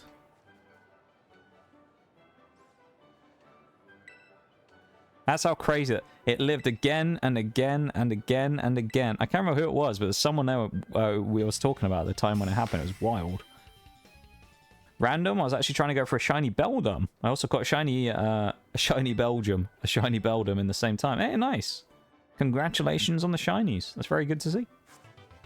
I'm not much of a shiny hunter, so I kind of like appreciate the ones I find while I'm running about, you know? Because I don't kind of go out of my way to shiny hunt things, so it's nice when I do get to find them.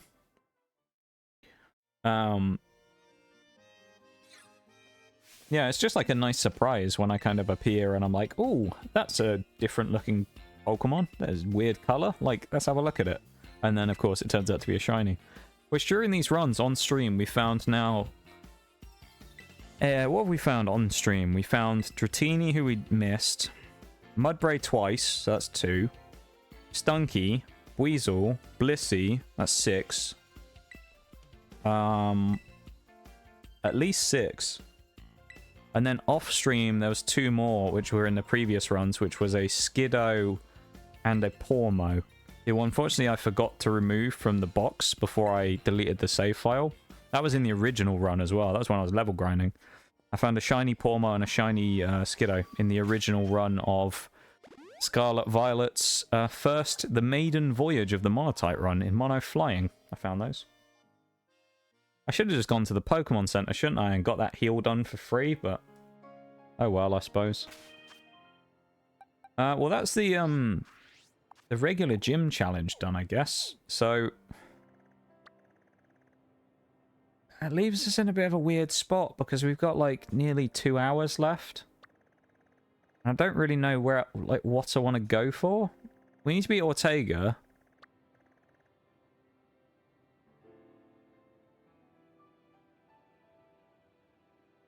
We can try and beat Eri today as well, I guess. And then maybe Tatsugiri. But team deathmatch. Not right now, I don't think, Shags. I'm not mentally prepared for that. I might end up doing that for the last, like, few minutes of stream if I need to. Because I don't want to go too crazy, because it will just do the same thing it did the other day, where, I mean, that Thursday we have nothing to do. And we'll end up doing, like, half a Pokemon stream, and then we'll just end up kind of messing about in the post-game for hours, because there'll be nothing else left for us to finish. And I don't really want to do that, because it's a bit boring, isn't it? Once we've seen the post-game once, you don't want to see me doing it over and over and over. It's just a bit, it's a bit boring after a while.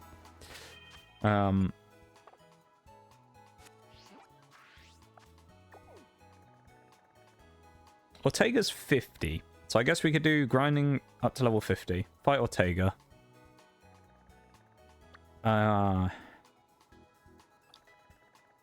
Then we fight... who? We also need to catch ourselves a Veluza. We can get Life Orb here if we want it as well. I guess we'll go up here, we'll train up, and then we'll fight against the Team Star Fairy.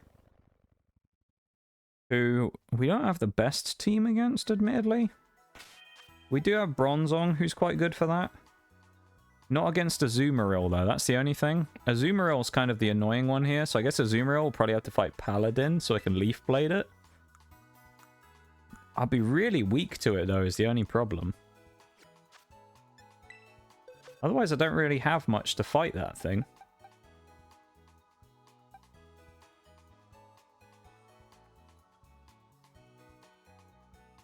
We're already level 48. Do we really need to level up anymore before we fight him? Or should we just throw caution to the wind and try and fight him 2 levels or 3 levels under what his level is? I feel like we should throw caution to the wind, but I don't know. Medicham's probably going to come out for this one, though. I don't really think Medicham will be that useful here.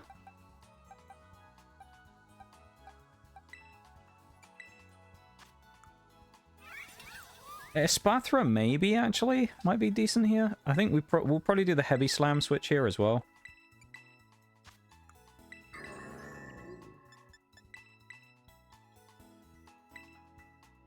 Onto Bronzong. If Bronzong got cursed, that would be so nice, but he doesn't, so... Real question is, who do we bring? I think Espathra probably brings the most utility with Lumina Crash, just dropping special defense on Azumarill. The only other option is I run it up front and then use it to try and beat Azumarill. I don't know, though.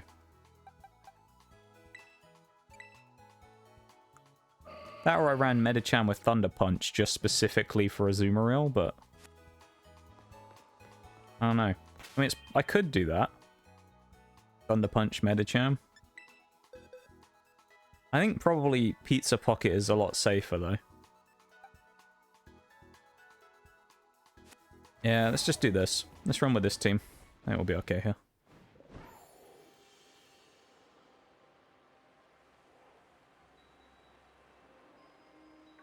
God, the lag right now. Look at it. Look at the lag. The frame rate has just died. The frame rate said no right there. Thank you for the exclamation mark Rogue there. So you got the Rogue drink? I do. I was kind of zoned out there, not really reading chat for a minute, but I do have a thing going on with Rogue. I do actually really like their products, so you can try them for free as well if you want to. You click the link in chat or the panel below stream, you can actually try them for free, which is really cool. So yeah, you just got. I think you just got to pay for the shipping on them, and then you can get the samples for free, which is really good. You can get 10% discount on orders as well, using code NOXTGS, which is very handy. Because as I've said many a time now, even when it comes to like the rogue thing, if nobody else ever used it, it would still be beneficial purely because I can get a 10% discount on my own orders if I ever make any. So if literally nobody else ever used it, it's still good anyway. You know, that discount is pretty nice, so...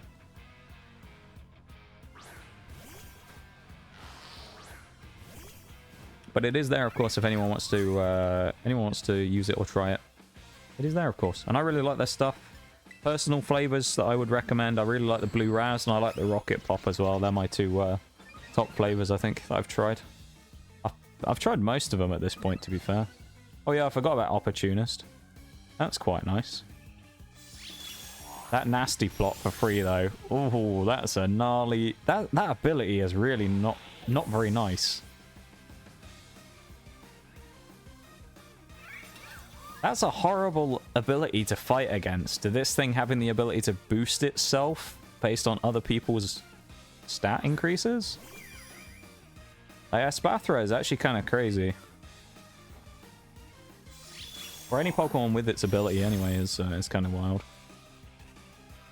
Oh, here we go. Calm Mind. Again, another boosting move that's just going to set us up. Now we're going to get an increase to special attack and special defense, aren't we, as well? Yep. Opportunist, there it is. Pizza Pocket gets a spec attack and a spec defense boost. Huge.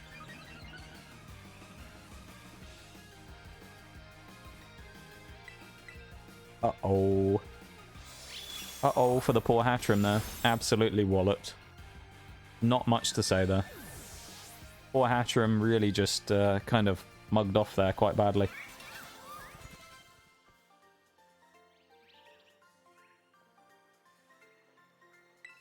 Unfortunate. Very unfortunate. I just want to take the time as well again to say thank you everyone for being here. I appreciate you guys vibing and hanging out with me while I play some Pokemon again. I appreciate it very much, you know. You guys are the best. Best community on Twitch right here. That's what we say. Best community on Twitch, you know. No offense to any other streamers if anyone's here who's streaming or anything, but you know, I'm not gonna say it's not, am I? Come on now. Best community right here. We have Purgatory Slowpoke. No one can beat us, you know. Hatterim is so small, but also so evil. I actually should probably catch one at some point, because we can actually get Hatterene for the run.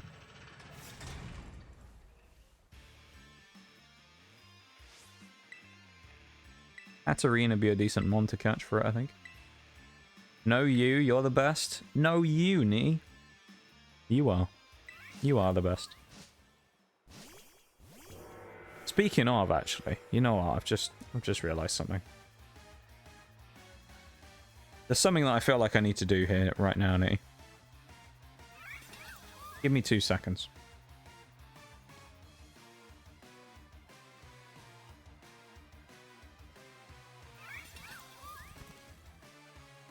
There we go.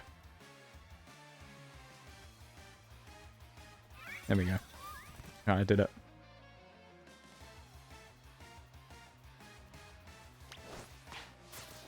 What dost thou? Don't worry about it. Don't worry about it. Don't worry about it, Nee. Don't question it.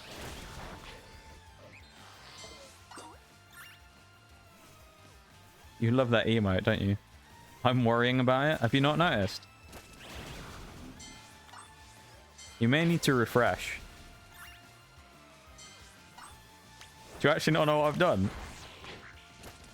That's kind of funny if you haven't. I feel like this happens to everyone actually when I do this. Let me do that right now. Of course, it may not have appeared. I don't know. It's appeared for me anyway. BRB, no worries, Nitty. Has no idea. Amazing.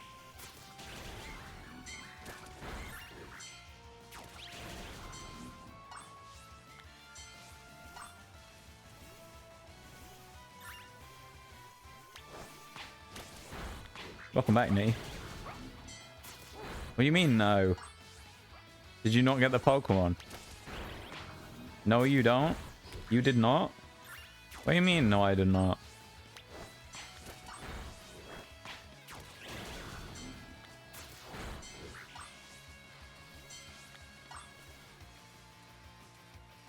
I feel like I should have done that a long time ago, actually, to be honest. You're a big old member of the community, Nitty, you know? And I appreciate it a huge amount. You've been well deserving of a badge like that for a long time, I feel like, and there you go. Now you have the one to go with it that you should have gotten. I don't give out VIPs all that often, so you know, I think you've well deserved one though, you know. I'm very particular with my VIPs. I know a lot of people will have like a VIP redeem, but I've never had one of those. I've never liked those, to be honest, as redeems. Just because I like to kind of give VIP out to people I want to give it to, you know? Not gonna cry at this hour of the night, but I'll make an exception. No. Hey, you deserve it though, Nee. You really do. You know? You've been through your fair share of stuff over the last year and a bit, but it was kind of crazy to me. I know this is like probably like a, I don't know, maybe this will sound like a weird thing. It was kind of crazy to me that you went off to go and you know, sort your stuff out. Like I'll be perfectly honest right now, okay? When you went off to go and sort your stuff out, to go and kind of like, you know, try and fix things up for yourself and make things better for your life, I didn't think I would ever see you again. Because just generally when those types of things happen, particularly on Twitch, if someone ever does that, where usually they want to go off and like, you know, they're going to take a long break away, you very rarely, if not ever, see them again. So I was kind of like, it was one of those ones where I didn't think I would ever see you again. And when you came back, I was kind of like, oh shit, he actually came back, you know? It was kind of one of those ones where I was so surprised that you were actually back. And, you know, I guess it was kind of, for me, it was kind of cool that after all that time that you'd been away, like 6 months or something, some of the first places that you came back into were here and in Orio's stream as well, because I remember that's when I first saw you playing Human Full Flat. We were doing the mini golf course, and yeah, I remember like that's the first. Why did I bring out Gallade?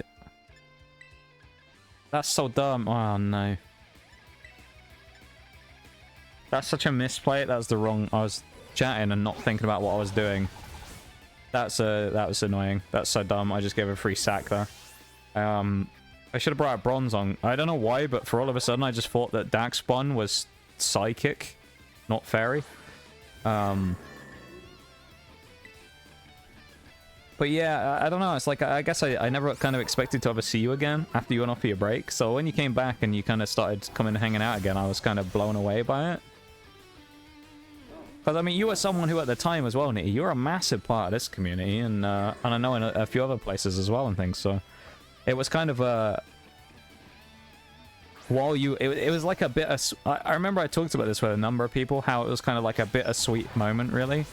Because you were such a massive loss to the community when you went to go sort your stuff out, but at the same time, you know, I was super glad that you went to go and sort your stuff out, you know?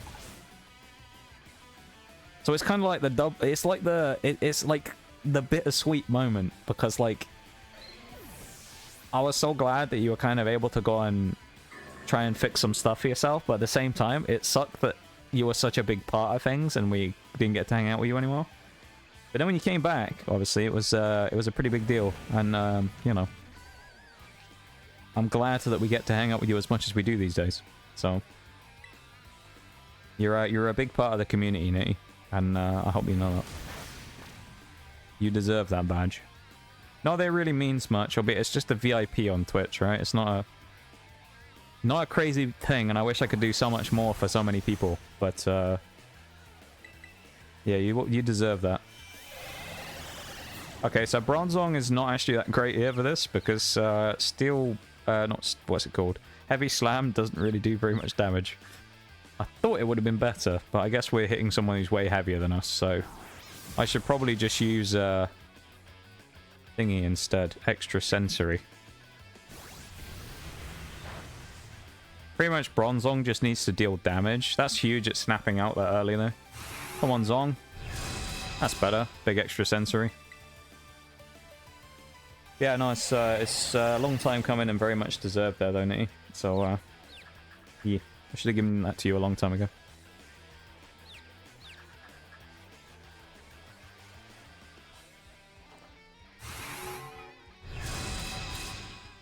Yeah, small thing or not, the sentiment attached to said action means a whole lot more.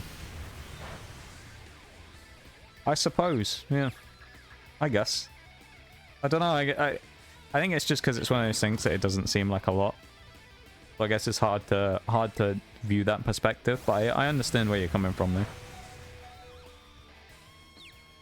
I mean, that's kind of the position I'm in these days, is I can't really do a lot for a lot of people anymore. Like, I make no... I'm under, like, no illusion about what that's like. Like, back in the day when I first appeared on Twitch, I mean, I used to be a fiend for a gift sub, you know that. When we first met, I used to be an absolute fiend for a bloody gift sub, didn't I? I was gifting left and right, mate. But that dried up, you know, after a while, and not something I can do anymore. And, you know, after that kind of went off. I used to be able to do a lot more for a lot more people, and then, like, these days, obviously, I can't do a lot of that type of thing anymore, so... If any at all. So it's, I guess I have other ways that I help people, if you will. If you can call it that. But it's kind of sucks that I feel like I can't really do as much as I used to be able to do for people. You know?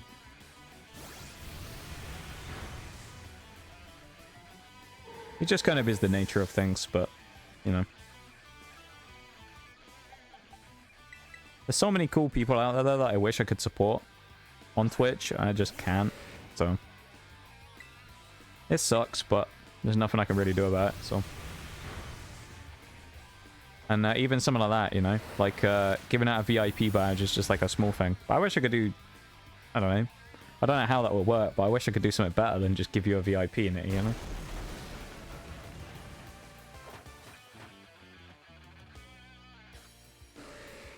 Especially considering, like, how long you've been here as well. So. I guess not only how long you've been here, but how, like, committed you've been, if you will. Not that that's, like, a thing, really, but, like... Yeah, you've been one of those, like, MVPs of the stream, you know?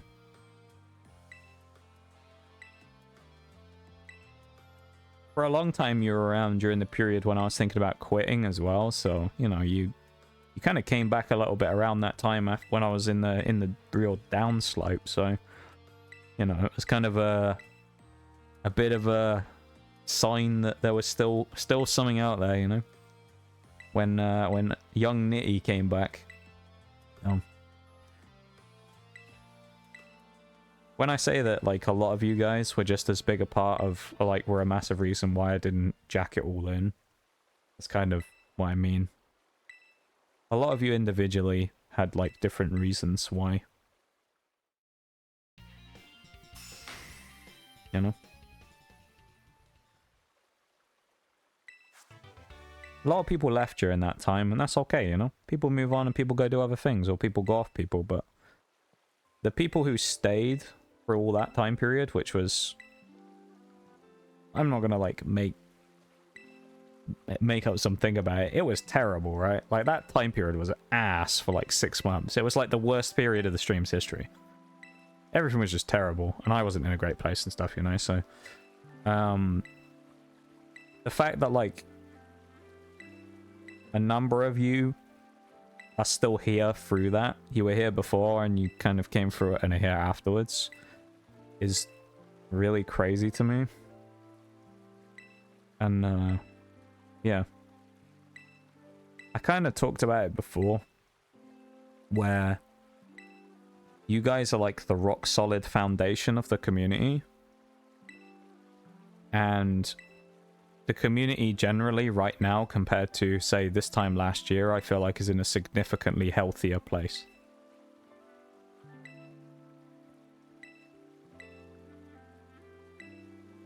And, you know, you guys are a huge part of that, so pat yourselves on the back, you know. Finally have a chance to breathe. What did I miss? We already beat the Team Star member. Yeah, we did. We just beat them, Zuma. Welcome in, officially, I suppose. We've been busy today. We've beaten Rhyme. We beat... Who else? We beat Rhyme. Nice. Nice. A well-timed Michael Rosen. Nice there. We beat Rhyme. We beat Tulip today. We beat Grusha. We beat Great Tusk. We've just beaten Ortega. So that's like 5 people we've done today. So yeah. That was in you all along. That we as a community just gave you that nudge to keep at it.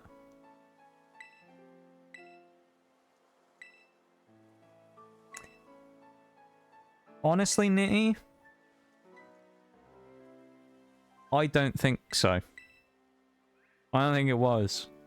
I think... I don't know. It's hard to remember that stuff, because obviously it's like remembering things like that you kind of don't really want to think about so much is kind of difficult. But I remember I used to talk with Bevan about it like every day after stream. Where it kind of like, Bevan used to like come into the VC and would start talking to me like every day I'd stream basically. And just kind of see what was going on, and you know, we'd like talk about stream and stuff. And I think a lot of that time I genuinely decided kind of in my head already that like it was coming to an end. I knew that like from the physical side, that logistical side, it was almost something that I couldn't afford to do. In that case, quite literally, I couldn't afford to do it. Because, you know, as I've said, streaming's my source of income. So if I'd have just stopped streaming, then I'd have been a bit fucked, wouldn't I? But, yeah, I think, like, to some part of my mind, I'd kind of decided that it was done. And I'd kind of even thought about how Christmas 1K celebration stream finished the Pokemon stream on Christmas Eve was going to be the last stream ever. And I think I kind of decided that in my head, partly. And I thought it was the end. And then afterwards, you know, that week was a massive success and gave me a little bit more to keep going with, and I kind of ran with it and went into January and things were looking up quite a lot. And, you know, things haven't been perfect since, but things are a lot better now than they were last year. And still a long way to go, though, you know? Long way to go. Said at the start of January that what I wanted to do was build something great. And we've done a decent job so far, but I feel like there's a long way to go on that before I can sit back and say, you know, that I think I've actually done what I set out to do. So, level's Tatsugiri. Tatsugiri is level 57. Holy. Okay, we ain't doing that yet then. I guess we have to level up before we do anything else. Bruh, what do I even do now? I guess I gotta just re-level up again. Well, we got a double. Streamboo.com. Oh my god. Wow, guys. Does anyone want any free promotion? Oh, there's 3 of them. Oh my god. Damn. 3 of them at the same time. That was really shit as well. They were so badly staggered, it gave me a chance to sit there and go, oh no, what am I going to do before banning them all? I mean, come on, if you're going to do that, at least hit me with like 20 at once or something, so I feel overwhelmed instead of just going bang, bang, bang and killing them all. It's a bit pathetic, really, wasn't it? What do I do now? I've got like an hour and 25 minutes left. I don't know what I'm supposed to do now. Not sure. Yeah, the Psychic team's pretty good. I felt like we've kind of had to play around them more than we have the Bug team. The Bug team was just kind of goated. This team's been more of like, we've had to be careful what we did, but they've been performing well, I would say, Zazuma. They've been pretty good, but we've also had to be kind of like, you know, crazy. Knocking this out of the park is even quicker than last time. It's up there, yeah. Bad things looking like it's looking up for you. To some degree, yeah. I mean, you know, not everything's perfect. There's still plenty of things that could be a lot better. You know? Like I was talking about with Shags earlier, it's like... consistency is really the thing that you want in all kinds of things. And I think that's still something I'm looking for. Is a level of consistency that I'm happy with, which right now I would say I'm probably not getting. So that's something for me to kind of work on, but generally though, things are pretty decent. I'm gonna go down towards area, I think, and I'll grab the fast travel location, but I genuinely don't really know what we're gonna do for a bit now. Because if I over level, well, like if I level up to Elite 4, I don't really want to do it yet. This is the problem with these runs, is I don't want to have to start them. I don't know. I'll figure it out. Yeah, triple kill there from me onto the bots. Bang, bang, bang. Big triple kill. Don't tempt them. Give Eri a good old locker shove in. Dude, she's going to kick my ass. She's got like level 56s. Levels the team. We're currently rocking at about just under 50. We're at 40, 48. Let me scroll up real quickly. Glad you didn't quit. You've gotten such a long way from where you were. I'll only get better from here. I hope, you know. I hope it does. I can't say for sure whether it will, because it's just one of those impossible things you'll never know. You know? I hope it does. I believe it can. I think that goes a long way. I'm not one of those people who's going to say that, like, I'm willing it into existence. I don't really believe in any of that stuff. But I think belief is half the battle. When it comes to all kinds of things, and I know it's like a stupid comparison I always bring up, but it's like so many things kind of mirror Siege, right? If you go into a game of ranked and you look at the other team and then you find out that half of them are in a higher rank than you and you go, well, we've already lost. Like, you remember that guy I was ranting about, that French guy the other day? If anyone was here for that? There was some French guy when I was playing the other night, and me and Mirage ran into a rando... we ran into some, like, rando French guy on the team who the first thing he said is, I've lost my last 7 games and top fragged. We're gonna lose this one as well. And he'd already decided we were gonna lose before we even continued on. And it's like... that mindset basically means that you're going to lose because you've already decided you're going to lose before you've started.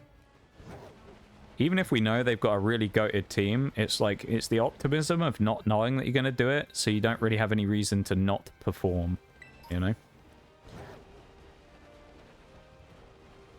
Because there's a reason that underdog stories are a thing, you know? The big bad whatever doesn't always win, albeit a lot of the time they do, but...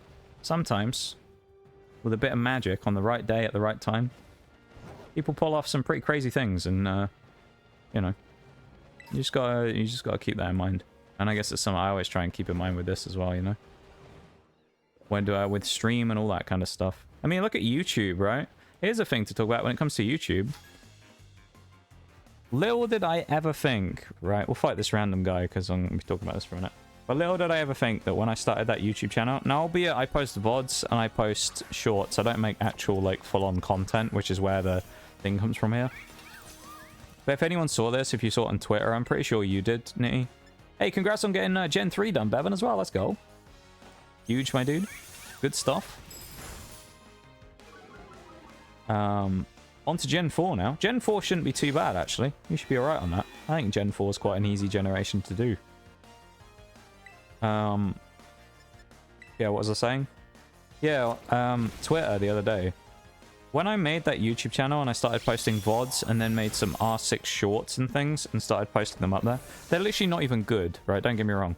Like, they're not edited videos or anything like that. It's literally just random clips I get that I don't edit. I just basically crop the clip down to what it is and then post it.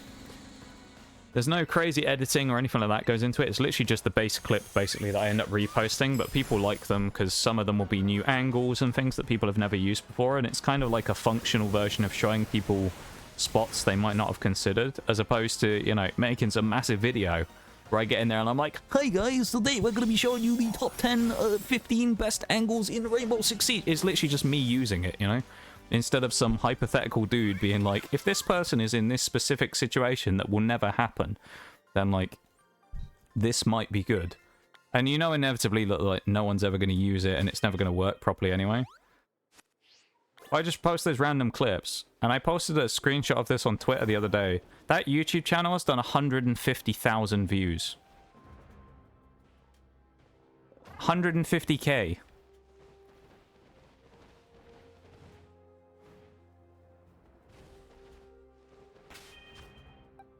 For reference, that channel has 116 subs. Now, my conversion rate of subs to views, very bad. But that's because YouTube Shorts. That's kind of just how it works. It gets a lot of views, but also doesn't get a lot of subs because of that. But I mean, the subs amount has gone up drastically since I've kind of just gone... I've stopped diversifying, and I've basically just started posting Siege clips, and that's it. Because obviously YouTube goes, we know who you're aiming this at now, as opposed to like a Siege clip, then a Pokemon clip, then a Destiny clip. It kind of knows where to send them. I am actually going to start fighting the trainers now as well, because it's going to kill some time. That's basically why. But yeah, no, the mindset thing is huge. I think there's so far you can go with the mindset. In my case, there's not everything I can do on my own, because a lot of my stuff here, like with Twitch, right? If you look at this like stream, I can make the stream as great as I can, but at the same time, I can't make people enjoy it or make people watch it, right? So I can make the stream as good as I can within my power, but at the same time, there's an element of, it's not just me involved in that process of making things work or whatever. Like, it's a good parallel for it, you know? Like, I can try my best to make things as good as possible, but it doesn't necessarily mean it's going to work. But I try, you know? That's all I can really do.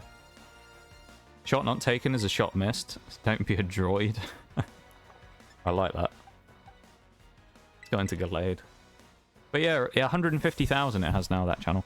The highest I've ever gotten on one short is 13,000 views. Which was a clip I got about 2 or 3 weeks ago at the start of the new season of Siege, where we found a cheater in one of the arcade modes. Found a guy cheating, which is funny because it generated a ton of like stuff in the comments of people being like, oh, you don't know how to play the game, he just pre-fired you. Which if you watch the clip, it's hard to do on shorts because you can't do it, but if you watch the slow-mo like I've got, the guy's cheating his ass off and he got banned the next day as well. The guy had like a 7 KD in ranked.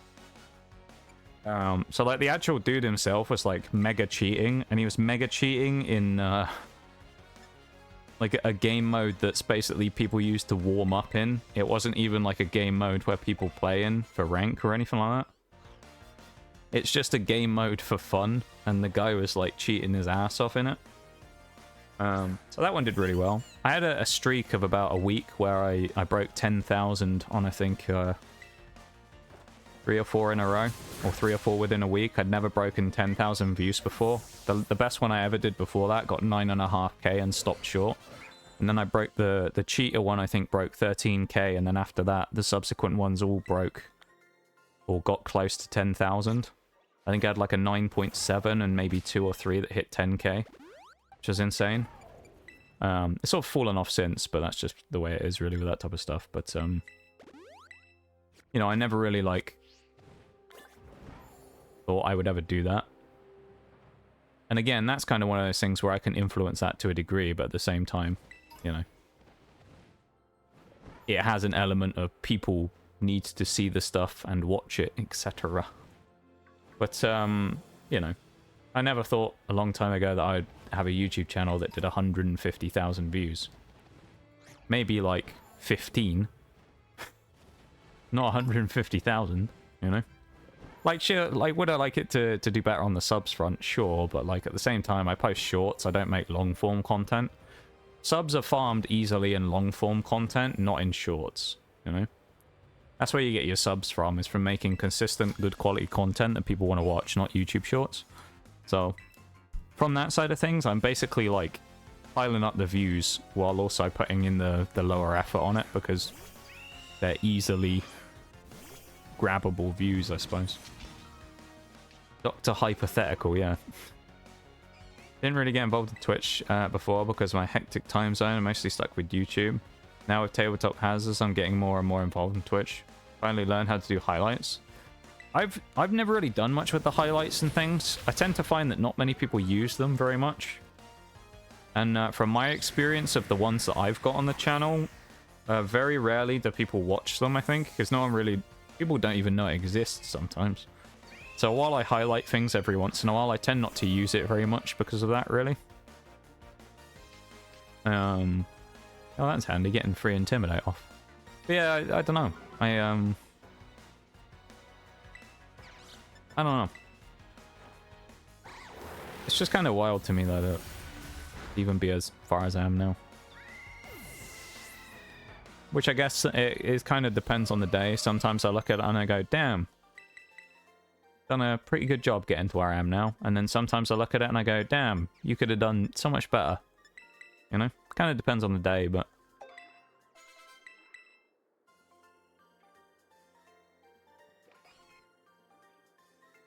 I can't believe what I'm seeing! Chloe 8 well, welcome in. Thank you very much for the follow. I appreciate it. Thank you, thank you. Thank you so much for the follow. I hope you're having a great Sunday. And as we are doing Monotype Psychic, I will ask you, as you join into the stream here, do you have a favorite Psychic type Pokemon? There you go. Now I remember to actually ask that question. I forgot for a while about asking that. Do you have a favorite Psychic type? All these trainers are way lower level than us as well, but I just want to make sure that we don't go too far with all our stuff today, so I just want to keep it all locked down. And we're just kind of talking at this point anyway, so we won't get into any crazy fights now. Yeah, thanks so much for the follow, I really appreciate it. Would you say that clips are better than highlights? Yeah, I would. I'd say I think they're probably like significantly better. Just from my general thing, like I'm fairly certain that like loads of people don't even know highlights exist. Like people don't, because if you look at it, I think the first thing that people, if you open someone's page, right, the first thing you're going to see if they have it is featured clips. So that's the most likely thing that someone's going to click on. And then if someone's randomly found you while you're offline or something, say like I was in someone else's stream, right, and someone shouted me out, and someone's like, let's have a look at this guy who just got shouted out. The first thing they're going to see is my featured clips, which is like almost, you think of it like that's your hook, right? Put some clips in there if you've got any that are great, that kind of give you an idea of what the channel's about, what you do, or just some funny moments and things. And then after that, they're probably going to look at like panels and VODs and stuff like that. I tend to find that if you look, I've got like highlights from 2 years ago that have got like 3 views. And those 3 views are probably me when I've gone back to look at it again, you know? So when it comes to like those types of things, I think clips are better to kind of invest your time in than highlights personally. Because people like short form stuff as well. Clips are also easy to post in different places. You can post them on, you know, you do the same edit. You can post it on TikTok, Instagram, Reels, YouTube, other places. I mean, what, Twitter has videos. If you really wanted to, you could post it on Twitter as well. You know, a lot of stuff. Great Sunday in Oklahoma. I'm glad you're having a great Sunday. And very much, you know, massive welcome into the stream. I really appreciate the follow once again as well. And I'm glad you're having such a good time on this fine Sunday. It's actually been quite a nice Sunday for me as well. It was a really nice day today, actually, weather-wise as well. Which is unusual for being in England, of course, because usually it's raining. But it was actually a really nice day today. It's been a super nice, like, bright day. It wasn't super warm, but it was super nice and sunny, you know?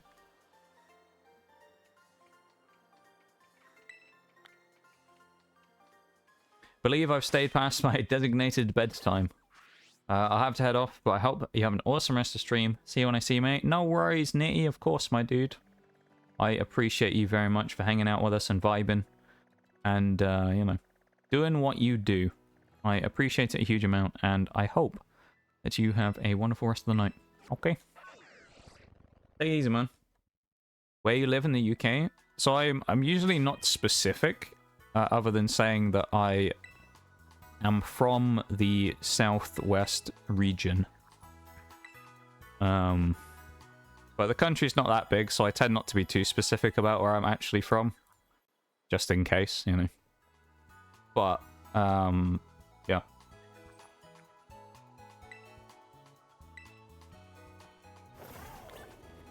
Have we done enough here?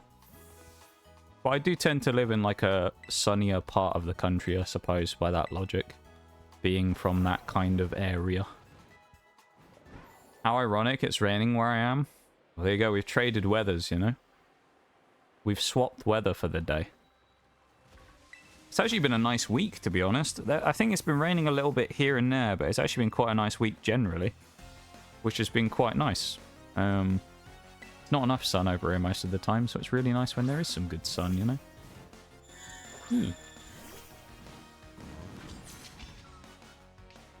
Gothita, eh? So right now as well, again, just to explain if there's anyone here who doesn't know what we're doing.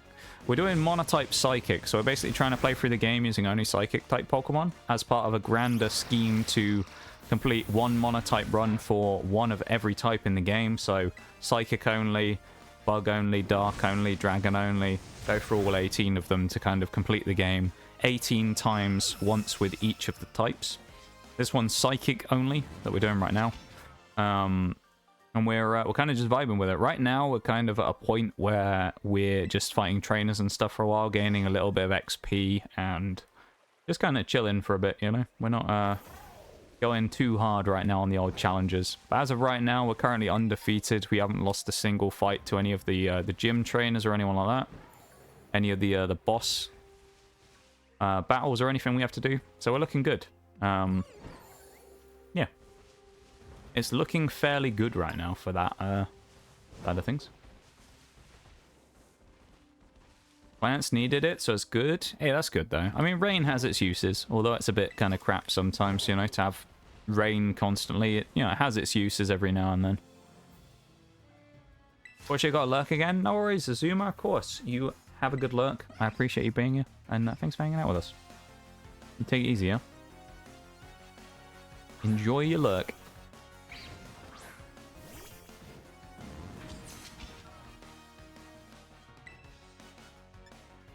Ooh, Larvesta. Damn. We'll take that. Out of the one shot. I mean, it's pretty weak, let's be honest. Larvesta's pretty, imbalanced there against a fight with Armarouge, albeit we're over leveled as well for this for these trainers, but that's just because we have an hour of stuff, like an hour, and you know, I don't really fancy doing any more boss fights today. Maybe if I do anything, I'll do like Tatsugiri or something, but then that's 56, so I don't know. Maybe I will, maybe I won't. We'll figure it out.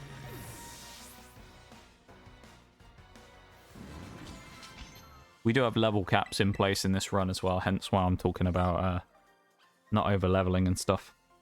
And not wanting to progress too far. I just want to make sure that we don't end up over-leveling past... Well, 60 is the next cap, but I don't want to go too crazy on the levels. Just in case. Drop down here as well and fight the rest of the trainers in the region.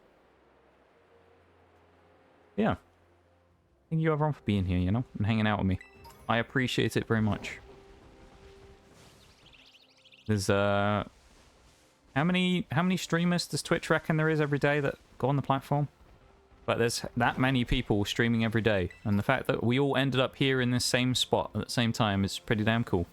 So thank you for coming in here and hanging out here with me, or stumbling in, of course, if you're new. I appreciate it very much.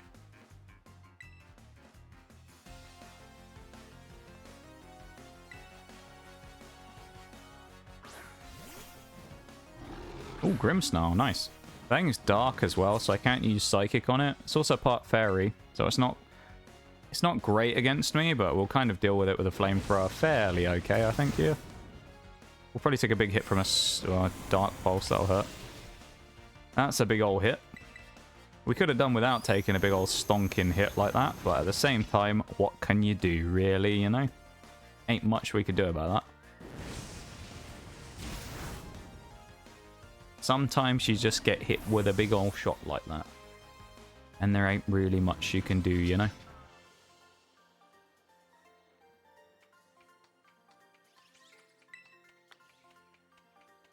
feel like I'm semi-tempted here to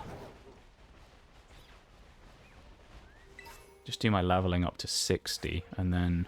Oh, I've got to be careful doing that though, because I don't want to... I don't want to overlevel for the Elite Four. Maybe I'll level up to like 58. What's Gita's ace is 61, I think, or 62. I level up to 58.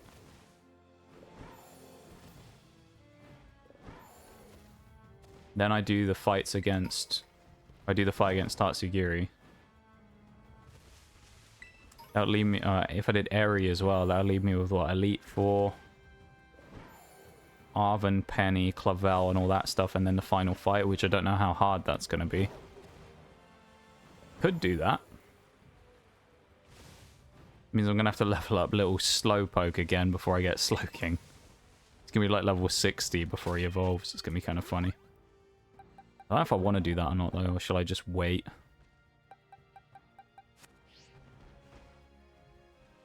Maybe I'll just hop off Pokemon for a little bit and I'll go into Thingy instead.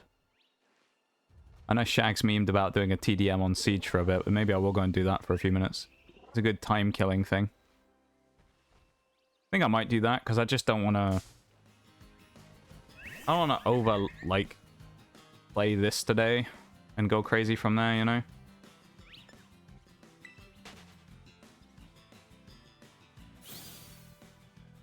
But see, this is the problem. It's kind of like with these monotype streams, because of how fast I've gotten, I can do them inside like 3, maybe 4 streams now.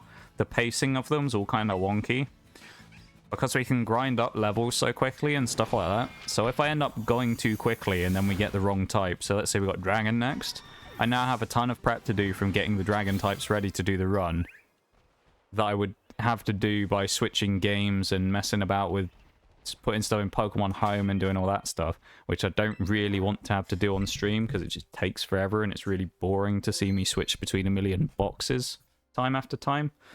So I feel like we won't carry on with this today. We might jump onto something else for a little bit, because then we'll just have to grind up, beat Tatsugiri, Eri, and then sweep the rest of the game on Thursday, which we'll see. It'll be a do or die. We'll see if we can actually do it or not, but we'll switch back to the lab for now. Before I do anything else, I think I'm going to go for another BRB. I'm just going to have a quick stretch break before the final hour. So I'll put the music on and we'll go and do that quickly, and then we'll prep for the last little bit of today, I guess. So, yeah.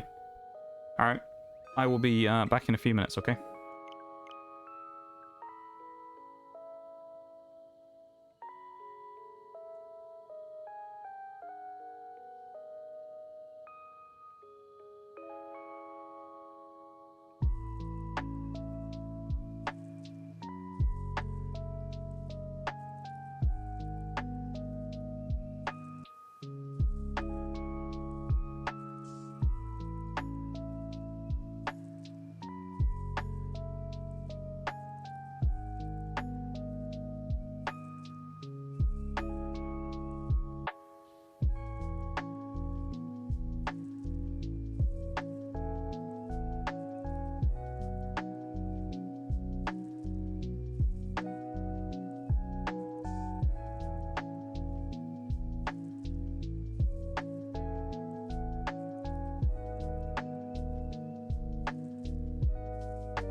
Okay. Switch us back to the lab. I'll keep the music on for a minute as well.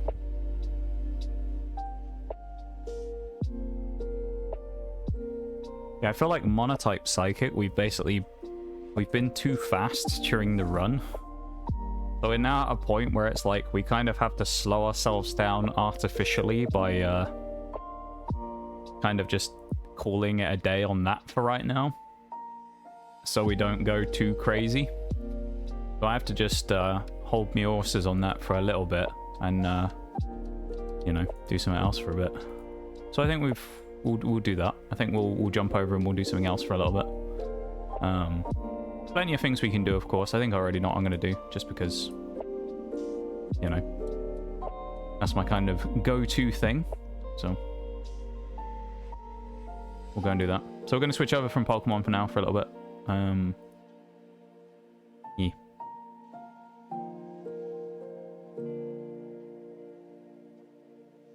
There we go. Welcome back, Zazuma. Yeah, I'm switching over from Pokemon because the problem is, from where we're at, I was thinking about leveling up a little bit more. We have an hour left, and like looking at how much time we had left on the run, like it's kind of going to be really hard for me to like fit something in for like the amount of time we had left. Like it's kind of hard to like randomly fight trainers for ages, you know? And if I don't really want to do anything necessarily like big fights and things, I may as well just jump onto something else and do the big grind in a couple of days and try and speedrun the rest of the game because of how much faster this run has been than most of the others. So we'll just jump on something else for a little bit and then we'll finish that on Thursday. Marbin? Nah, we're not Marbin today. We're not going to Marb. Marbles will make a grander return than just a random night, I feel like, at some point, you know? It'd be really sad if I just brought Marbles back right now, wouldn't it, I think? Marbles needs to be done justice, you know? It needs like a big event or something when it comes back. Like a huge Marbles event on its own. It doesn't need to... I feel like it needs to be better, you know? It needs to be a glorious event. So... Is the screen going to open? Is it actually good? There it is. So I'm going to hop on and I'm going to do my favorite thing when I don't have anything to do left in Pokemon, which is jump in and go and get destroyed by champions in the TDM playlist of R6 Siege. So that's what we're going to do for a little bit because we haven't really got much else to do. So I'm going to run around and get clowned on by people in R6 for a bit. Yeah, Pokemon's in like that kind of point where it's like, because of how fast the runs are, there's just not really anything for me to do today that I couldn't just do on next week. But then if I do that, we then run into the situation of there isn't enough to do on Thursday. So then Thursday suffers from me basically doing what happened last time, where I speedrun the game in 2.5 hours and then have nothing to do for 2.5 hours. So, yeah. It's kind of hard to pace that stuff out, I find. So we'll just hop on here and run about like a mug for a few minutes, shall we?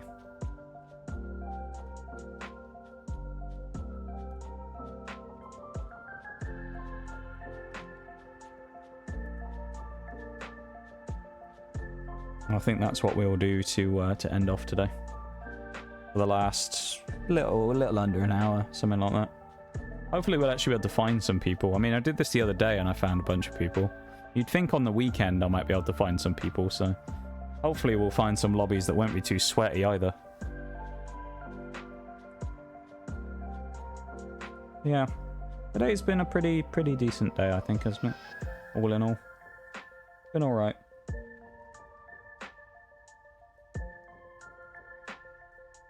I think it's been fairly decent. Been a weird month, April, I think, so far.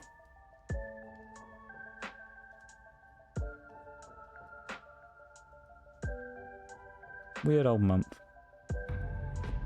Probably hasn't gone the way that I would like April to have gone, I should say. But has it been bad? No. It's just been a little weird of a month. I don't really know what to think of it, you know?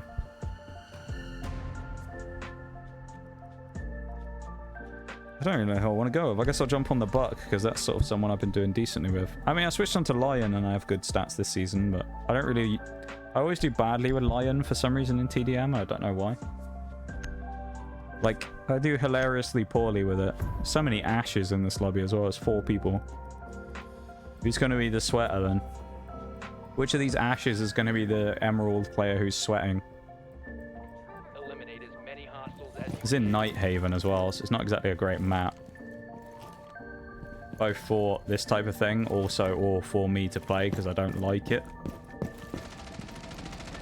I may end up muting the lo-fi as well, just because. It's kind of hard to like listen for footprints and footsteps and things, so I'm going to pause that. It's hard to listen for footsteps and things when you have music going in the background, of course. But yeah, that's unlucky timing. And there's a Buck on the other side of the door.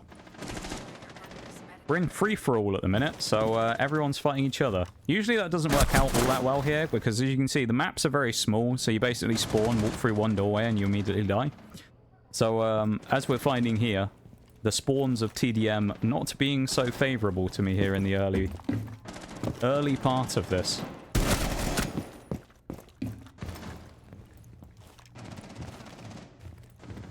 However, though, it might, you know, work its way out. That should have been mine. That's that Doc up top again. He's up there somewhere.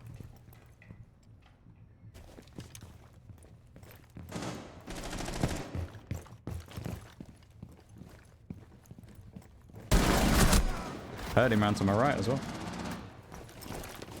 Sound is such a big thing in this game. It's kind of wild. That you need to be super switched on sound cues and stuff.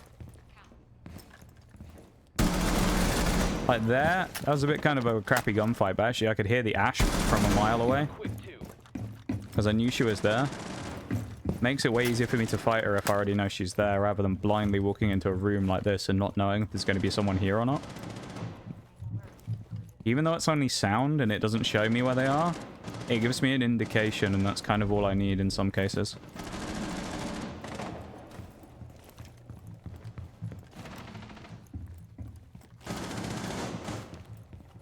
Like, albeit some players are still going to be too good anyway. Because I'm by no means like the best player in the world, so I still get dumpstered by people all the time, but... every now and then... There's someone coming through this door. They're in here. At least they were. They might have run out of here already. They might have just... Oh, they're still here.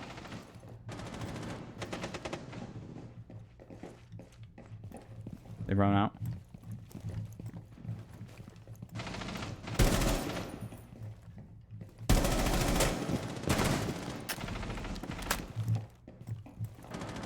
Yeah, he's just booked it.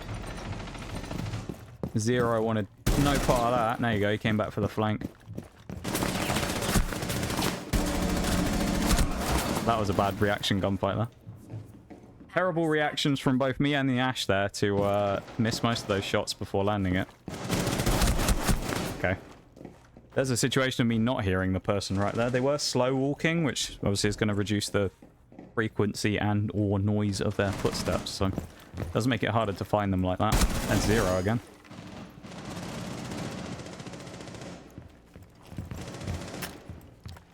That being open is kind of annoying.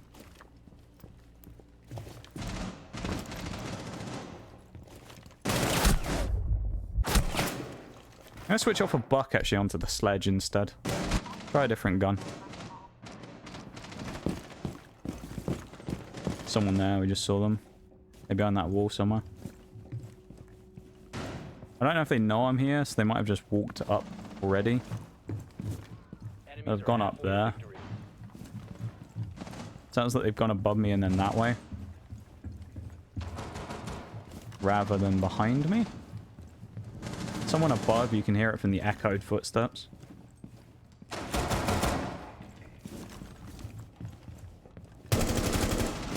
Hi, Doc. Another one chasing me.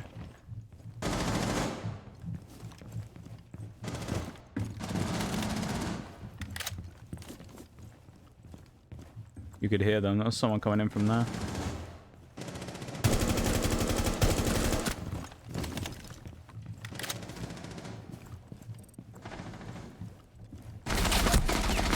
I was about to say door, but I wasn't quite quick enough getting to the flick across to the door. Sledge here is a 3 armor operator, so he's slow and heavy, meaning my footsteps are going to make a lot more sound than somebody else.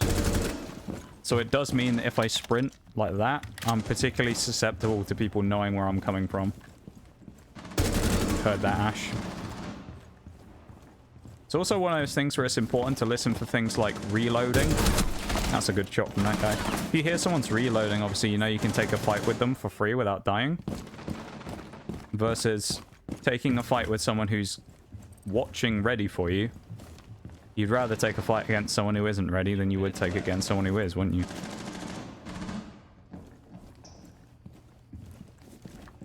Someone behind me. There's someone over here as well.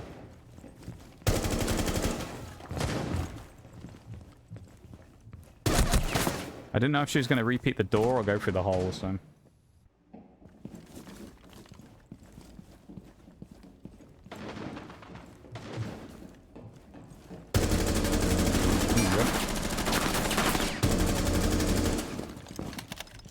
I'd rather not fight that dock again, but...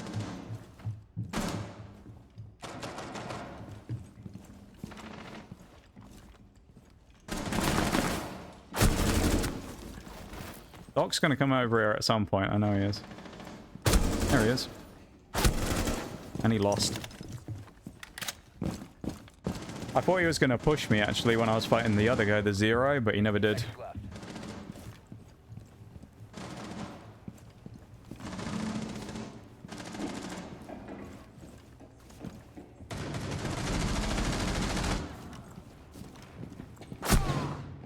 Unlucky.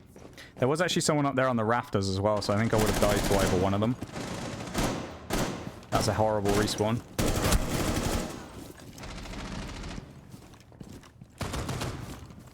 There's definitely someone up there. 30 seconds remaining. Twitch was ready for that as well. I love it. Fully ready to just murk me there as I came around the corner. She probably heard my clomping footsteps again. I knew I was coming. 15 seconds. 10 seconds. Someone just killed someone here. 5 seconds Was the remaining. Zero. He's gone. Oh, no one else in this one for me to get. 15 and 13 is not too bad. This is traditionally kind of like a warm-up mode that a lot of people use. Kind of just good for jumping in here and memeing about for a while, hence why we're doing it now. So I'm not necessarily looking for like crazy performance or anything. I just kind of want to see how we're sitting. I'm also going to be playing ranked with Mirage tomorrow, so getting any bad stuff out of my system is good now. So I'd rather have bad games now and good games tomorrow than the other way around, you know. So we're getting out of a system a bit.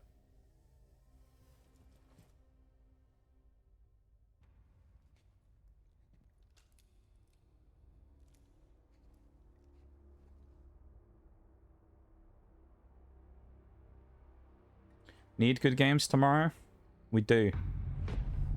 I think we can have good games tomorrow. Deathmatch on Favela. Ooh. This one's a smoke opportunity right here. I think we're going to do good tomorrow, my dude. I believe. I have a feeling, you know. Going to be a good one tomorrow. I just know it. Just believe, you know.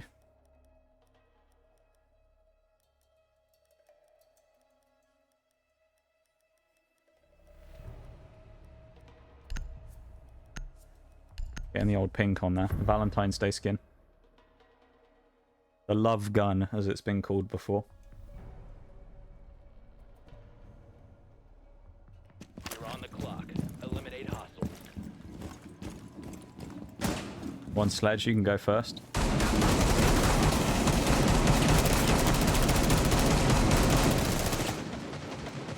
I never push that first because you always know that someone's going to be there. You're ahead of the enemy. Hostile. Ash is going to be mad. There's the Twitch with the DMR again on the other team. The same guy from the last game. So we all resume our little duel. Can hear someone walking around in here.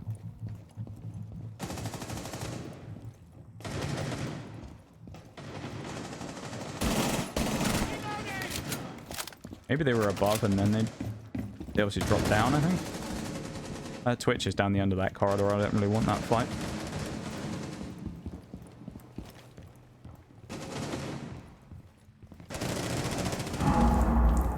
Sometimes it's about picking your fights, you know?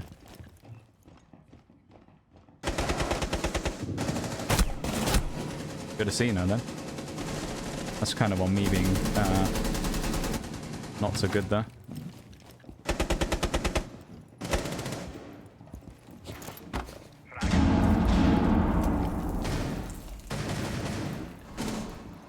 A lot of kills going on down here right now.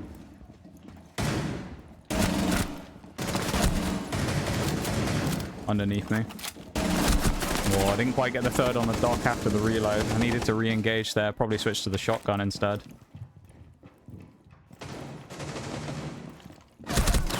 Oh, she was behind me. I thought she was underneath. Not sure if she spawned there though or sprinted up behind me, but one of the two. Doesn't really matter. I died either way.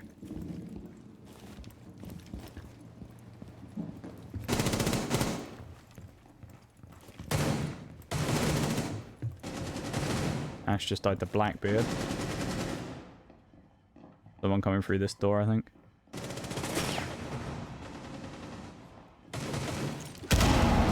Opening that's kind of annoying.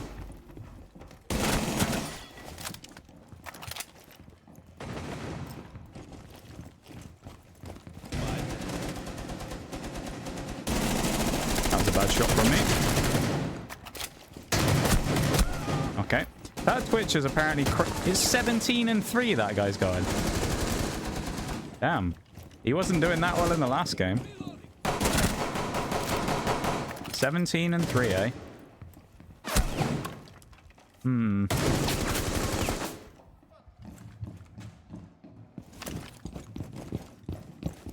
Maybe he's just really good.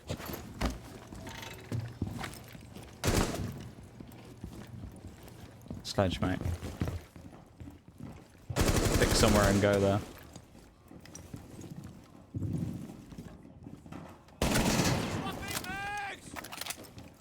Mr. Disaster there dealt with.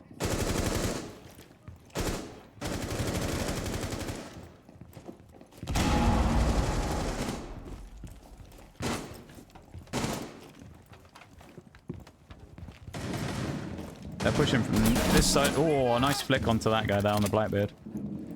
Twitch is coming up the steps. Or at least she was. I guess she's left now? She was coming up those steps though, I thought.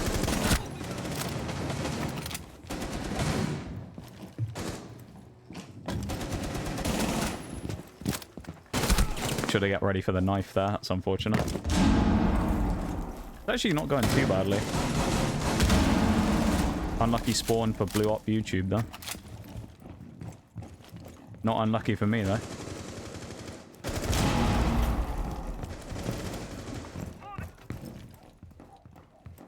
There's people through here. Nice double. Twitch is coming back from that side.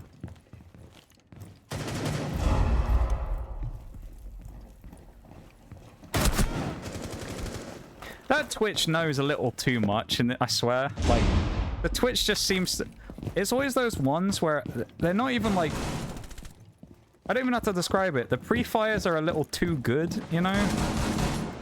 Like, maybe this guy's just insane, I don't know, but it's like, the guy always seems to be immediately ready for that pre-fire on me before turning a corner with a DMR. And he's done it in both games now, where he basically kind of, like, knows where I am before I swing it. Ah, it's just a little... weird. Maybe he's just goated, I don't know. The way Siege is right now, though, honestly wouldn't surprise me if there's more cheaters in TDM than there used to be.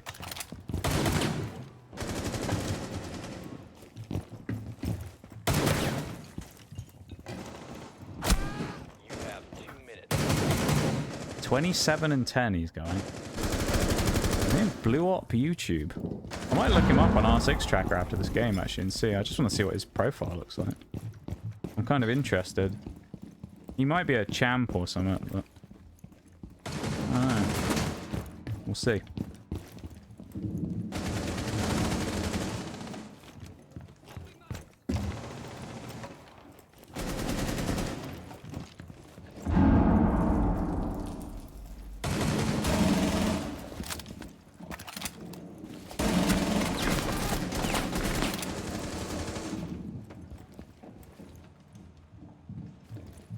That side of the door, I think.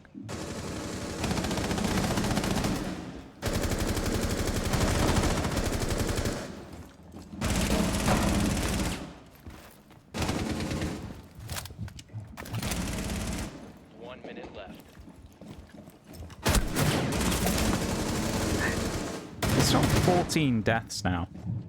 I don't know.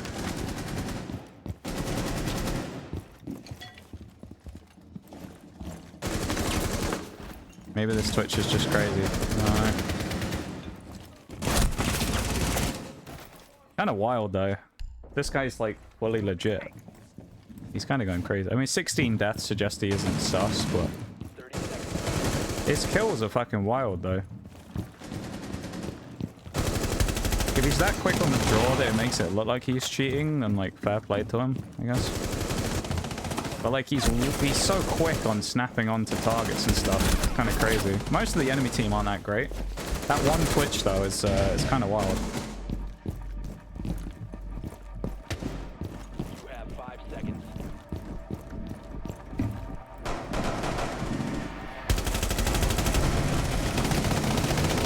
Blew up YouTube. I'm gonna have a look actually. I don't have my analyst stuff up right now, so I can't look at that, but I actually just want to look him up on R6 Tracker.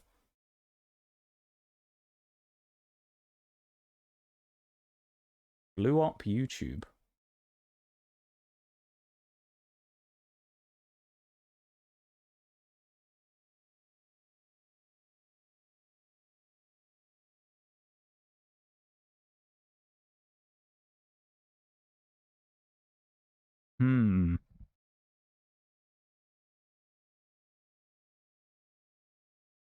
Interesting.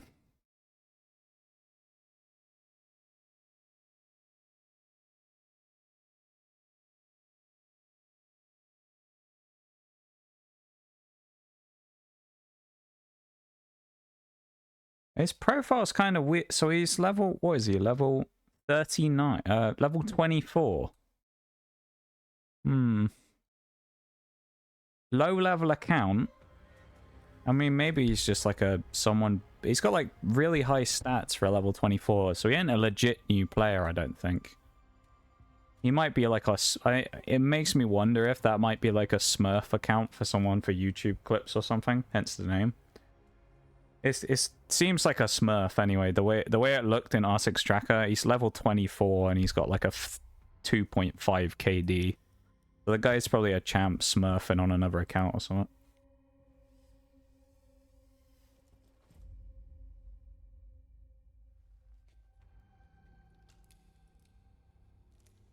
There's someone who's actually level 25 or whatever, or 24, I don't see them making half the shots that he did in that one.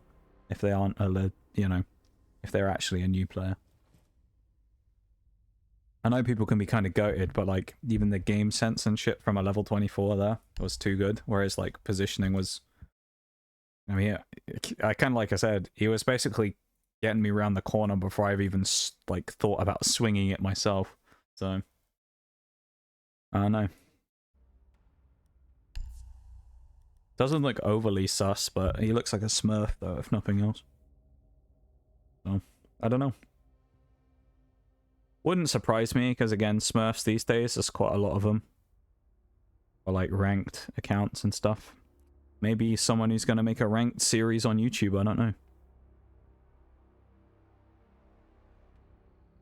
Or he wants to get a fresh account at low rank or something. Maybe I should look him up on YouTube, see if I can find him. What's his name? Blew up YouTube. Do you think he's included YouTube in his name on YouTube, or he just actually removed it? But he didn't.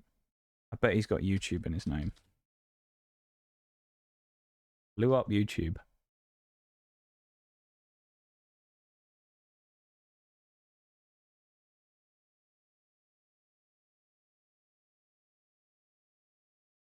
Oh, it didn't even pop up.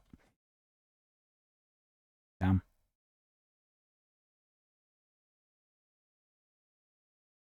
Oh no, there is an account called Blew Up, if this is the guy.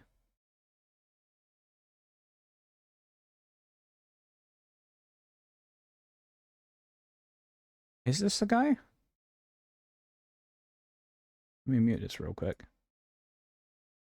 I think I found the guy on YouTube.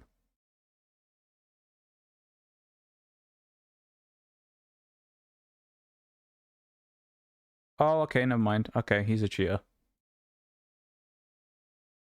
If it's the same guy, and he might not be, of course, but there's a guy called Blew Up on YouTube who literally live streamed cheating in Siege like a few days ago. So I think that's the guy, and I think he's a cheater then. Damn. Imagine the boldness of cheaters these days. If that's the same guy, which I'm assuming it is because he has the same name, if that's the actual dude, literally just live streamed himself cheating. And mate, what are we doing? We're streaming cheats now.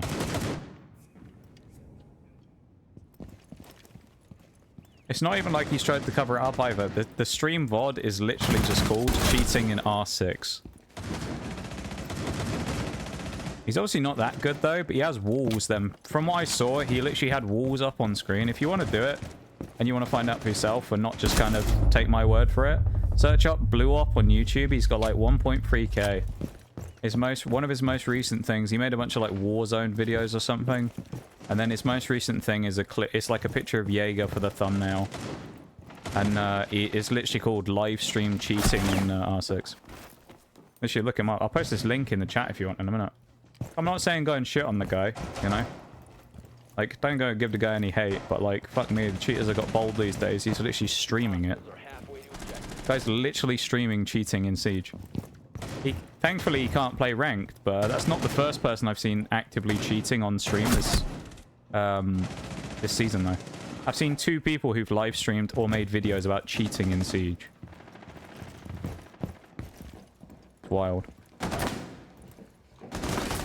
That lion, no, I'm here.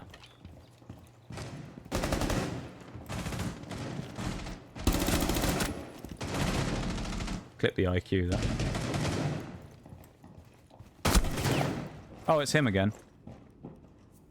I didn't know he was in the same lobby.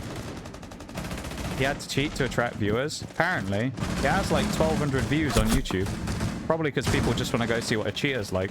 Not gonna lie though, if it's the same guy and that's actually true, he's a really shit cheater because he's dropped 9 deaths in a game of TDM. And he has walls, so I mean... I don't really know what to say. If you're literally doing shit in 9 and 21, mate, I've done better than that without cheats in fucking TDM on a controller in PC. Like, come on. There he is with his DMR. What's it? TCS. No, I haven't got the TCSG on. But if this is the guy, he's not streaming right now though, sadly. That'd be amazing. But, yeah, go check him out. I'll drop his link in chat in a minute. You can go see for yourself if you don't believe me.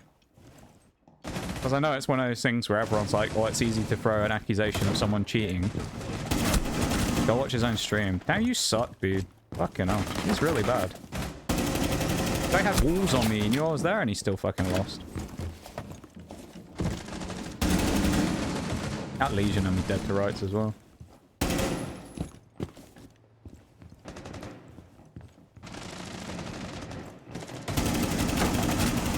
Yeah, he should shout me out in his on his YouTube stream.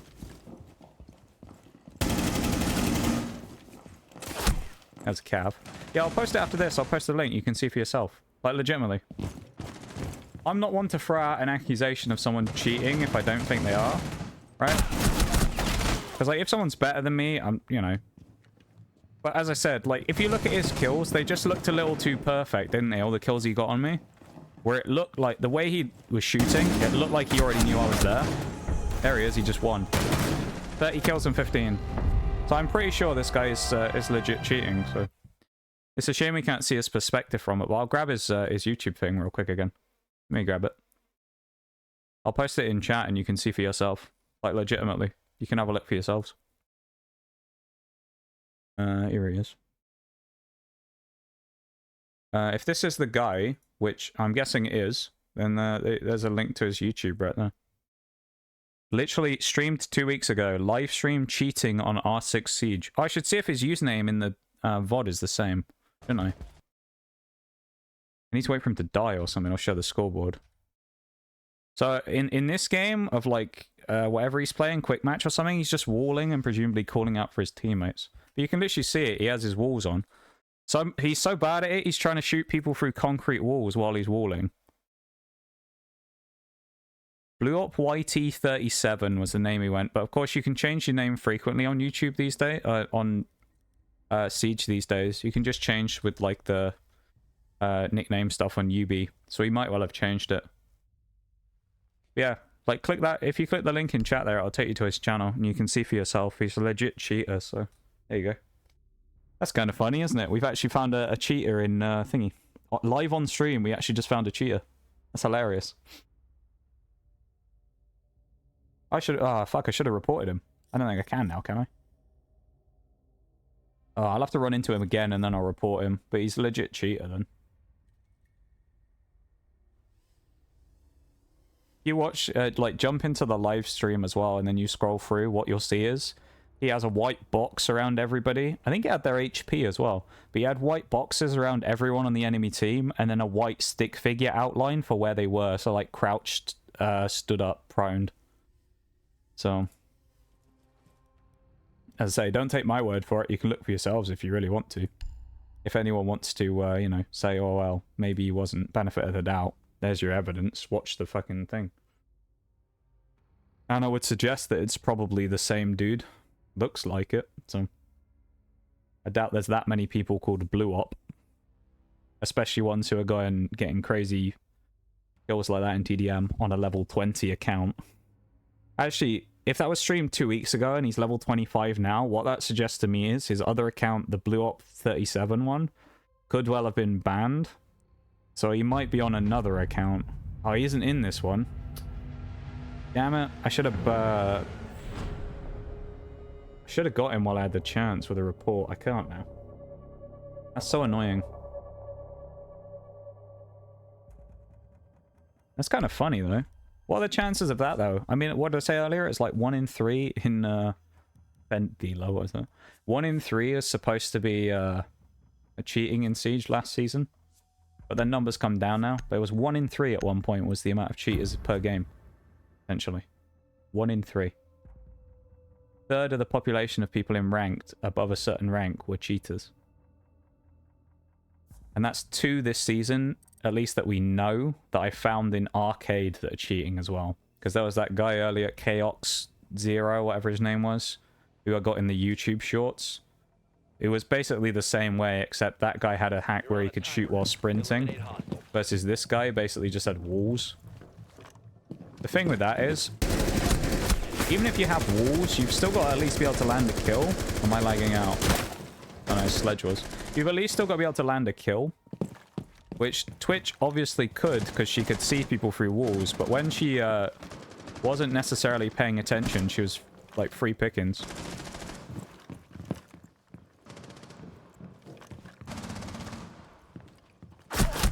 Damn. I was getting like turned around by all the sound cues there, though.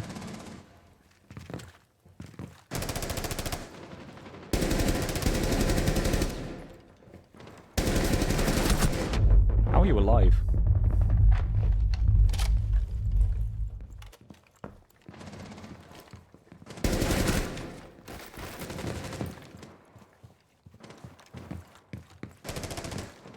Yana's coming again. Maybe I'll switch off the IQ. Maybe I'll leave the IQ to Mirage.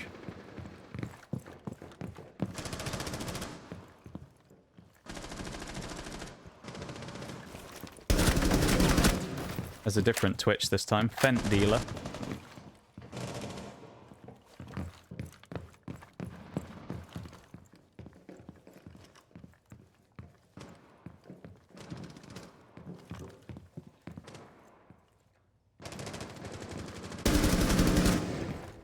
Heard him.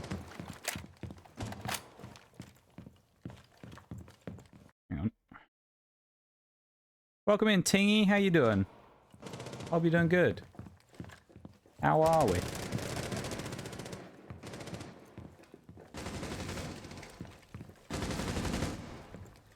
How's your Sunday, Tingy? Well, that was bad. 2 kills.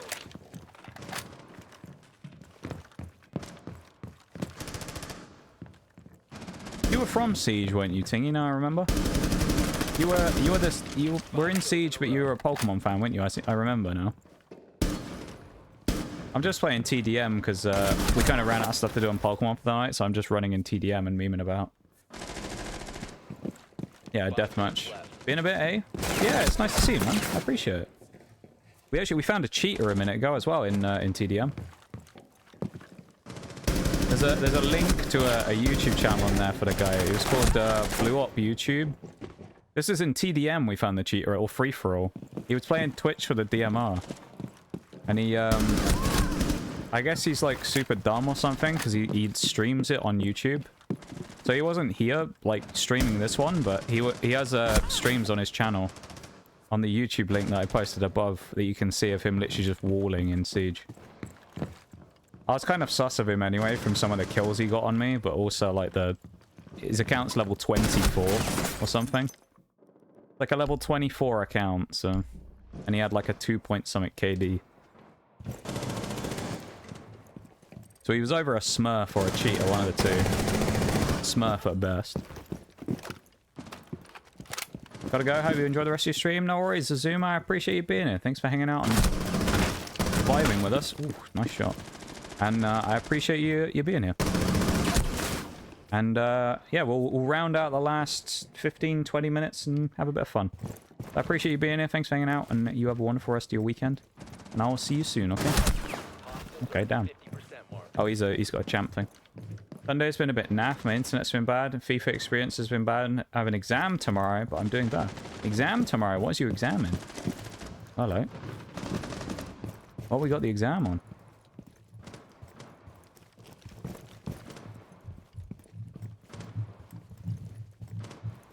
Guessing these people are up top red. Why is my chat not auto-scrolling as well? I keep seeing the thing at the top saying like returning chat, but it's not auto-scrolling. Spanish. Damn. Done it again.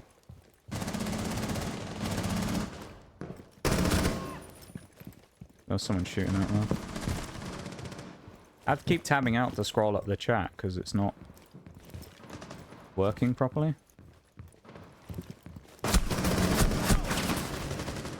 It's really annoying.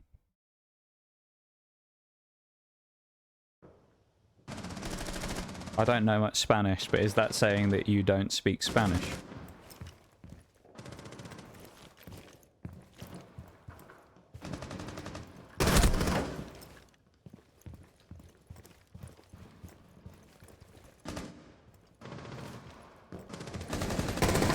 Damn.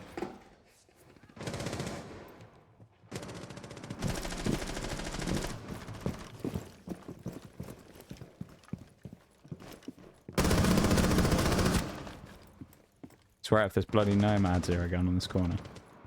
2 minutes left.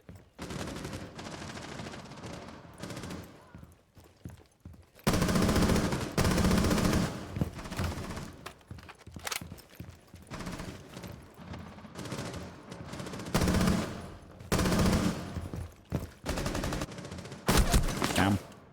Not gonna lie, I'm probably gonna fail it, but I'm not too bothered about it. I might visit it later. That's fair enough.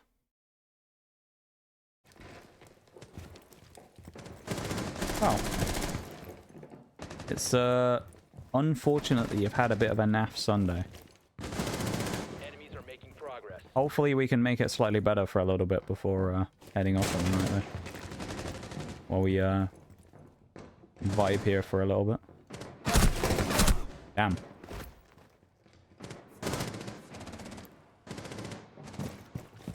Should have caught that mute. 60 seconds left.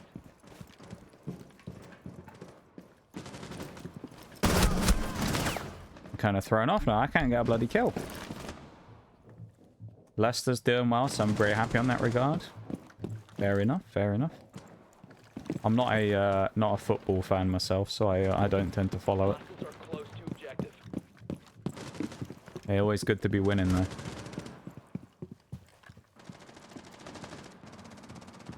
30 seconds left.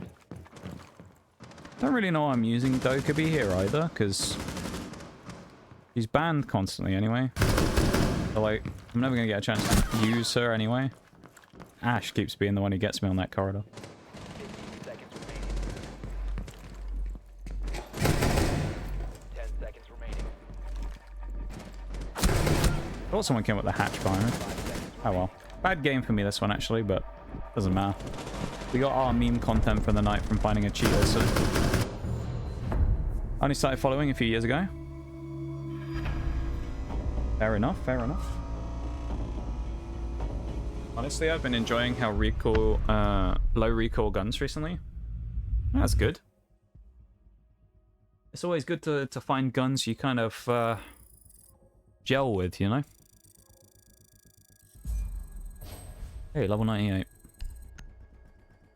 When you find a good gun that's enjoyable to use and stuff, you know, it's always a nice thing. Always a nice feeling.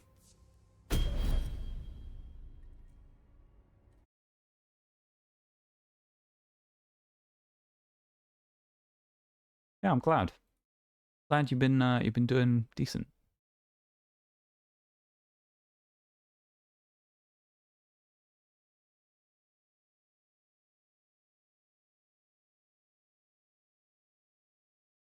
I think I figured out why that thing's being weird in my chat. I think it's because of the like returning chatter box that it has around your name. You won't be able to see that, but it's just because you're someone who's like been in stream before and has come back. So sometimes it'll put like a thing around it, where in this case it just says returning chatter. And it keeps like messing with the chat, so I think it's not scrolling properly because it's put that on there, which is really annoying. I have to keep like tabbing out of the game so I can scroll down and see what you've said. Ugh. Bloody Twitch, am I right? It's a cool feature, but it is kind of annoying. I reckon I got time for another 2 TDMs, so maybe 1, we'll see. Ah, we'll be alright. We'll go in, guns blazing, it'll be fine. Maybe. Possibly. Probably not, I don't know. We'll be alright, I hope.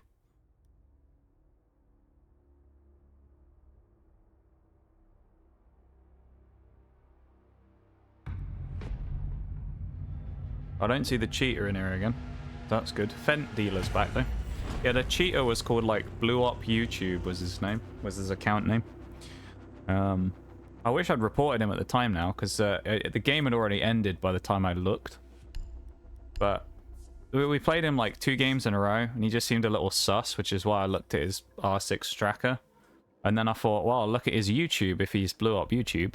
And that's where I found the literally the live stream of cheating in R6 Siege was the title of it. So there you go. I feel like there's not much more concrete evidence you can get than that.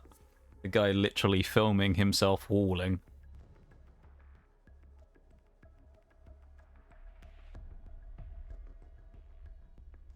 Wild.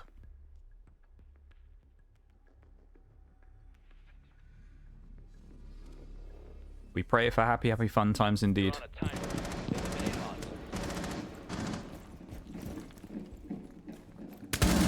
Your team's in the lead.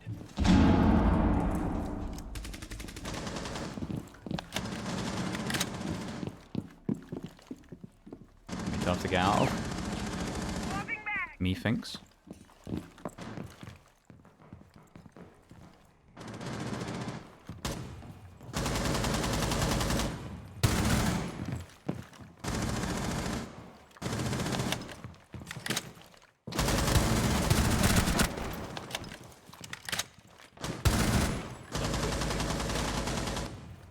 Game's all like freezy all of a sudden. I'm not sure what's happening. It's like stuttering a bit. Yeah, my game's like stuttering. Is that on stream as well? It feels like it's kind of like stuttering and freezing up a little bit here and there. It's kind of like lagging a bit. I don't know.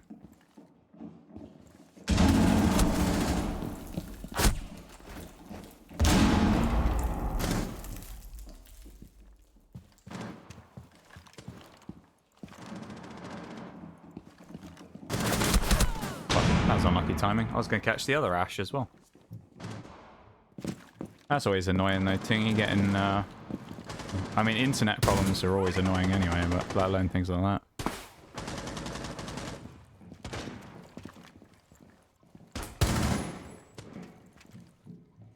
Stuttering up a storm, yeah. Oh God. That was unfortunate. Yeah, it's like... Is it picking up on stream as well? It's quite subtle, but there's like a stutter every once in a while. You can see it. Can you see that on stream? It's like things just feel like they're kind of freezing a little, or like they're just... Like, look at it. That's weird, isn't it? I don't think it's my internet either, because I'm only running at 30 ping. I wonder what that's about. That's weird, though. It's probably cost me 1 or 2 kills here. Not that it really matters, because I'm not doing it for performance. Obviously, I'm just, you know, TDMing to pass the time and meme about for a bit, but... If this was a game of ranked, I wouldn't be happy. 5 minutes remaining. Need to reload. Well, there's a boss G vigil. It's kind of weird, though. Oh, what that's about. Unlucky Ash. Someone else here. Somewhere. Don't know if they're on the stairs or whatever, but... Sound cues were sounding like there's someone here anyway. Nah, there's definitely someone in the lobby. Oh my God. What the fuck was that? Got dive bombed by an Ash. That was wild. Ash has turned into a seagull.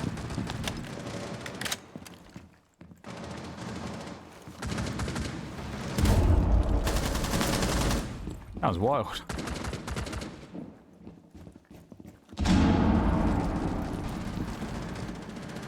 Reloading. Oh, they're always together. Oh, the whole team's there. There's 3 of them. Bloody hell. Wasn't quite ready for that many people.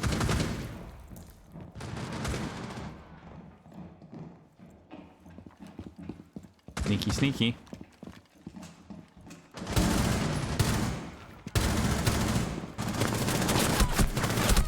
Bloody hell, there's always too many bullets. Hi, Eternal, how you doing? Hi, my dude. I think there's something coming from here.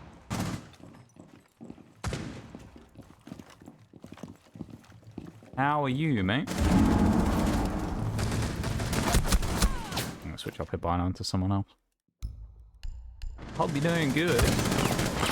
We're basically just winding down the last couple of minutes of stream by playing a bit of TDM, because we kind of ran out of stuff to do in Pokemon today, so we're just kind of memeing about for a few minutes, you know. We ran into a cheater in TDM. It was crazy. We looked him up as well. He had a I had a look at his profile, and he had YouTube in his name, so I looked up his YouTube channel, and he literally has a live stream of him cheating 2 weeks ago. The guy literally streamed himself cheating.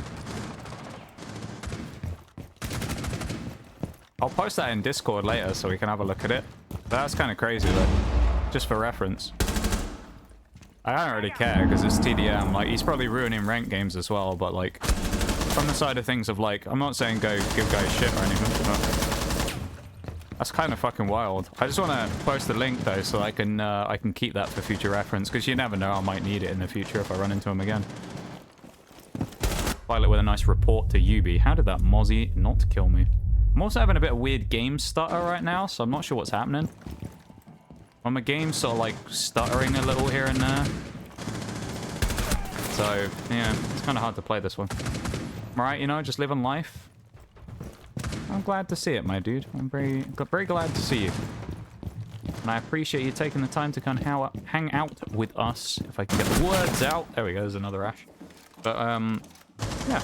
And come and hang out and vibe with us for a little bit, you know? I know obviously I'm going to be going fairly soon, but it's actually kind of funny. I was talking about earlier in stream how you and Nitty always seem to know when I'm on break, because that's when you usually appear. And I said earlier that like when I went on BRB, I expected one of you or Nitty to be there when I got back, because you always are. And then I went on to say about how, you know, back like a little while back, when I used to stream stuff, you always used to appear in like the last 5-10 minutes of stream. From like back in the day. And I was like, yeah, it's always kind of funny, because Eternal used to always know when I was ending, and I'd switch to the end screen, and then he'd appear. It appears we're reliving an old memory today. Hey Shaylay, how you doing? How are we, my dude? Whoa, there's a ram in there. Presumably she peeks that side, I might be wrong. No? 30 seconds remaining. You sneaking up on me? Oh god. That stutter is really annoying. It's always, it like stops my aim from being smooth, so it like it makes it kind of go like this in pieces rather than like a smooth thing. You can kind of see it, look. How it's like every once in a while I'll do it where it like freezes while I'm moving my crosshair around. It's really annoying. Coming down 90, yeah, so. Oh yeah. How you doing there, Shelley? Been a bit busy today, but I wanted to make sure I didn't miss my streak. Of course, of course. It's well, I think we figured out. We believe we've figured out. 5 minutes is how long you have to be in the stream to determine it giving you a streak. 5 minutes. So, as long as you're here for 5 minutes, which there's more than 5 minutes until the end of stream, you should be golden. So there you go. 5 minutes is the magic number. Heckin' sleepy, but I can't stay in bed all day. If only it was that easy though, you know? How am I? I'm doing pretty good. We've had a decent little time playing Pokemon today. We, you know, done quite well in that. Monotype Psychic's gone well. We've had fun, talked about some stuff. Found the guy cheating in Siege a minute ago. You know, we've ticked off all those things on the bingo card today. It's been crazy. I'm level 300 as well, goddamn. Oh my good. My good god. I'm at a very high level these days in Siege, level 300. Yeah, like we legitimately ran into a cheater a minute ago in Arcade as well. Again, like I said, I'm actually going to post the link to his channel in Discord in a bit, so you can see for yourselves. To actually, just so it's not like a situation of, you know, take my word for it. So you can actually look for yourselves. But I'll post the guy's channel link to his YouTube, which he stupidly put in his own Siege name. But he has a VOD on there. His most recent upload is a VOD from 2 weeks ago of him cheating. So he has walls on. You can see it very, very clearly. He's just sat there. I mean, the first part where I skipped to, it was playing again on Emerald Plains. He's just sat there on a ladder with his walls on, giving call-outs to his teammates. That's wild. He was cheating in TDM as well. What the fuck? Be here till you end, so I'm good. Ayo. Yeah, we'll probably do... I might do one more after this. We're kind of having fun and, you know. You guys just got here. I'd feel bad if I ended right now. Right on you guys here, you know? It'd be sad if I did that to you. Very sad. So I can't do that to you guys. Can't do that to you guys.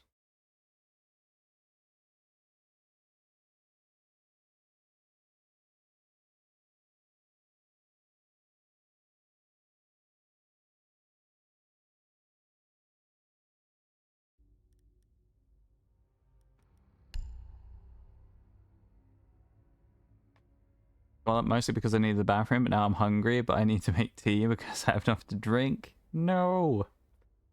Gotta get on it though, Shaylee. I believe in you, you know? I'm channeling my inner power to you. You can do it. Alright? I believe in you. You can get the tea, bathroom break, get that food as well. Get it all done. You'll be in. Finally looked at your Twitter post you were talking about after 4 days. Wait, which post was I talking about? Which Twitter post? I've made a couple since then.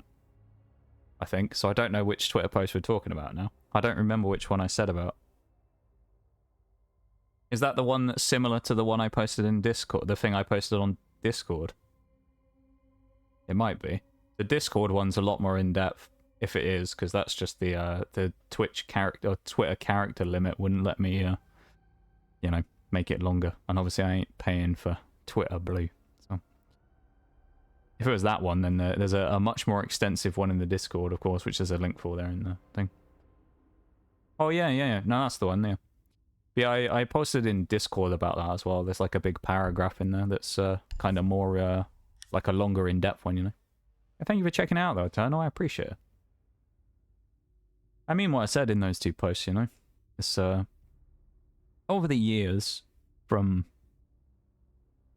being around and streaming and stuff, and all the not so nice stuff that's happened during the time, you know, there's been some times where streams just kind of sucked, but that's just because I kind of sucked, you know. And I wasn't doing great, so there's been plenty of reasons for people to leave and kind of just move on to other places. And, you know, while some people have taken that option, and that's okay, I don't have any hard feelings. I don't care. You know, they had every right to bugger off because stream was quite abysmal at the time. But, yeah, you know, I'm glad for the people who stuck through it, you know, and are still here through all the bad stuff. Because, I don't know, I guess it just shows you who the real MVPs are, you know, if that makes sense. The people who are there kind of no matter what, and really want to see you succeed. I was just thinking about it the other day, you know. I know we kind of talked, I think we talked vaguely about that type of thing on stream, and it just kind of got me thinking about it, and I was just kind of... I guess I was just kind of thinking about how lucky I am, really, to have the people that I have around me. You know? Made an omelette? Ayo, made an omelette. No headbangs or injuries today. Appreciate you. One of my favorite people to listen to, talk to and watch. Yeah, I appreciate it, man. You know? Not that long ago, I would have just said no when you said that, or no you'd or something. But yeah, I appreciate it very much. While I still think I've got plenty of... Where the fuck was that Valkyrie when she killed me? She said she was on the left-hand side of the door, but Jesus Christ, where did she... I didn't even see her. Holy fuck. Guy must have murked me. Oh god. That wasn't so good, I shouldn't have walked through the door. Yeah, you know, I appreciate everyone who comes to hang out and vibes and becomes part of the community, you know? That's kind of the end game of it, I guess, is building a nice community, and I'm glad that we have as many great people as we do as a part of it, and, you know, hopefully we'll forever continue to find more great people to add to our community. Oh, you bastard. It's the same guy again, the Papa God guy. He's the one with the champ thing on. He's playing Ash in the last game. He had a champion operator card. That's him again.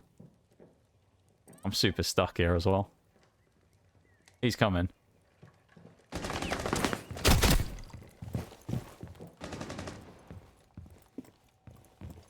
He's dead though, someone else killed him. They intercepted him before he got to me, which is good.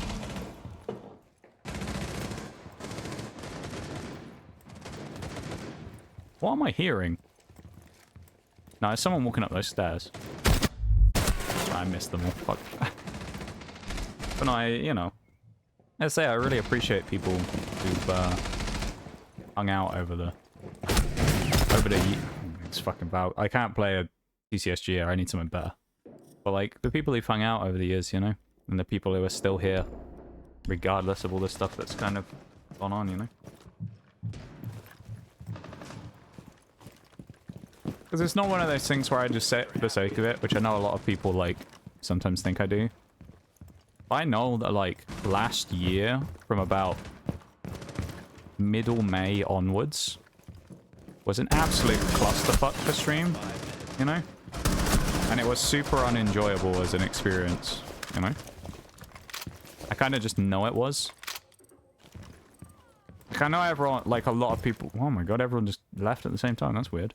I know a lot of people were kind of trying to be nice and talking about how it was still great, but I kind of know deep down that last year was atrocious.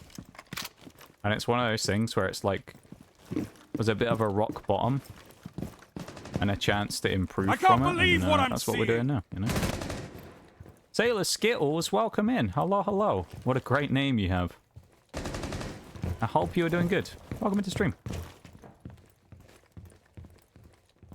Sailor Skittles, eh?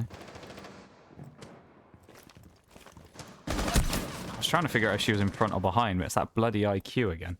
20 and 2 he's going. Might have a look at him on R6 tracker after this and have a look. He had a champ thing on before, but... yeah, it doesn't necessarily mean a lot there. I shouldn't have run up there. I knew the guy was there. That's weird, though. I mean, I'm not going to rule out the possibility after running into one, like, absolute dead-to-rights cheater today on this TDM that actually we might find another. So it's always possible that this guy's cheating as well. I don't know. And again, if anyone, like, doesn't want to believe that the guy was cheating, I'll repost the YouTube link a minute ago to the guy's stream of his, literally streaming cheating. Hello. What's Legion doing stood there? Bruh. He was just, admiring the view of the artwork. Where is he going? What the fuck? What was that Legion doing, man? So confused. He was staring at bar earlier, just looking like a lost child or something, and then all of a sudden he just runs out the door. Bad news? What's the bad news, Eternal? I hope it's not too bad.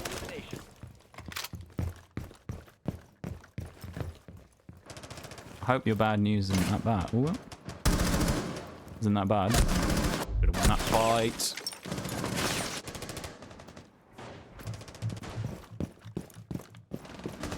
Enemies are close to victory. IQ as well has the same like setup, the same gear on that Mirage does. So it feels like I'm playing against him. It feels like I'm playing against me squad mate Mirage. Yeah.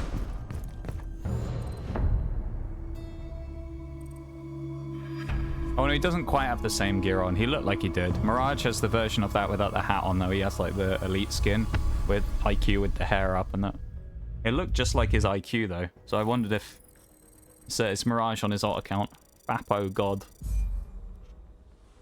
4 whatever his name is. 40,007. Might have a look at that actually. That's zeros instead of O's as well, I think. Bappo God 40,007. Have a look at him, shall we? Have a look on R6 tracker while I'm here. I'm just kind of curious. I feel like this guy actually is legit though. Like I genuinely don't think this guy's cheating like the other guy was. I think he's just really good. Couldn't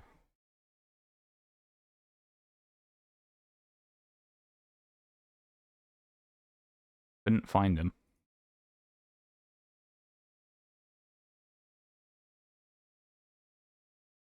I guess there's a chance it was O's. Couldn't find him. Maybe it's a streamer name.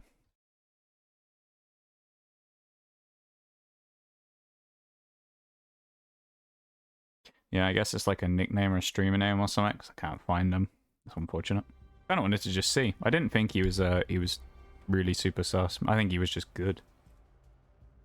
Unlike the other guy just felt suspicious when playing against him. That guy was fine. He just, I just wanted to see. Because, I mean, he went like crazy on the kills, so I think he actually was just a champ. Then again, if he's in champ, there's also a good chance he might be a cheater this season, because how many people are in champ that aren't cheating? But, there you go. Going keto, so no more bread, which means no grilled cheeses. Oh, no. No grilled cheeses for a while. Mate, that's terrible. Oh, he's in this lobby again as well. No grilled cheese. See, don't worry, you can get your cheese fix from hearing James May slam it on the table instead. That'll give you your cheese fix, you know? That'll give you a nice cheese fix. Just hearing cheese, that'll give you a fix that you need, you know? You'll feel better after hearing that, I think. After hearing Mr. May slam cheese on the table and say the word cheese. That'll give you an, you know, it'll give you the part that's missing. You're on the clock. Eliminate hostiles. Probably not actually, but... Why are you coming downstairs? What the fuck? That's such a weird... I thought they must have been coming from the corridor, because considering that spawn, why would you go downstairs? Would you not just spawn and then walk upstairs where you already were where people are? It's a really weird position to go down into. I wasn't Fapo God, I know that much. What's with the change up of diet then, Eternal? Just like health thing, or you just feel like doing it just to? What's the reasoning for it? Usually there's a reason behind those types of things. You just feel like doing it. Trying to better myself or something? IDK. Yeah, that's fair enough. There's nothing wrong with that, my dude. People should always strive to be better. And I'm glad that you are, you know? Good for you, man. It'll be sad not to hear about the tales of the grilled cheese, but, you know, we'll have to find something else instead to fill the gap. We'll fill the void of the missing grilled cheese with something else, you know? There's someone on the hard left of this door.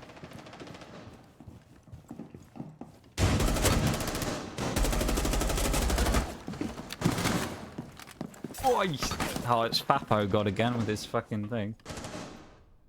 Want to get more in shape for the summer? Okay, it's fair. Oh, nothing wrong with that. Yeah, that's fair enough, my dude. A good a goal as any, you know I say?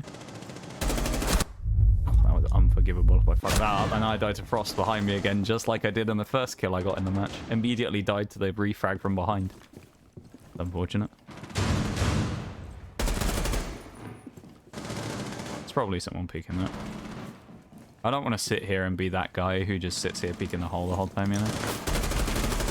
So I'm gonna run out of there.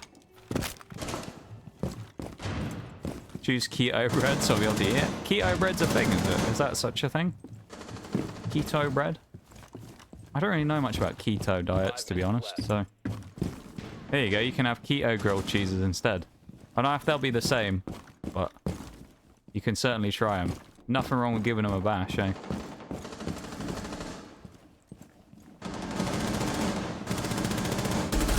Oh.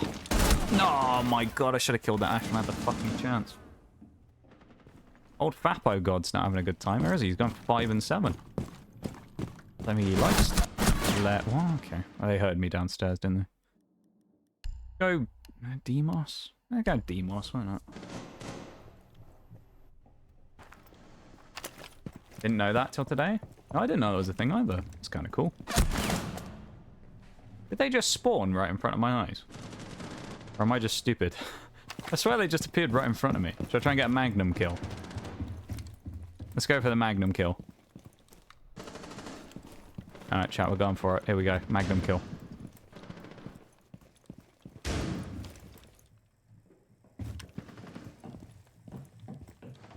I think they're above me.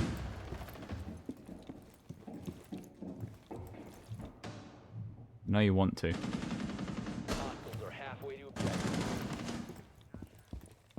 Where's the enemy team? We're enemy everyone. It's free for all. They're all upstairs. Magnum time. Never mind. That ended well, didn't it?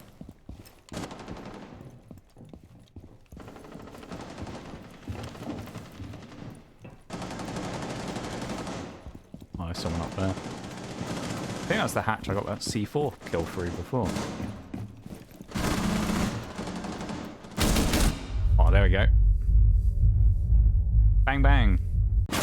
Oh, and then I immediately died to that same bloody Soulless in the spot she spawned in before. Mate. Always bloody Soulless, isn't it?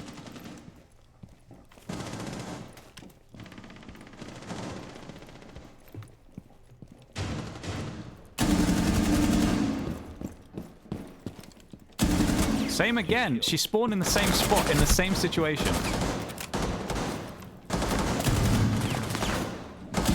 I had to push the lion because I got shot in the ass as well.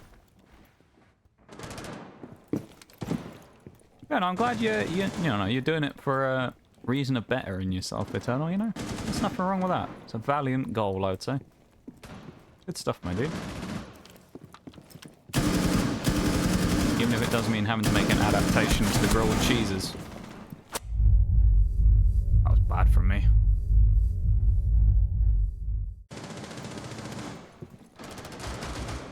That was good. Oh, hello. Died to a bloody lesion. Vapo Gods found his gun skill again, and I spawned right in front of that guy. That's the guy. The lesion is now the guy who was on Soulless again, so he's changed to lesion now instead.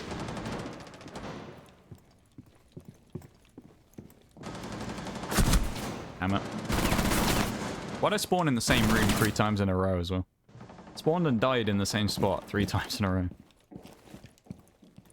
Kind of unfortunate, isn't it? Hostiles are pushing for objective.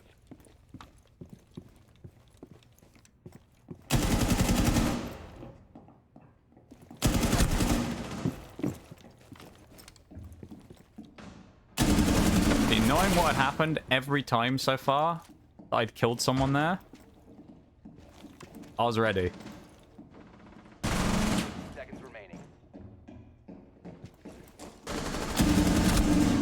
See ya, Goyo.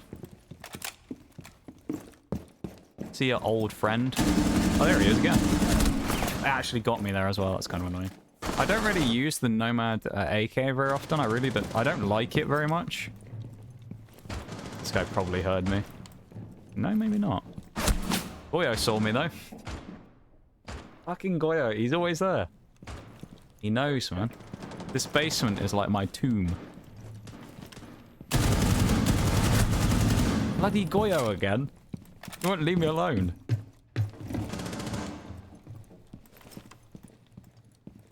This freaking Goyo just will not...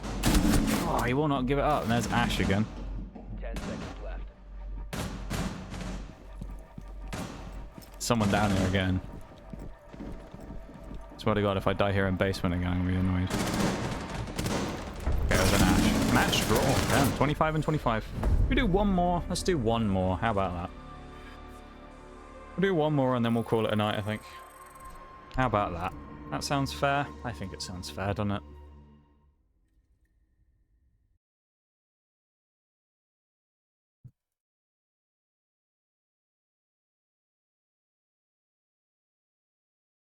I think that sounds pretty fair, all in all.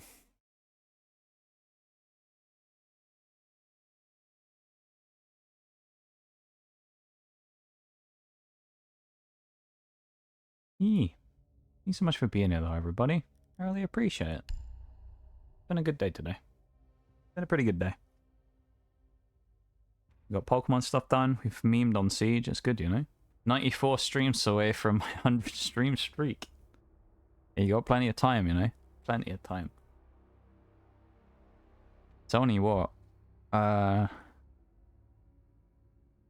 6 streams until my birthday stream. That'll be the 7th, I believe. 6 streams before it. 4 streams coming up for Tuesday, Wednesday, Thursday, and Sunday, and then Tuesday. No, actually, 5, not 6. Sorry. Because it's on Wednesday, isn't it? I was thinking it was Thursday. It's not. It's Wednesday. So I'll then have the Tuesday before, and then it'll be the Wednesday. I think I'll probably cancel the day after the Thursday. And I'll probably just do the Sunday stream that week or something. Have a little day off. We've still got like a week and a half or something, though. Yeah, a week and a half before the birthday still there. But it'll be exciting when we get there. And I hope we have a good stream. I still don't really know what we're doing, so your guess is as good as mine right now, basically.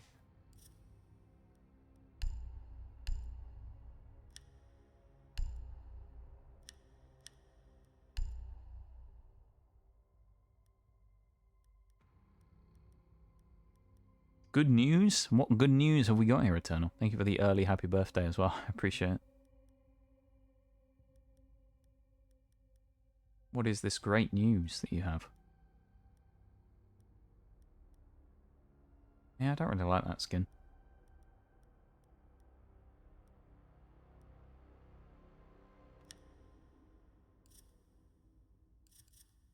How is there still new stuff here that I haven't seen?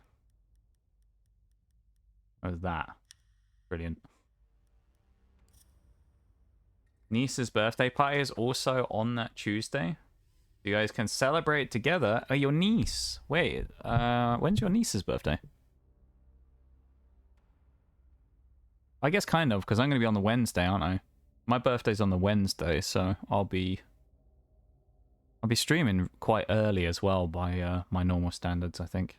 If we're going to do 12 hours, I don't want to go too late into the night, so I'll probably end up doing like 2 till 2 again like I did before. April 30th? Hey, yo, so it's the day before mine. That's pretty cool, isn't it? Your niece's birthday the day before. Then it's my birthday the day after. Kind of funny how that works out, isn't it? I'll find us a game, please. Go ahead and rejoin the matchmaker. Turning 5. Aww. Well, I hope she has a very nice birthday.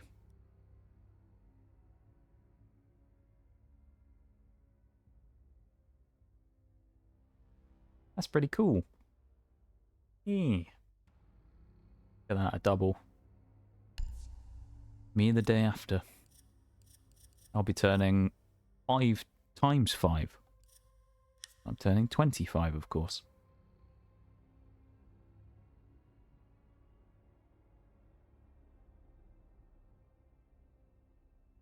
Bit of a difference there between 5 and 25. Bit of an age gap, you know, between the two of us, even though we're a day apart.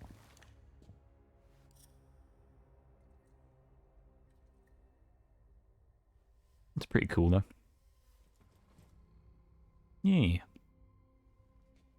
Yeah, I don't know what I'm going to do for that birthday stream. I'm going to have to come up with something. I only know one thing I want to do, so I'm not sure. I've got like 9 hours worth of time to cover with something else.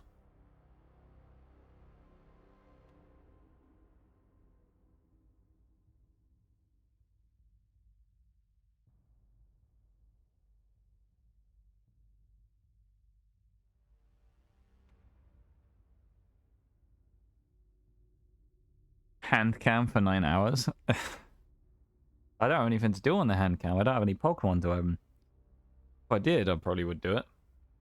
It's a classic at this point that when we go into a special stream for a birthday or something like that we always have some sort of Pokemon to open. And after I convinced everybody that there isn't any, last minute I'm like, oh, we just got like 10 booster boxes to open. Don't worry, you know. That isn't the case this time, though. There be no booster boxes right now.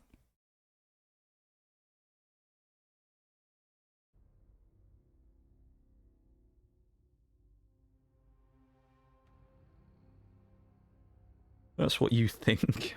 What does that mean? Welcome back, Tabletop. How's it going? Yeah, we've reverted to using psychic bullets instead. Welcome back. We basically ran out of stuff to do today, so I decided to just do this for about the last little bit, and then we've kind of gone on a little over while I've just been enjoying sitting and chatting and playing some EDM. Well, it looks like we're not getting into a game again. Queue time's really bad, so hopefully we get into one. I want to end on another one. What do you mean by that's what you think, Eternal? That's concerning. IDK, it's a threat, I think. Title never changed? Yeah, that's because I didn't change my title.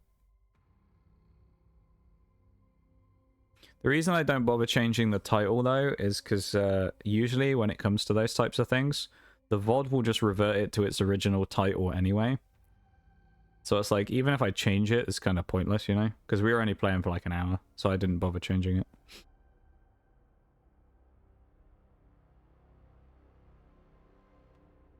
I just don't see the point of changing it for 1 hour. I'll change the category, though. If we get to 5 minutes, I'll close the queue and reopen it again. It's a threat, I think. I'm concerned by this threat. What are you gonna do? Run up to my house and throw a booster box through the window? Kind of funny.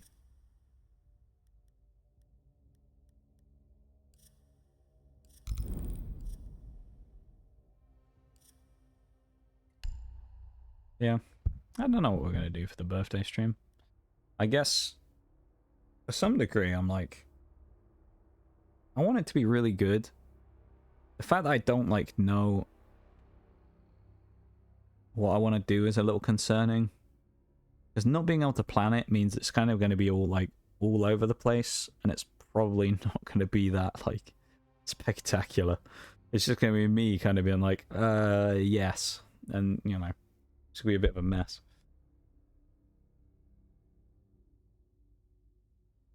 So I need to actually like get down and plan something. I don't have any like special surprises or anything though, unfortunately, but I suppose we don't necessarily need it for a birthday, do we? It's more just about celebrating and having fun on the special day.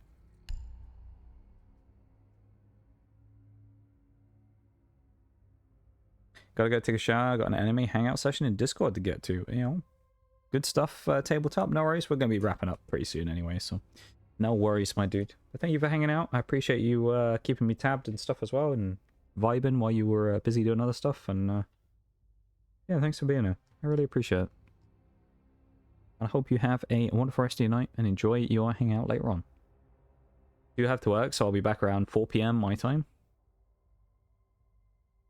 What time zone are you on, Eternal, again? I can't remember. Are you PST? I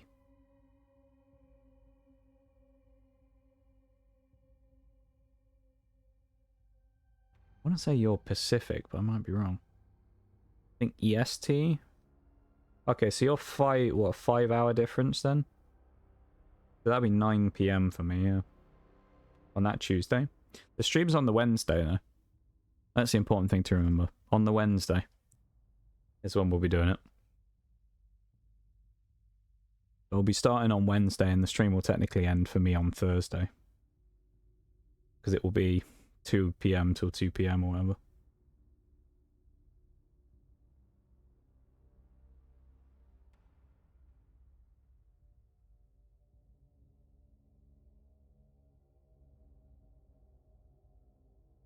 So that's going to be kind of cool. Yeah, I don't know. I'm trying to come up with something for it. I just don't know what to do. You know?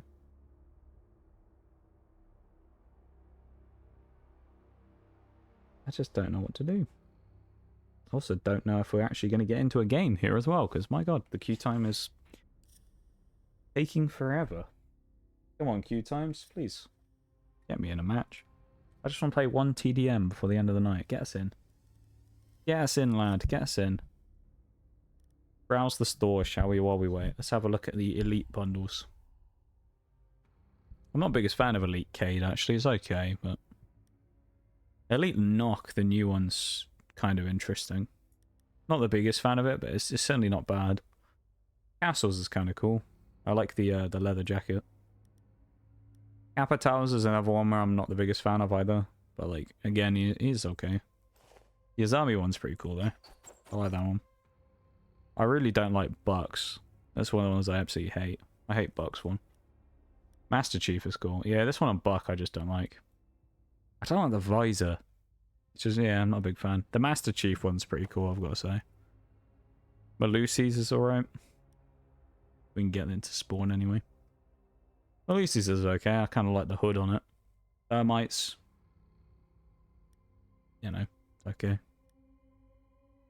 The like vintage ones that they were doing for a while, like this on the Fuse as well. It's kind of cool. And then they modernized a lot of them and did a lot more modern ones, like the Ying with the augmented reality goggles and stuff. Bandit Biker Gang, Fireman Mozzie. There's some pretty cool ones in there. And you got like Fighter Pilot, Jaeger and stuff. There's some cool ones mixed in. Assassin's Creed, Flores and things. I do like Tachankas as well.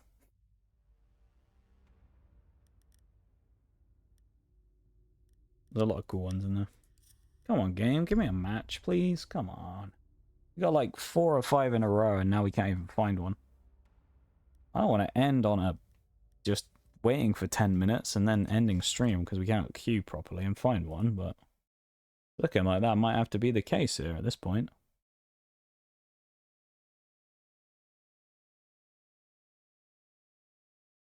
Because it's not being very nice to us now, is it?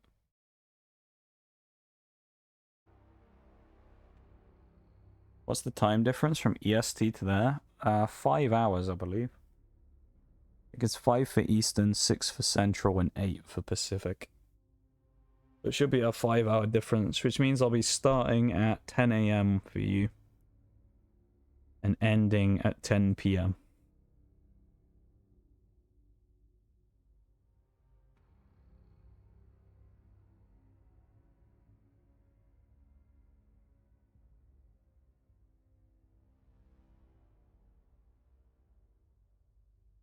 Birthday last year was kind of crazy, I remember.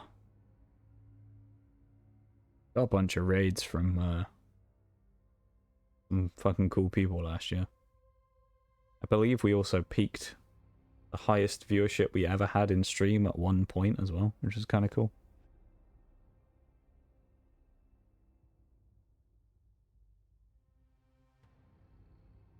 Yesterday, like last year's birthday was wild. That was such a wild stream. Hyped for it? I guess I am and I'm not, in a way. That might sound really weird. I guess I am, because, like, you know, birthday stream, it's special, but at the same time, it's kind of like, after just saying that now, I'm like, it'd be hard to live up to last year's one because of how crazy it was. Last year was insane as a birthday stream. It's going to be hard to, like, live up to what we did before, I suppose. So I feel like when it comes to the special streams, at least within the realm of stuff I'm actually able to do, that doesn't just require me to spend an obscene amount of money on stuff, kind of finished just about everything I could probably do for those types of things. So I don't know what I'm going to really do here. But 9 PM. Okay. That's not too bad. 9 PM for me. You'll still have a good few hours of time there. You'll have 5 hours of stream. Come on, I don't want to end on a queue screen, but it's looking like we might have to, yeah. We got on for an extra 30 minutes, and like 15, 20 minutes of that has just been waiting to try and find a game.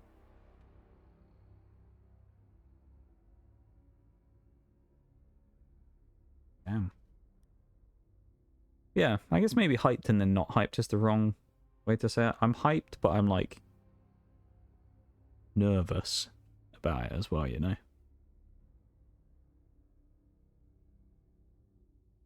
I just want it to live up to being a great special stream. Call off work, maybe I'm scheduled as sick for that day. Hey, you shouldn't do that. You going to work and making money is more important than that, you know. You gotta sustain yourself, my dude.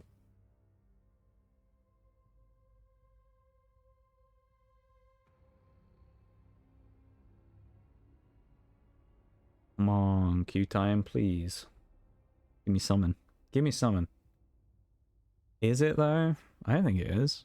Dude, money makes the world go around, you know? You could do with that money more than hanging out in stream, I'd say. It's more important. It'll get you further than hanging out here for a few hours. You know?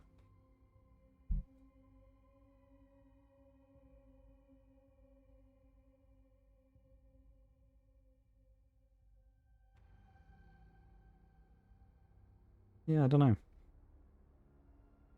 It's a big deal, the birthday stream. I mean, we only get to do one a year, so I just hope it lives up to being great, I suppose. We'll see. Only time will tell.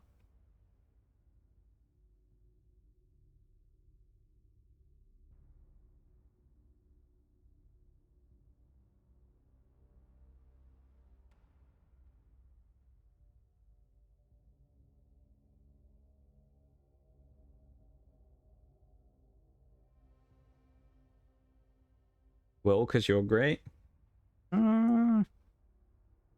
That's a difficult one for me to not know you or something on there. I don't know. I just I don't know. It's hard to like describe, I guess. I feel like when it comes to special like birthday streams and stuff, over the last few years, people have upped the ante so much with the type of stuff they do. You know, that I'm kind of just like, I almost feel like I need to have some crazy thing that we do. So, I don't know. It's kind of wrong though, isn't it? Because it's not really what it's about. I guess the birthday stream, while it's a great stream for me, it's also a like chance for you guys to have a special stream that we don't get to do very often. So I want to make it like a, you know, a memorable one that's as good as possible for that reason, I guess, as well. I was kind of talking about it earlier, like, because when Nitty was here, that I don't really get much of a chance to kind of give back to you guys these days, because it's just not really possible anymore, you know? So things like that are kind of pretty big for me, to try and have a big, great day for us all to enjoy.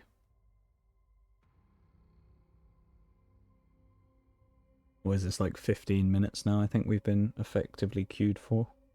Minus me leaving the queue. I don't know if I should stay in the queue or leave. I guess if we get to 5 minutes, I'll leave and then try one more time.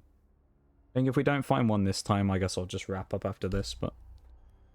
it's a shame we can't potentially finish it out with one more game, but... if there's no one online, there's no one online. We are going to be on EU servers, so... it's 1:30 in Europe right now. Or later, depending on which part you're in, I suppose, so... yeah... might not be that many people on, especially in TDM. People are going to be in ranked or stuff like that, if anything. Probably not in this playlist.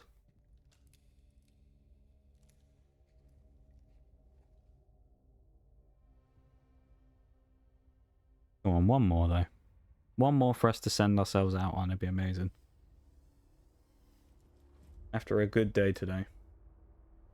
It would be fitting for us to have a great game now. Send ourselves off with a smile on our face and ride into the sunset. What we need.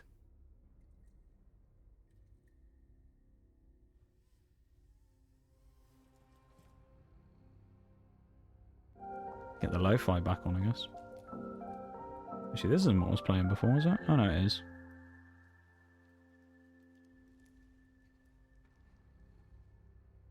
Get the lo-fi back on, I guess, while we're waiting.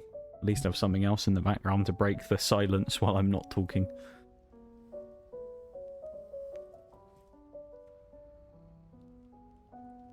Come on. You know you want to. You know you want to find one more for us. Just one, that's all we want. Just the one.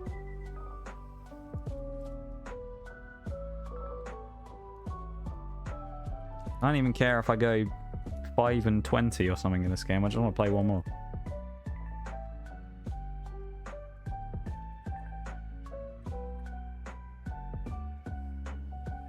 Wow, Litleo in chat. Guess the Pokemon.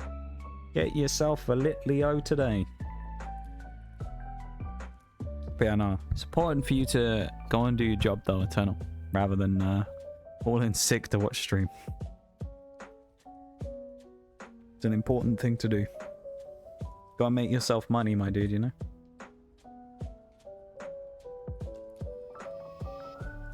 Having a consistent income is one of the keys to being happy, I feel like.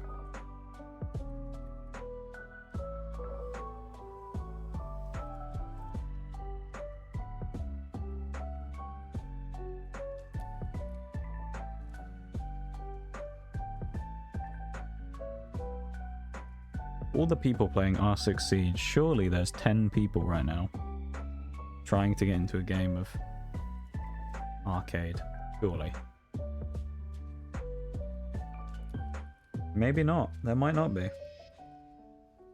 I don't want to give up. I just want to play one more, you know? Can't talk, but wanted to say hi. Hey, yo. Oreo must have just got out of work, I'm guessing.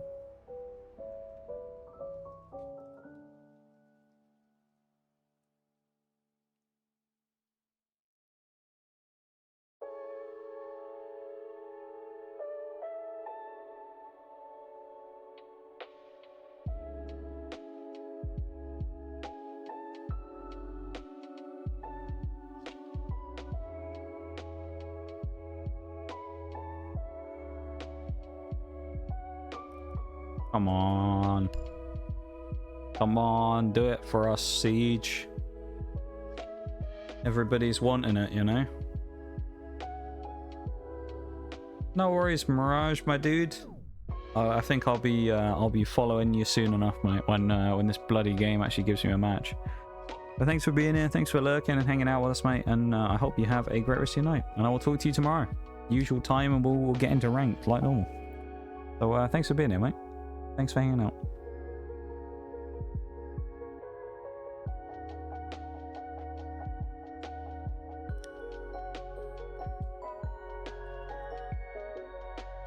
Take it easy, man. I don't want to go to work this week. You gotta make money, though, you know? Gotta make money.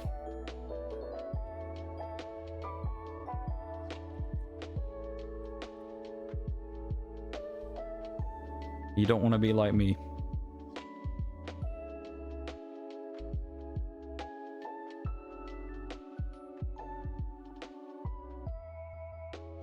You gotta stay disciplined, you know?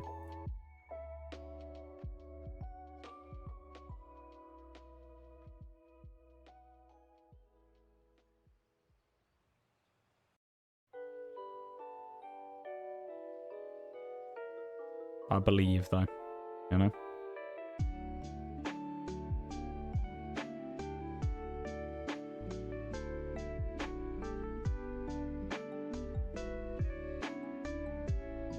Just chuck us in the game. Do I though? Because I could just live off keto, grilled cheeses and water. I mean, you could, but it doesn't necessarily mean you should. Could be like me and eat like one meal a day.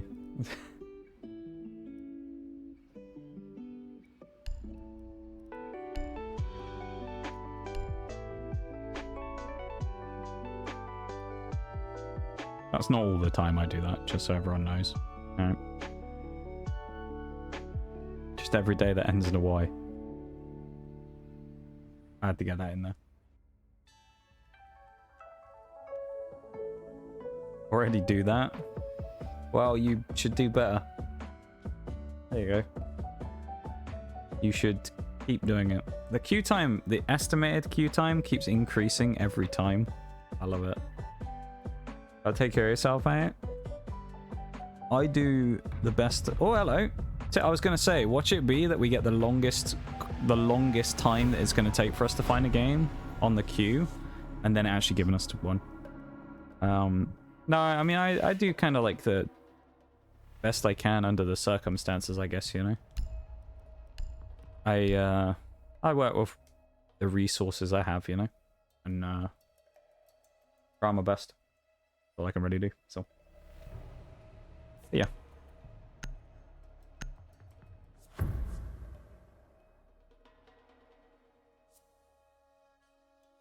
I try.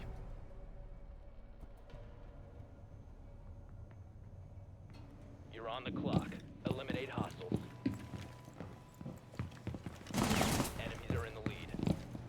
Hopefully that isn't a sign of more of that stutter. The game like freezing up for a sec there. Okay. I thought there was someone over here, I just didn't know where they were. But I guess the Ella was already waiting for me, so...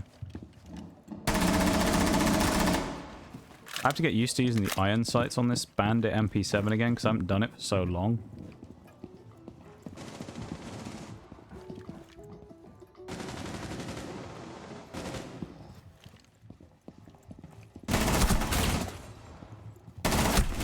Damn. Hero guy going kind of crazy. I think there was someone else here, though. People say the bandit iron sights here are really clean, but I don't know, I don't feel like I don't really do that well with them. I find I tend to do better with the actual scopes.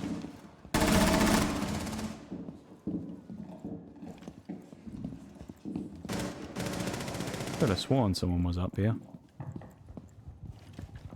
Thought I heard someone.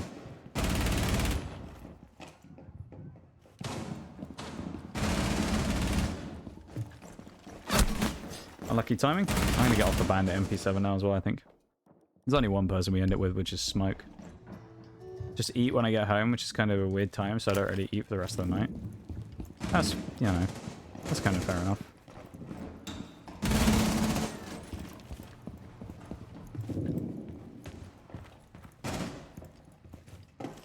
That was bad timing.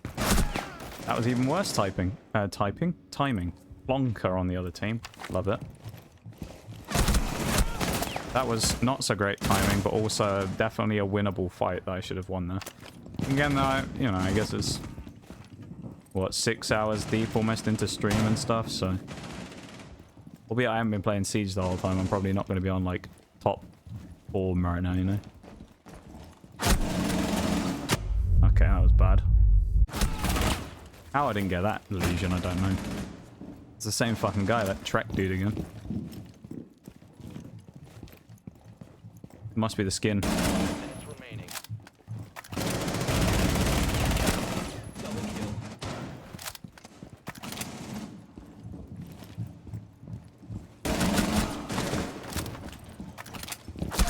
Ah. Make sure you take care of your duties after stream, or else I will. I'll go get a snack or something, I guess. See if I can find something. Try to scrounge some food from somewhere.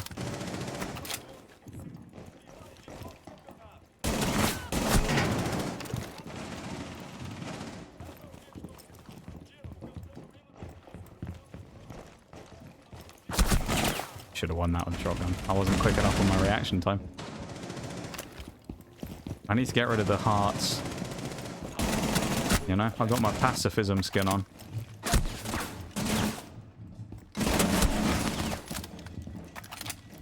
Oh, nice. That Ying just shotgunned me as well. What the? Got wrecked from halfway across the map. Mate.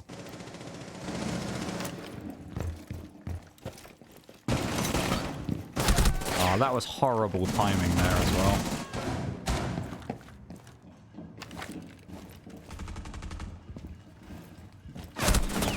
Okay, Twitch was already ready for me, I guess. Did I move a step really there, or? That guy was already ready for me because he saw me spawn. That's nice. Thanks, game.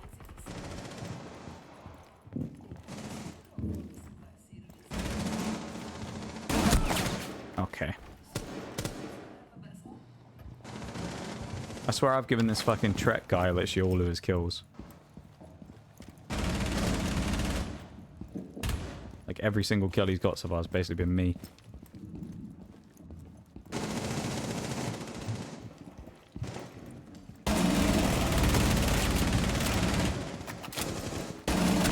Oh, that was terrible from me there as well. I think we're at that point in the night where it's like, I think the mental from streaming and that has taken over, you know? We're in real inept hours right now. Still land the odd good shot here and there, but...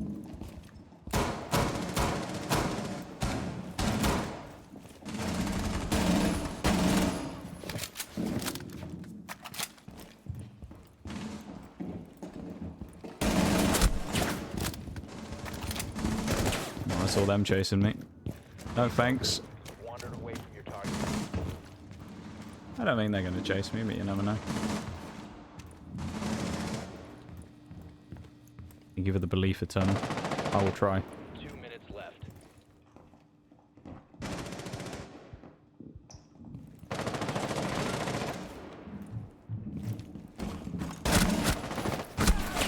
Fenrir bloody behind me as well.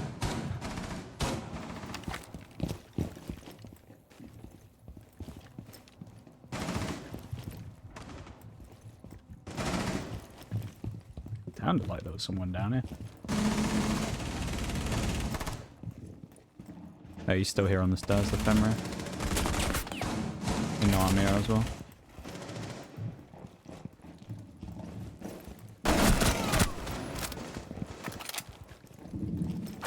Oh, that Fenrir. It's Trek again. Trek literally knows where I am constantly, I swear. He knows, mate. He's a knower. Old Trek's got his fucking magnet out. He's chasing me down every time. Come on, mate. How did I actually learn that? I had no business winning against that sledge. That was terrible. Yeah, my aim's absolutely gone to shit now as well, I think. It's fine, though. Welcome back, Charflash. That's terrible. Should have won against the Ash there very easily. That's really bad aim. Again, though, we're 6 hours deep, you know, so... About to get swung. Bloody Ying, lonely chicken again with that shotgun. Yeah, welcome back there, Charflash.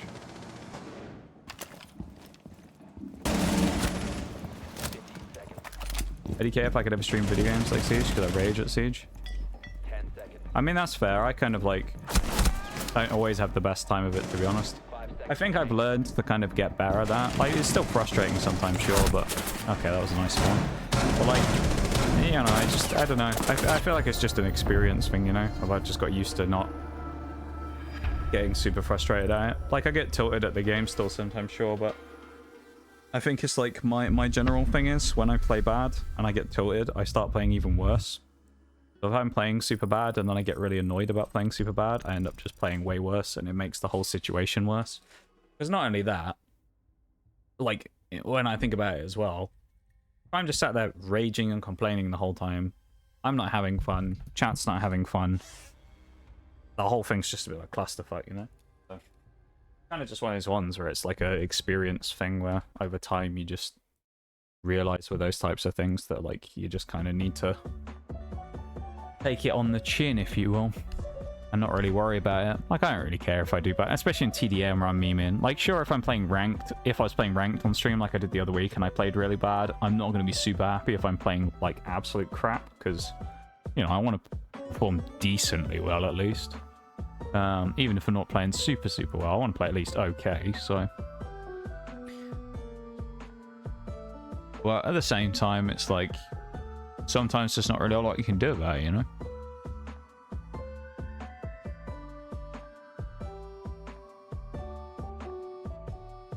Let's change my category back here as well. Yeah, I'll have Siege for a minute. Because I'd say like I'm going to raid Siege right now. Probably. Don't know why I would want to stream. Because I've been thinking... but I indicate what I would do. It's hard to pick something, yeah. I would say you've just got to pick something you really enjoy, or anything you think you can talk about is a good idea. If you think you can talk about something, then, you know, it gives you a chance to really,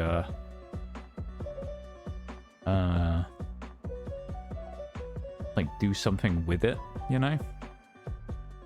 If you're in a situation where it's like you don't enjoy what you're playing, I mean, the way, like, people always say it to me, and I kind of agree with it, is the mentality is, if you seem like you're enjoying it, chat enjoys it. If you aren't enjoying the game, people can tell. So when it comes to that type of thing, it's kind of just like a whole situation of, if you're enjoying it, people will be much more likely to pick up on the fact you're actually enjoying it, you know? Good afternoon, ladies and gentlemen, citizens of the Johto region. We have incredible news. Alright. I gotta figure out somewhere to raid. I know I've said that dreaded word. Someone who I could raid is currently on a BRB. So we'll have to give it a minute before we do anything there. If we go and say hi, which we might do. We'll see. Unless we raid Pokemon.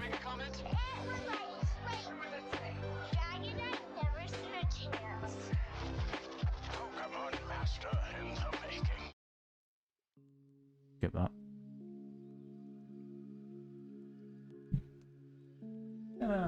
Been a decent day today, though, I think, hasn't it? All in all. Been fairly alright. What would you say? I know what I'll do for the last couple of minutes while we're doing it. I won't show it on stream, but... yeah, there's that guy who... the cheater on Siege.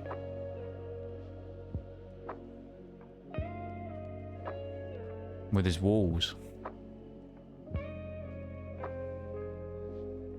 Okay, this is wild. I'll post the thing to this again. So this is the guy we ran into earlier. This wasn't the stream. This was from 2 weeks ago.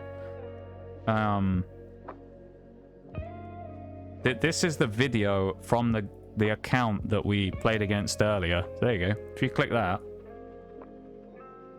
I'm not encouraging people to go and like shit on the guy or anything, but like to show you that this is a genuine cheater we played against earlier. Watch, like click that and scroll to like 1 minute in. And you'll see it. The guy is like walling. He is walling his ass off. You can actually see his hacks on screen because he's not even hiding it. He's literally just called the VOD live stream cheating on R6 Siege. Like what the fuck?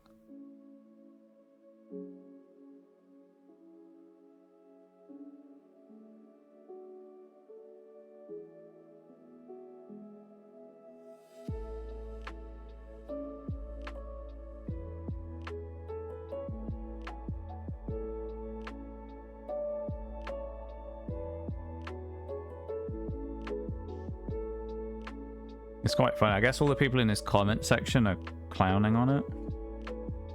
On the guy.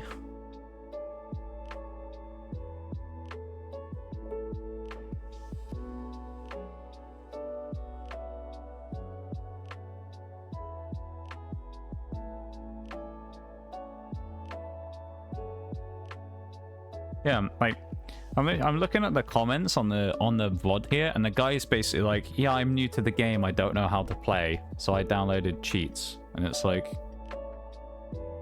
okay. Like, what do you even say to that? What a guy. But yeah, the link's literally there if you want to click it. That's a link to the guy's like VOD on YouTube from 2 weeks ago when he was cheating. So there you go. If you want to look at it, there it is. If you, for any reason, you know, want to take it with a grain of salt, which is a good way of doing it, and go, oh, maybe this notorious TSG guy is talking out of his ass. There you go. There's the proof. Literally the same guy on his YouTube account. I'm waiting for this BRB screen to end, so we're just chilling here for a few minutes until we can actually get ready to properly end off. But I'll just have to wait for the BRB, so you'll have to give it a minute though, chat, unfortunately. We'll be out of here in a minute though, I promise, don't worry. You'll be rid of me finally. I don't make jokes like that anymore, everyone gets mad. Gotta say it, sorry for coming in late. It was a great chilling for a little bit. Yeah. Yeah, I appreciate it, man. You aren't late though, don't worry. Don't worry. No audio, but thank you for streaming. Let me drop some emotes to communicate there.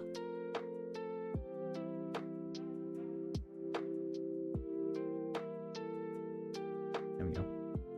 This guy cheated and posted a video of himself cheating, or oh no, he streamed it, Shelley. He literally this is the VOD of his YouTube video, like the YouTube video basically auto posts when someone finishes a stream. The guy literally streamed on April 4th, he literally streamed himself cheating on Siege. It was a 59-minute VOD.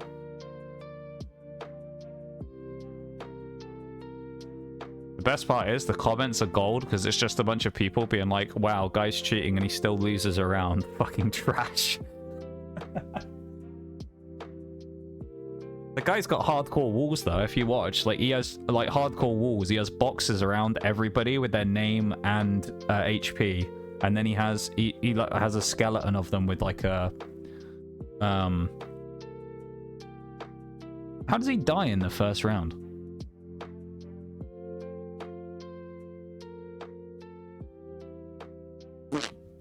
Okay.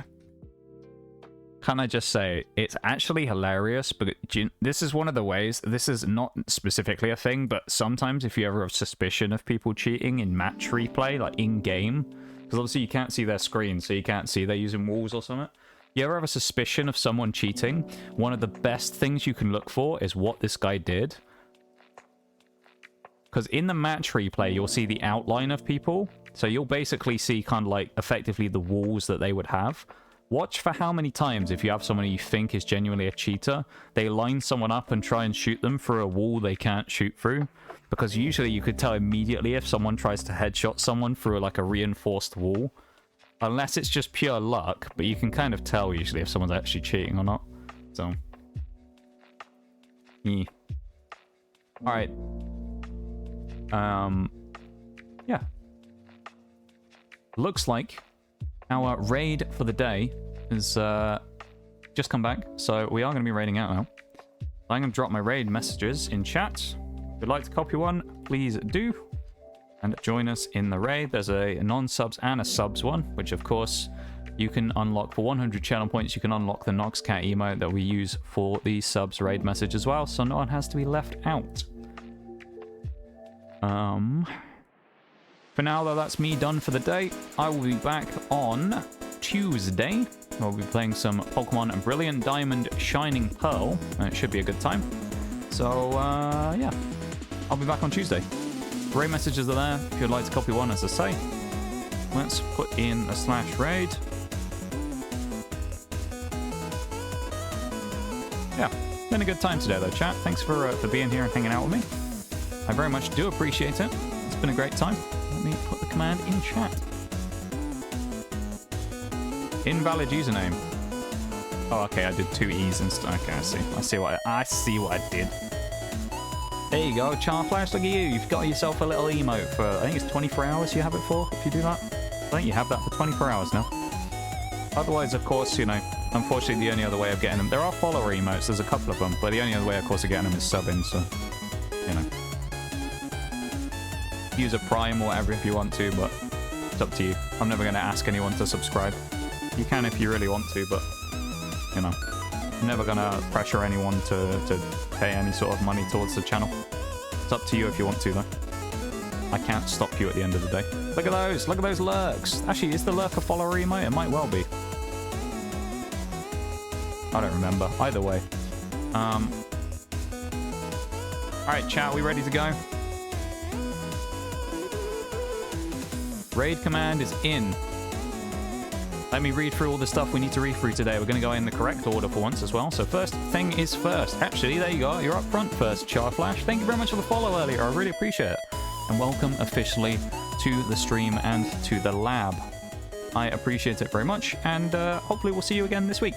There is a stream schedule up on Twitter tomorrow and also in the Discord, which there's links for if you do !Discord and !socials. If you want any of those links, they're all there. TikTok, YouTube, all that stuff. So, has that fucked up the link there? I think it has, isn't it? I need to put a divider in that. Yeah, it's messed up the link between YouTube and that, so don't click that one. I'll fix that in a minute.